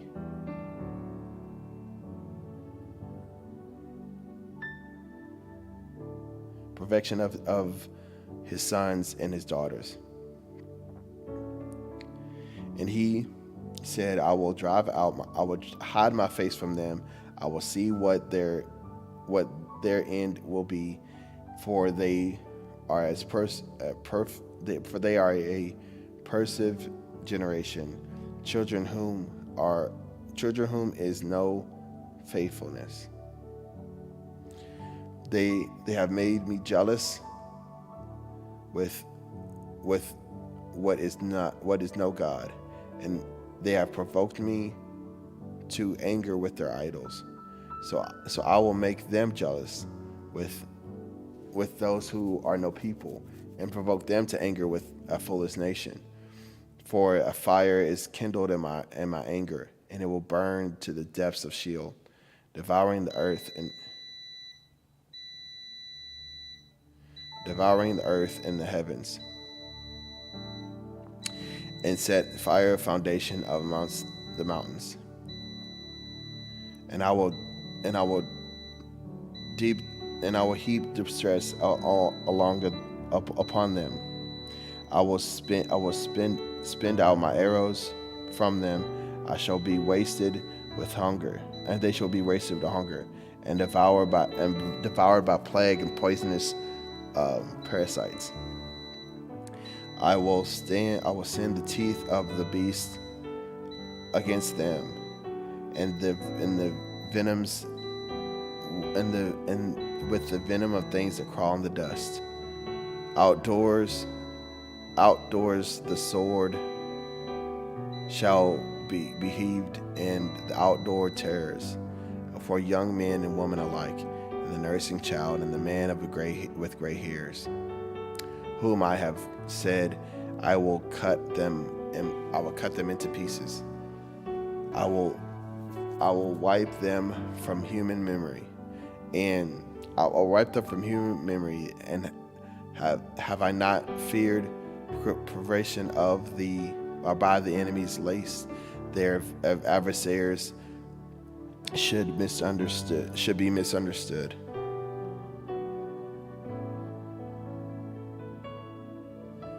At least they should say, our hand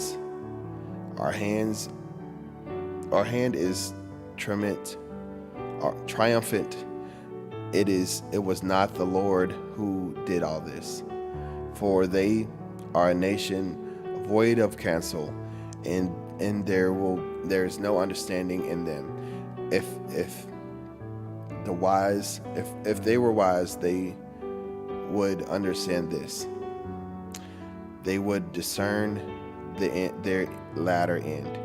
How could one have casted thousands, have cast the thousands, and have put them in 10,000 flight? Unlike their rocks had sowed them, and the Lord had given them up. For their rock is not our rock. Our enemies by themselves. For their vine comes from the vine of Sodom, and their fields of Gomorrah. Their grapes are grapes of poison. Their clusters are bitter. Their wine is poisonous, and is the poison of serpents, and the cruel venom of asps.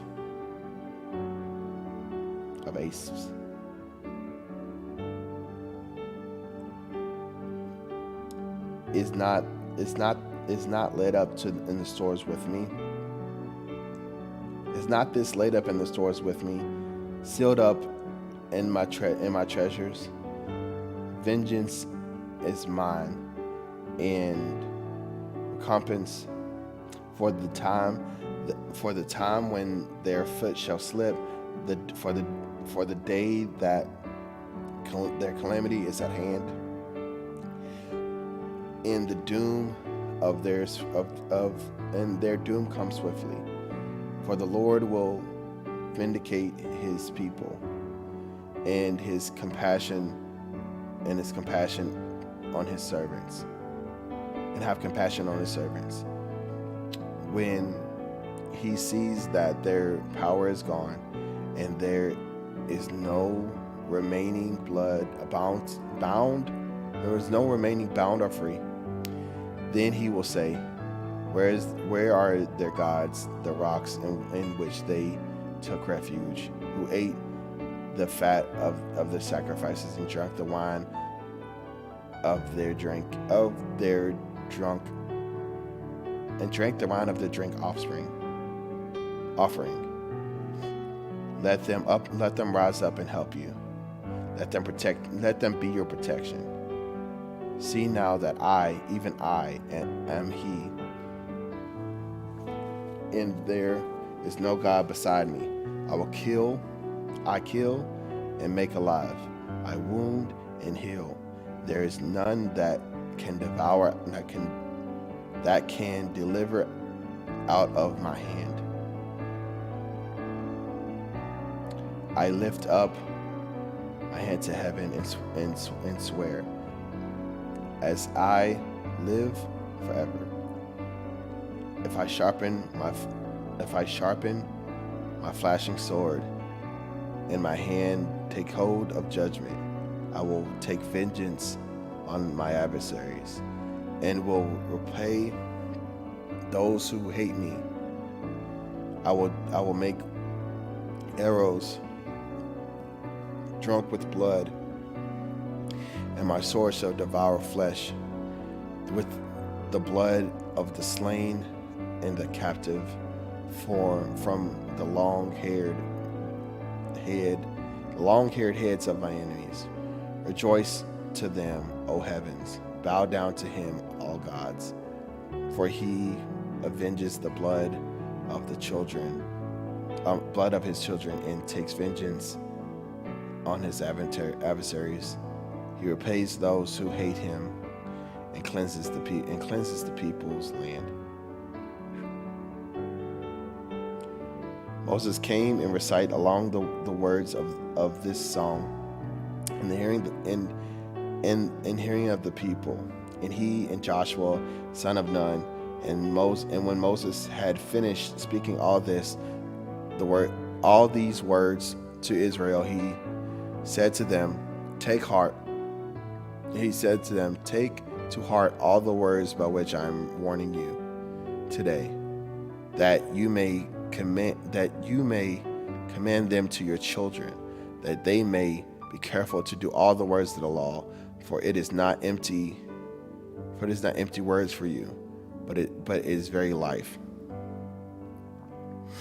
And by these words you shall live long in the land that you were going over the Jordan to possess. That very day the Lord spoke to Moses, Go up this mountain to Abram, Mount Nebo, which is the land of Moab, opposite of Jericho, and view the land of Canaan, which I am giving to the people of Israel, a possession, and die on the mountain which you go up, and be gathered to your people, as Aaron your brother died on the Mount Hor, and gather up his people. Was gathered up to his people, because he broke faith with me in the midst of the people of Israel at the waters of Mekadesh and the wilderness of Zin. And because you did not treat me as holy in the midst of the people of Israel, you shall go to the land before you, but you shall not go there until the land that I am giving, until you will not go there into the land that I'm going to give to the people of Israel.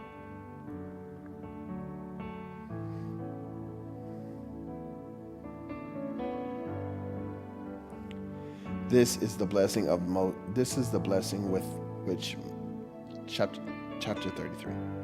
This is the blessing with which Moses, the man of God who blessed the people of Israel before death, he says, The Lord shall come from Sinai, dawned from Seir upon us. He swore forth the mount of Paran, and he came from 10,000s of holy ones, with flaming fire at his right hand. Yes, he loved his people. All of the holy ones in his hand. Well, all of the holy ones are in his hand. So they followed him.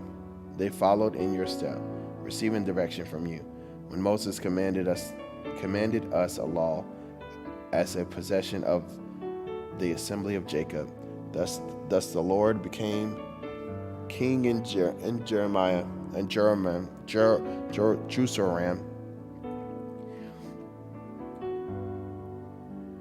When the heads of the people were gathered, all of the tribes of Israel together, let Reuben live and not die, but let his man be few. And this he said to Judah, Hear, O Lord, the voice of Judah, and bring him to his people, with your hands connected to him, and be a help against his adversaries. And he said, and of Levi he says,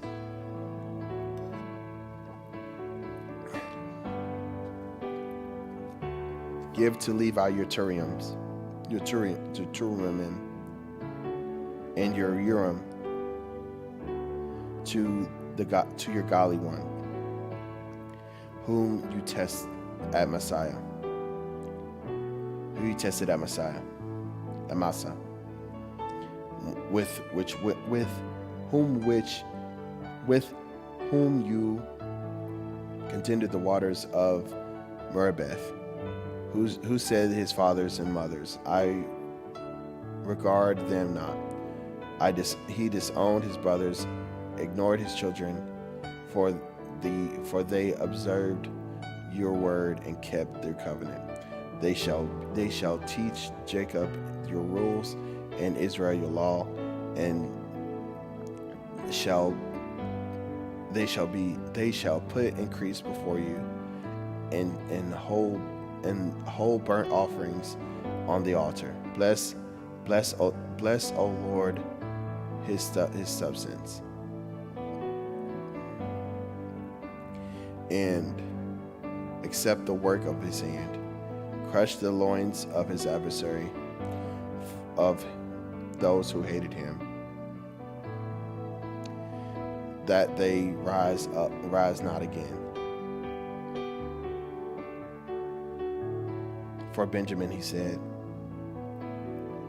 the beloved of the Lord dwell in safety, and the high God surrounds him all the day long, and dwells between his shoulders.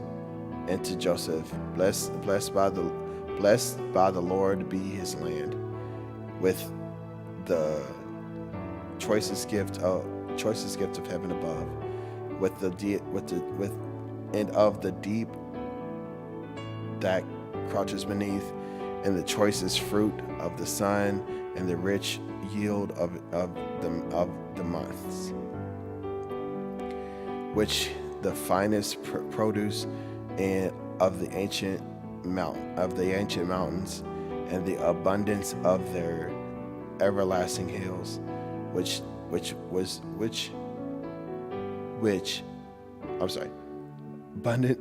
abundance of the everlasting hills, with the best gifts of the earth, and fullness, and the favor of him who dwells in the bush.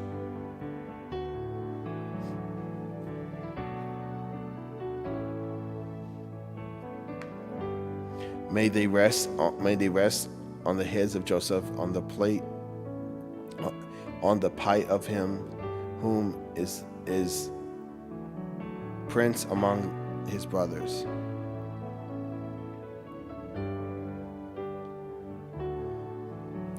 A firstborn bull as his majesty, and his horns are the horns of wild ox, whom he shall gore of the people, all of them to the end of the earth.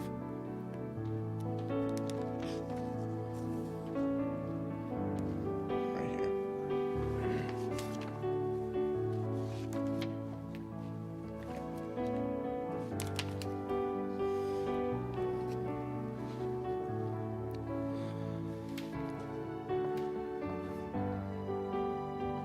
They are the 10,000s of Ephraim, and they are the thousands of Manasseh.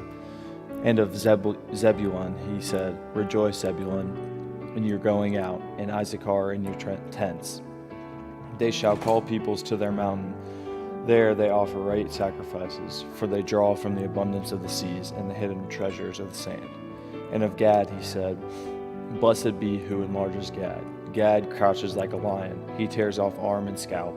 He chose the best of the land for himself, for there a commander's portion was reserved, and he came with the heads of the people. With Israel he executed the justice of the Lord and his judgments for Israel.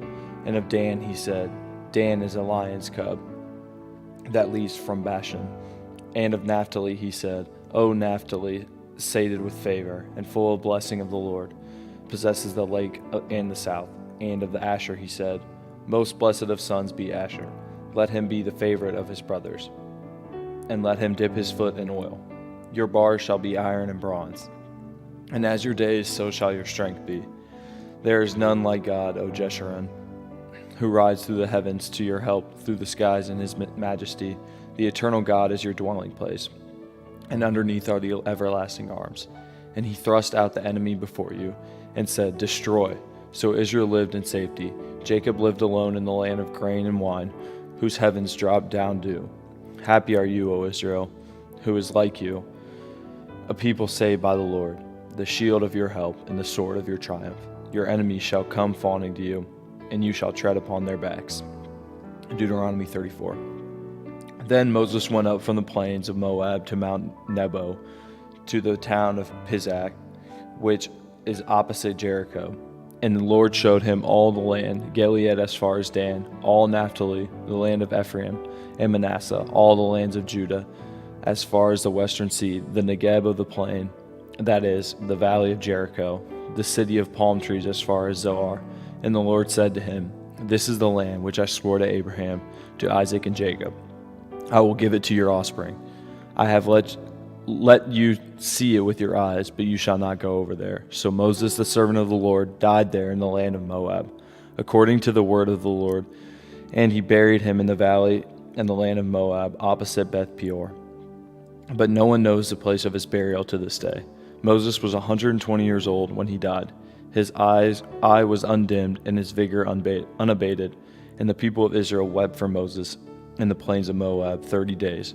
Then the days of weeping and mourning for Moses were ended, and Joshua, the son of Nun, was full of the spirit of wisdom, for Moses had laid his hands on him. So the people of Israel obeyed him and did as the Lord had commanded Moses. And there has not arisen a prophet since in Israel like Moses, whom the Lord knew face to face. None like him, for all the signs and the wonders that the Lord sent him to do in the land of Egypt, to Pharaoh and to all his servants, and to all his land, and for all the mighty power and all the great deeds of terror that Moses did in the sight of Israel.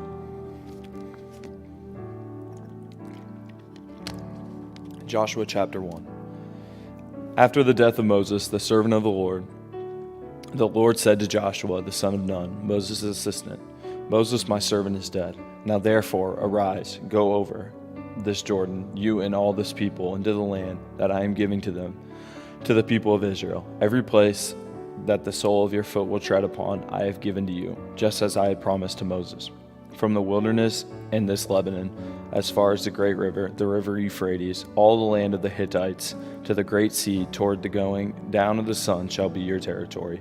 No man shall be able to stand before you all the days of your life. Just as I was with Moses, so I will be with you. I will not leave you or forsake you. Be strong and courageous. For you shall cause this people to inherit the land that I swore to their fathers to give them.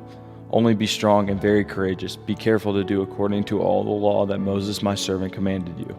Do not turn from it to the right hand or to the left, that you may have good success wherever you go. This book of the law shall not depart from your mouth, but you shall meditate on it day and night, so that you may be careful to do according to all that is written in it. For then you will make your way prosperous, and then you will have good success. Have I not commanded you? Be strong and courageous. Do not be frightened, and do not be dismayed, for the Lord your God is with you wherever you go.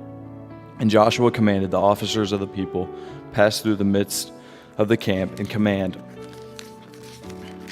the people, prepare your provisions, for within 3 days you are to pass over the Jordan, to go in and take possession of the land that the Lord your God has given to you to possess. And to the Reubenites, the Gadites, and the half-tribe of Manasseh, Joshua said, Remember the word that Moses, the servant of the Lord, commanded you, saying, The Lord your God is providing you a place of rest and will give you this land. Your wives, your little ones, and your livestock shall remain in the land that Moses gave you beyond the Jordan. But all the men of valor among you shall pass over, armed before your brothers, and shall help them, until the Lord gives rest to your brothers as he has to you, and they also take possession of the land that the Lord your God is giving them. Then you shall return to the land of your possession and shall possess it, the land that Moses, the servant of the Lord, gave you, beyond the Jordan toward the sunrise. And they answered Joshua, All that you have commanded us we will do, and wherever you send us, we will go. Just as we obeyed Moses in all things, so we will obey you. Only may the Lord your God be with you, as he was with Moses. Whoever rebels against your commandment and disobeys your word, whatever you command him shall be put to death. Only be strong and courageous. In Joshua chapter 2. And Joshua the son of Nun sent 2 men secretly from Shittim as spies, saying, Go view the land, especially Jericho. And they went and came into the house of a prostitute whose name was Rahab, and lodged there. And it was told to the king of Jericho, Behold, men of Israel have come here tonight to search out the land. Then the king of Jericho sent out to Rahab, saying, Bring out the men who have come to you, who entered your house, for they have come to search out the land. But the woman had taken the 2 men and hidden them. And she said, True, the men came to me, but I did not know where they were from. And when the gate was about to be closed at dark, the men went out. I do not know where the men went. Pursue them quickly, for you will overtake them. But she had brought them up to the roof and hid them with the stalks of flax that she had laid in order on the roof. So the men pursued after them on the way to the Jordan as far as the fords, and the gate was shut as soon as the pursuers had gone out. Before the men lay down, she came up to them on the roof and said to the men, I know that the Lord has given you the land, and that the fear of you has fallen upon us, and that all the inhabitants of this land will melt away before you. For we have heard how the Lord dried up the water of the Red Sea before you when you came out of Egypt, and what you did to the 2 kings of the Amorites who were beyond the Jordan, to Sihon and Og, whom you devoted to destruction. As soon as we heard it, our hearts melted, and there was no spirit left in any man because of you, for the Lord your God, He is God in the heavens above and on earth beneath. Now then, please swear to me by the Lord that as I have dealt kindly with you, you also will deal kindly with my father's house, and give me a sure sign that you will save alive my father and mother, my brothers and sisters, and all who belong to them, and deliver our lives from death. And to the men said to her, Our life for yours even to death. If you do not tell this business of ours, then when the Lord gives us the land, we will deal kindly and faithfully with you. Then she let them down by a rope through the window, for her house was built into the city wall, so that she lived in the wall. And she said to them, Go into the hills, or the pursuers will encounter you, and hide there 3 days until the pursuers have returned. Then afterward you may go your way. The men said to her, We will be guiltless with respect to this oath of yours that you have made us swear. Behold, when we come to this land, you shall tie this scarlet cord in the window through which you let us down, and you shall gather into your house your father and mother, your brothers, and all your father's household. Then if anyone goes out the doors of your house into the streets, his blood shall be on his own head, and we shall be guiltless. But if a hand is laid on anyone who is with you in this house, his blood shall be on our head. But if you tell this business of ours, then we shall be guiltless with respect to your oath that you have made us swear. And she said, According to your words, so be it. Then she sent them away, and they departed, and she tied the scarlet cord in the window. They departed and went into the hills and remained there 3 days, until the pursuers returned, and the pursuers searched all along the way and found nothing. Then the 2 men returned. They came down from the hills and passed over and came to Joshua the son of Nun, and they told him all that had happened. And they said to Joshua, Truly the Lord has given us all the land into our hands, and also all the inhabitants of the land melt away because of us. Joshua chapter 3. Then Joshua rose early in the morning, and they set out from Shittim. And they came to the Jordan, and he and all the people of Israel and lodged before they passed over. At the end of the 3 days, the officers went through the camp and commanded the people, As soon as you see the ark of the covenant of the Lord your God being carried by the Levitical priests, then you shall set out from your place and follow it. Yet there shall be distance between you and it, about 2,000 cubits in length. Do not come near it, in order that you may know the way you shall go, for you have not passed this way before. Then Joshua said to the people, Consecrate yourselves, for tomorrow the Lord will do wonders among you. And Joshua said to the priests, Take up the ark of the covenant and pass on before the people. So they took up the ark of the covenant and went before the people. The Lord said to Joshua, Today I will begin to exalt you in the sight of all Israel, that they may know that as I was with Moses, so I will be with you. And as for you, command the priests who bear the ark of the covenant, when you come to the brink of the waters of the Jordan, you shall stand still in the Jordan. And Joshua said to the people of Israel, Come here and listen to the words of the Lord your God. And Joshua said, Here is how you shall know that the living God is among you, and that he will without fail drive out from before you the Canaanites, the Hittites, the Hivites, the Perizzites, the Girgashites, the Amorites, and the Jebusites. Behold, the ark of the covenant of the Lord of all the earth is passing over before you into the Jordan. Now therefore take 12 men from the 12 tribes of Israel, each from each tribe a man, And when the soles of their feet of the priests bearing the ark of the Lord of all the earth, shall rest in the waters of the Jordan, the waters of the Jordan shall be cut off from flowing, and the waters coming down from above shall stand in one heap. So when the people set out from their tents to pass over the Jordan, with the priests bearing the ark of the covenant before the people, and as soon as those bearing the ark had come as far as the Jordan, and the feet of the priests bearing the ark were dipped in the brink of the water, now the Jordan overflows all its banks throughout the time of harvest. The waters coming down from above stood and rose up in a heap very, very far away at Adam. The city is beside Zarethan, and those flowing down toward the sea of Arabath, the salt sea, were completely cut off, and all the people passed over opposite Jericho. Now the priests bearing the ark of the covenant of the Lord stood firmly on dry ground in the midst of the Jordan, and all of Israel was passing over on dry ground until all the nation finished passing over Jordan. Joshua chapter 4. When all the nation had finished passing over the Jordan, the Lord said to Joshua, "Take 12 men from people from each tribe a man, and command them, saying, Take 12 stones from here out of the midst of the Jordan, from the very place where the priests' feet stood firmly, and bring them over with you, and lay them down in the place where you lodge tonight." Then Joshua called the 12 men from the people of Israel, whom he had appointed, a man from each tribe. And Joshua said to them, "Pass on before the ark of the Lord your God into the midst of the Jordan, and take up each of you a stone upon his shoulder, according to the number of tribes of the people of Israel, that this may be a sign among you. When your children ask in a time to come, what do these stones mean to you? Then you shall tell them that the waters of the Jordan were cut off before the ark of the covenant of the Lord. When it passed over the Jordan, the waters of the Jordan were cut off. So these stones shall be to the people of Israel a memorial forever." And the people of Israel did just as Joshua commanded, and took up 12 stones out of the midst of the Jordan, according to the number of tribes of the people of Israel, just as the Lord told Joshua, and they carried them over with them to the place where they had lodged, and laid them down there. And Joshua set up 12 stones in the midst of the Jordan, in the place where the feet of the priests bearing the ark of the covenant had stood, and they are there to this day. For the priests bearing the ark stood in the midst of the Jordan until everything was finished, that the Lord had commanded Joshua to tell the people according to all that Moses had commanded Joshua.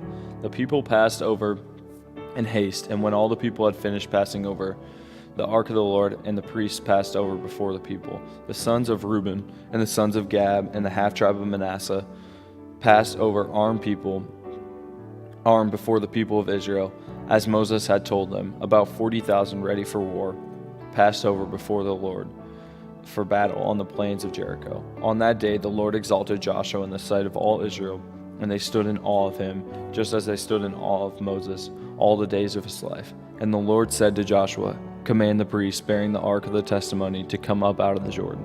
So Joshua commanded the priests, Come up out of the Jordan. And when the priests bearing the ark of the covenant of the Lord came up from the midst of the Jordan, and the soles of the priests' feet were lifted on dry ground, the waters of the Jordan returned to their place, and overflowed all its banks as before. The people came up out of the Jordan on the 10th day, on the first month, and they encamped at Gilgal on the east border of Jericho. And those 12 stones which they took out of the Jordan, Joshua set up at Gilgal.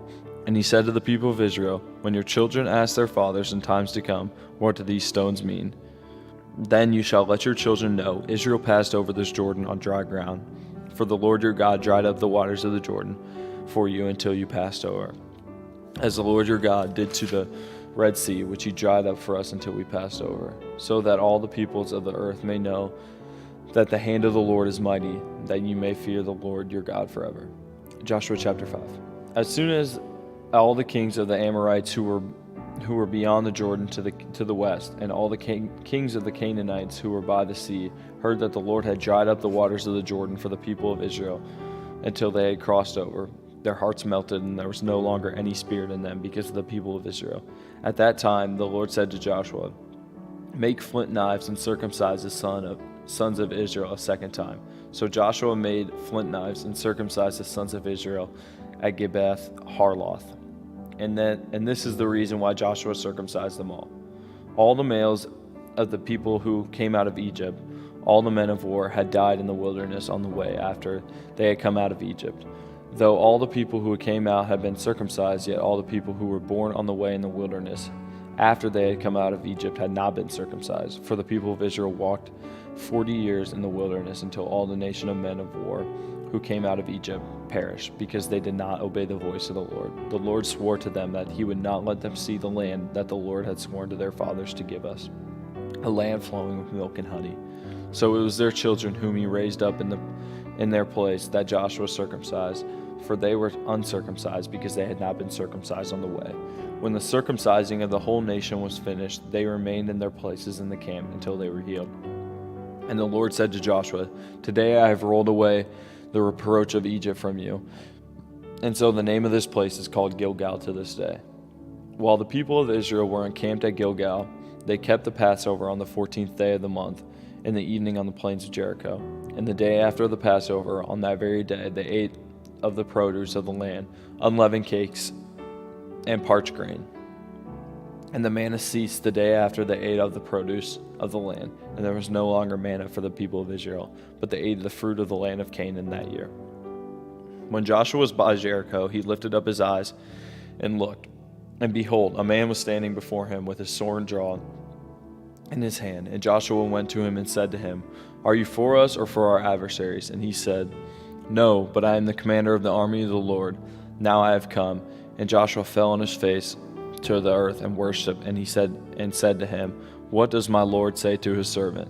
And the commander of the Lord's army said to Joshua, "Take off your sandals from your feet, for the place where you are standing is holy." And Joshua did so. Joshua chapter 6. Now Jericho was shut up inside and outside because of the people of Israel. None went out and none came in. And the Lord said to Joshua, "See, I have given Jericho into your hands, with its king and its mighty men of valor.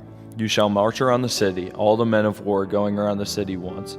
Thus shall you do for 6 days. 7 priests shall bear 7 trumpets of ram's horns before the ark. On the 7th day you shall march around the city 7 times, and the priests shall blow the trumpets, and when they make a long blast with the ram's horn, when you hear the sound of the trumpet, then all the people shall shout with a great shout, and the walls of the city will fall down flat, and the people shall go up, every one straight before him." So Joshua, the son of Nun, called the priests and said to them, "Take up the ark of the covenant, and let 7 priests bear 7 trumpets of ram's horns before the ark of the Lord." And he said to the people, "Go forward, march around the city, and let the armed men pass on before the ark of the Lord." And just as Joshua had commanded the people, the 7 priests bearing the 7 trumpets of ram's horns before the Lord went forward, blowing the trumpets with the ark of the covenant of the Lord following them. The armed men were walking before the priests who were blowing the trumpets, and the rear guard was walking after the ark, while the trumpets blew continually. But Joshua commanded the people, "You shall not shout or make your voice heard, neither shall any word go out of your mouth until the day I tell you to shout. Then you shall shout." So he caused the ark of the Lord to circle the city, going about it once, and they came into the camp and spent the night in camp. Then Joshua rose early in the morning, and the priests took up the ark of the Lord, and the 7 priests bearing the 7 trumpets of the ram's horns before the ark of the Lord walked on, and they blew the trumpets continually, and the armed men were walking before them, and the rear guard was walking after the ark of the Lord, while the trumpets blew continually. And the 2nd day they marched around the city once, and returned into the camp. So they did for 6 days. On the 7th day they rose early at the dawn of day, and marched around the city in the same manner 7 times. It was only on that day that they marched around the city 7 times. And at the 7th time, when the priests had blown their trumpets, Joshua said to the people, "Shout, for the Lord has given you the city, and the city and all that is within it shall be devoted to the Lord for destruction. Only Rahab the prostitute and all who are with her in her house shall live, because she hid the messengers whom we sent. But you keep yourselves from the things devoted to destruction, lest when you have devoted them, you take any of the devoted things and make the camp of Israel a thing for destruction, and bring trouble upon it. But all silver and gold, every vessel of bronze and iron, are holy to the Lord, that shall go into the treasury of the Lord." So the people shouted, and the trumpets were blown. As soon as the people heard the sound of the trumpets, the people shouted a great shout, and the wall fell down flat, so that the people went up into the city, every man straight before him, and they captured the city. Then they devoted all in the city to destruction, both men and women, young and old, oxen, sheep, and donkeys, with the edge of the sword.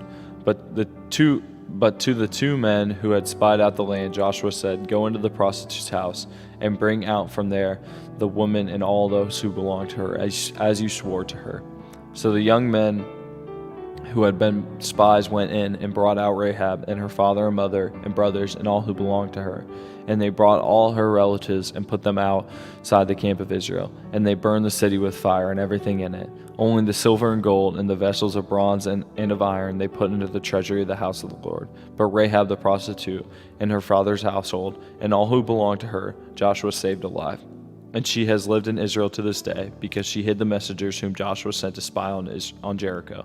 Joshua laid out an oath to them at the time, saying, "Cursed before the Lord be the man who rises up and rebuilds the city of Jericho. At the cost of his firstborn shall he lay its foundation, and at the cost of its youngest son shall he set up its gates." So the Lord was with Joshua, and his fame was in all the land. Joshua chapter 7. But the people of Israel broke faith in regard to the devoted things, for the Achan, the son of Carmi, son of Zabdi, son of Zerah, of the tribe of Judah, took some of the devoted things, and the anger of the Lord burned against the people of Israel. Joshua sent men from Jericho to Ai, which is near Beth-aven, east of Bethel, and said to them, "Go up and spy out the land." And the men went up and spied out Ai. Then they returned to Joshua and said to him, "Do not have all the people go up, but let about 2,000 or 3,000 men go up and attack Ai. Do not make the whole people toil up there, for they are few." So about 3,000 men went up from the people, and they fled before the men of Ai. And the men of Ai killed about 36 of their men, and chased them before the gates as far as Shebarim, and struck them at the descent. And the hearts of the people melted and became as water. Then Joshua tore his clothes and fell to the earth on his face before the ark of the Lord until the evening, he and the elders of Israel. And they put dust on their heads, and Joshua said, "Alas, O Lord God, why have you brought this people over the Jordan at all to give us into the hands of Amorites to destroy us? Would that we had been content to dwell beyond the Jordan? O Lord, what can I say when Israel has turned their backs for their enemies? For the Canaanites and all their inhabitants of the land will hear of it and will surround us and cut off our name from the earth. And what will you do for our great name?" The Lord said to Joshua, "Get up, why have you fallen on your face? Israel has sinned. They have transgressed my covenant that I have commanded them. They have taken some of the devoted things. They have stolen and lied and put them among their own belongings. Therefore, the people of Israel cannot stand before their enemies. They turn their backs before their enemies because they have become devoted for destruction. I will be with you no more unless you destroy the devoted things from among you. Get up, consecrate the people, and say, consecrate yourselves for tomorrow, for thus the Lord says the Lord, God of Israel. There are devoted things in your midst, O Israel. You cannot stand before your enemies until you take away the devoted things from among you. In the morning, therefore, you shall be brought near by your tribes. And the tribe that the Lord takes by lot shall come near by clans, and the clan that the Lord takes shall come near by household, and the household that the Lord takes shall come near man by man. And he who is taken with the devoted things shall be burned with fire, he and all that he has, because he has transgressed the covenant of the Lord, and because he has done an outrageous thing in Israel. So Joshua rose early in the morning and brought Israel near tribe by tribe, and the tribe of Judah was taken. And he brought near the clans of Judah, and the clan of the Zerahite was taken. And he brought near the clan of the Zerahite man by man, and Zabdi was taken. And he brought near his household man by man, and Achan the son of Carmi, the son of Zabdi, son of Zerah, of the tribe of Judah, was taken. Then Joshua said to Achan, My son, give glory to the Lord God of Israel, and give praise to him, and tell me now what you have done. Do not hide it from me. And Achan answered Joshua, Truly I have sinned against the Lord of God of Israel, and this is what I did. When I saw among the spoil a beautiful cloak from Shinar, and 200 shekels of silver, and a bar of gold weighing 50 shekels, then I coveted them and took them.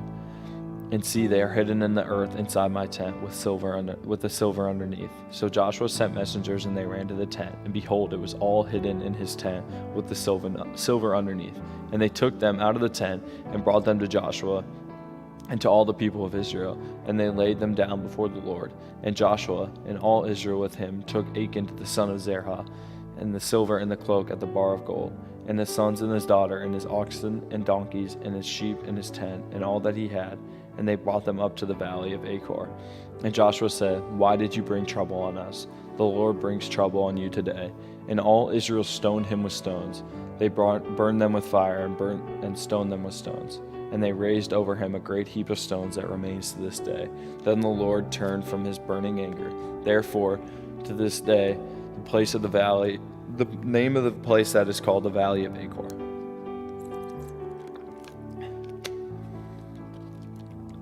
Joshua chapter 8. And the Lord said to Joshua, "Do not fear and do not be dismayed. Take all the fighting men with you and arise, go up to Ai.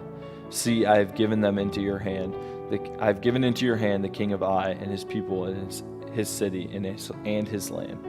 And you shall do to Ai and its king as you did to Jericho and its king. Only its spoil and its livestock you shall take as plunder for yourselves. Lay an ambush against the city behind it." So Joshua and all the fighting men arose to go up to Ai, and Joshua chose 30,000 men of valor and sent them out by night. And he commanded them, "Behold, you shall lie in ambush against the city behind it. Do not go very far from the city, but all of you remain ready. And I and all the people who are with me will approach the city, and when they come out against us, just as before, we shall flee before them. And they will come out after us, until we have drawn them far away from the city. For they will say, 'They are fleeing from us, just as before, so we will flee before them.' Then you shall rise up from the ambush and seize the city, for the Lord your God will give it into your hands. And as soon as you have taken the city, you shall set fire to the city. You shall do according to the word of the Lord. See, I have commanded you." So Joshua sent them out, and they went to the place of ambush, and lay between Bethel and Ai, to the west of Ai. But Joshua spent the night among the people. Joshua arose early in the morning and mustered the people and went up, and he and the elders of Israel before the people to Ai. And all the fighting men who were with him went up and drew near before the city and encamped on the north side of Ai, with a ravine between them and Ai. He took about 5,000 men and set them in ambush between Bethel and Ai, to the west of the city. So they stationed the forces, the main encampment that was north of the city, and its rear guarded the west of the city. But Joshua spent that night in the valley. And as soon as the king of Ai saw this, he and all his people, the men of the city, hurried and went out early to the appointed place toward the Arabah to meet Israel in battle. But he did not know that there was an ambush against him behind the city. And Joshua and all Israel pretended to be beaten before them and fled in the direction of the wilderness. So all the people who were in the city were called together to pursue them. And as they pursued Joshua, they were drawn away from the city. Not a man was left in Ai or Bethel who did not go out after Israel. They left the city open and pursued Israel. Then the Lord said to Joshua, "Stretch out the javelin that is in your hand toward Ai, for I will give it into your hand." And Joshua stretched out the javelin that was in his hand towards the city. And the men in the ambush rose quickly out of their place, and as soon as he had stretched out his hand, they ran and entered the city and captured it. And they hurried to set the city on fire. So when the men of Ai looked back, behold, the smoke of the city went up to heaven, and they had no power to flee this way or that, for the people who fled to the wilderness turned back against the pursuers. And when Joshua and all Israel saw that the ambush had captured the city, and that the smoke of the city went up, then they turned back and struck down the men of Ai, and the others came out from the city against them. So they were in the midst of Israel, some on this side and some on that side. And Israel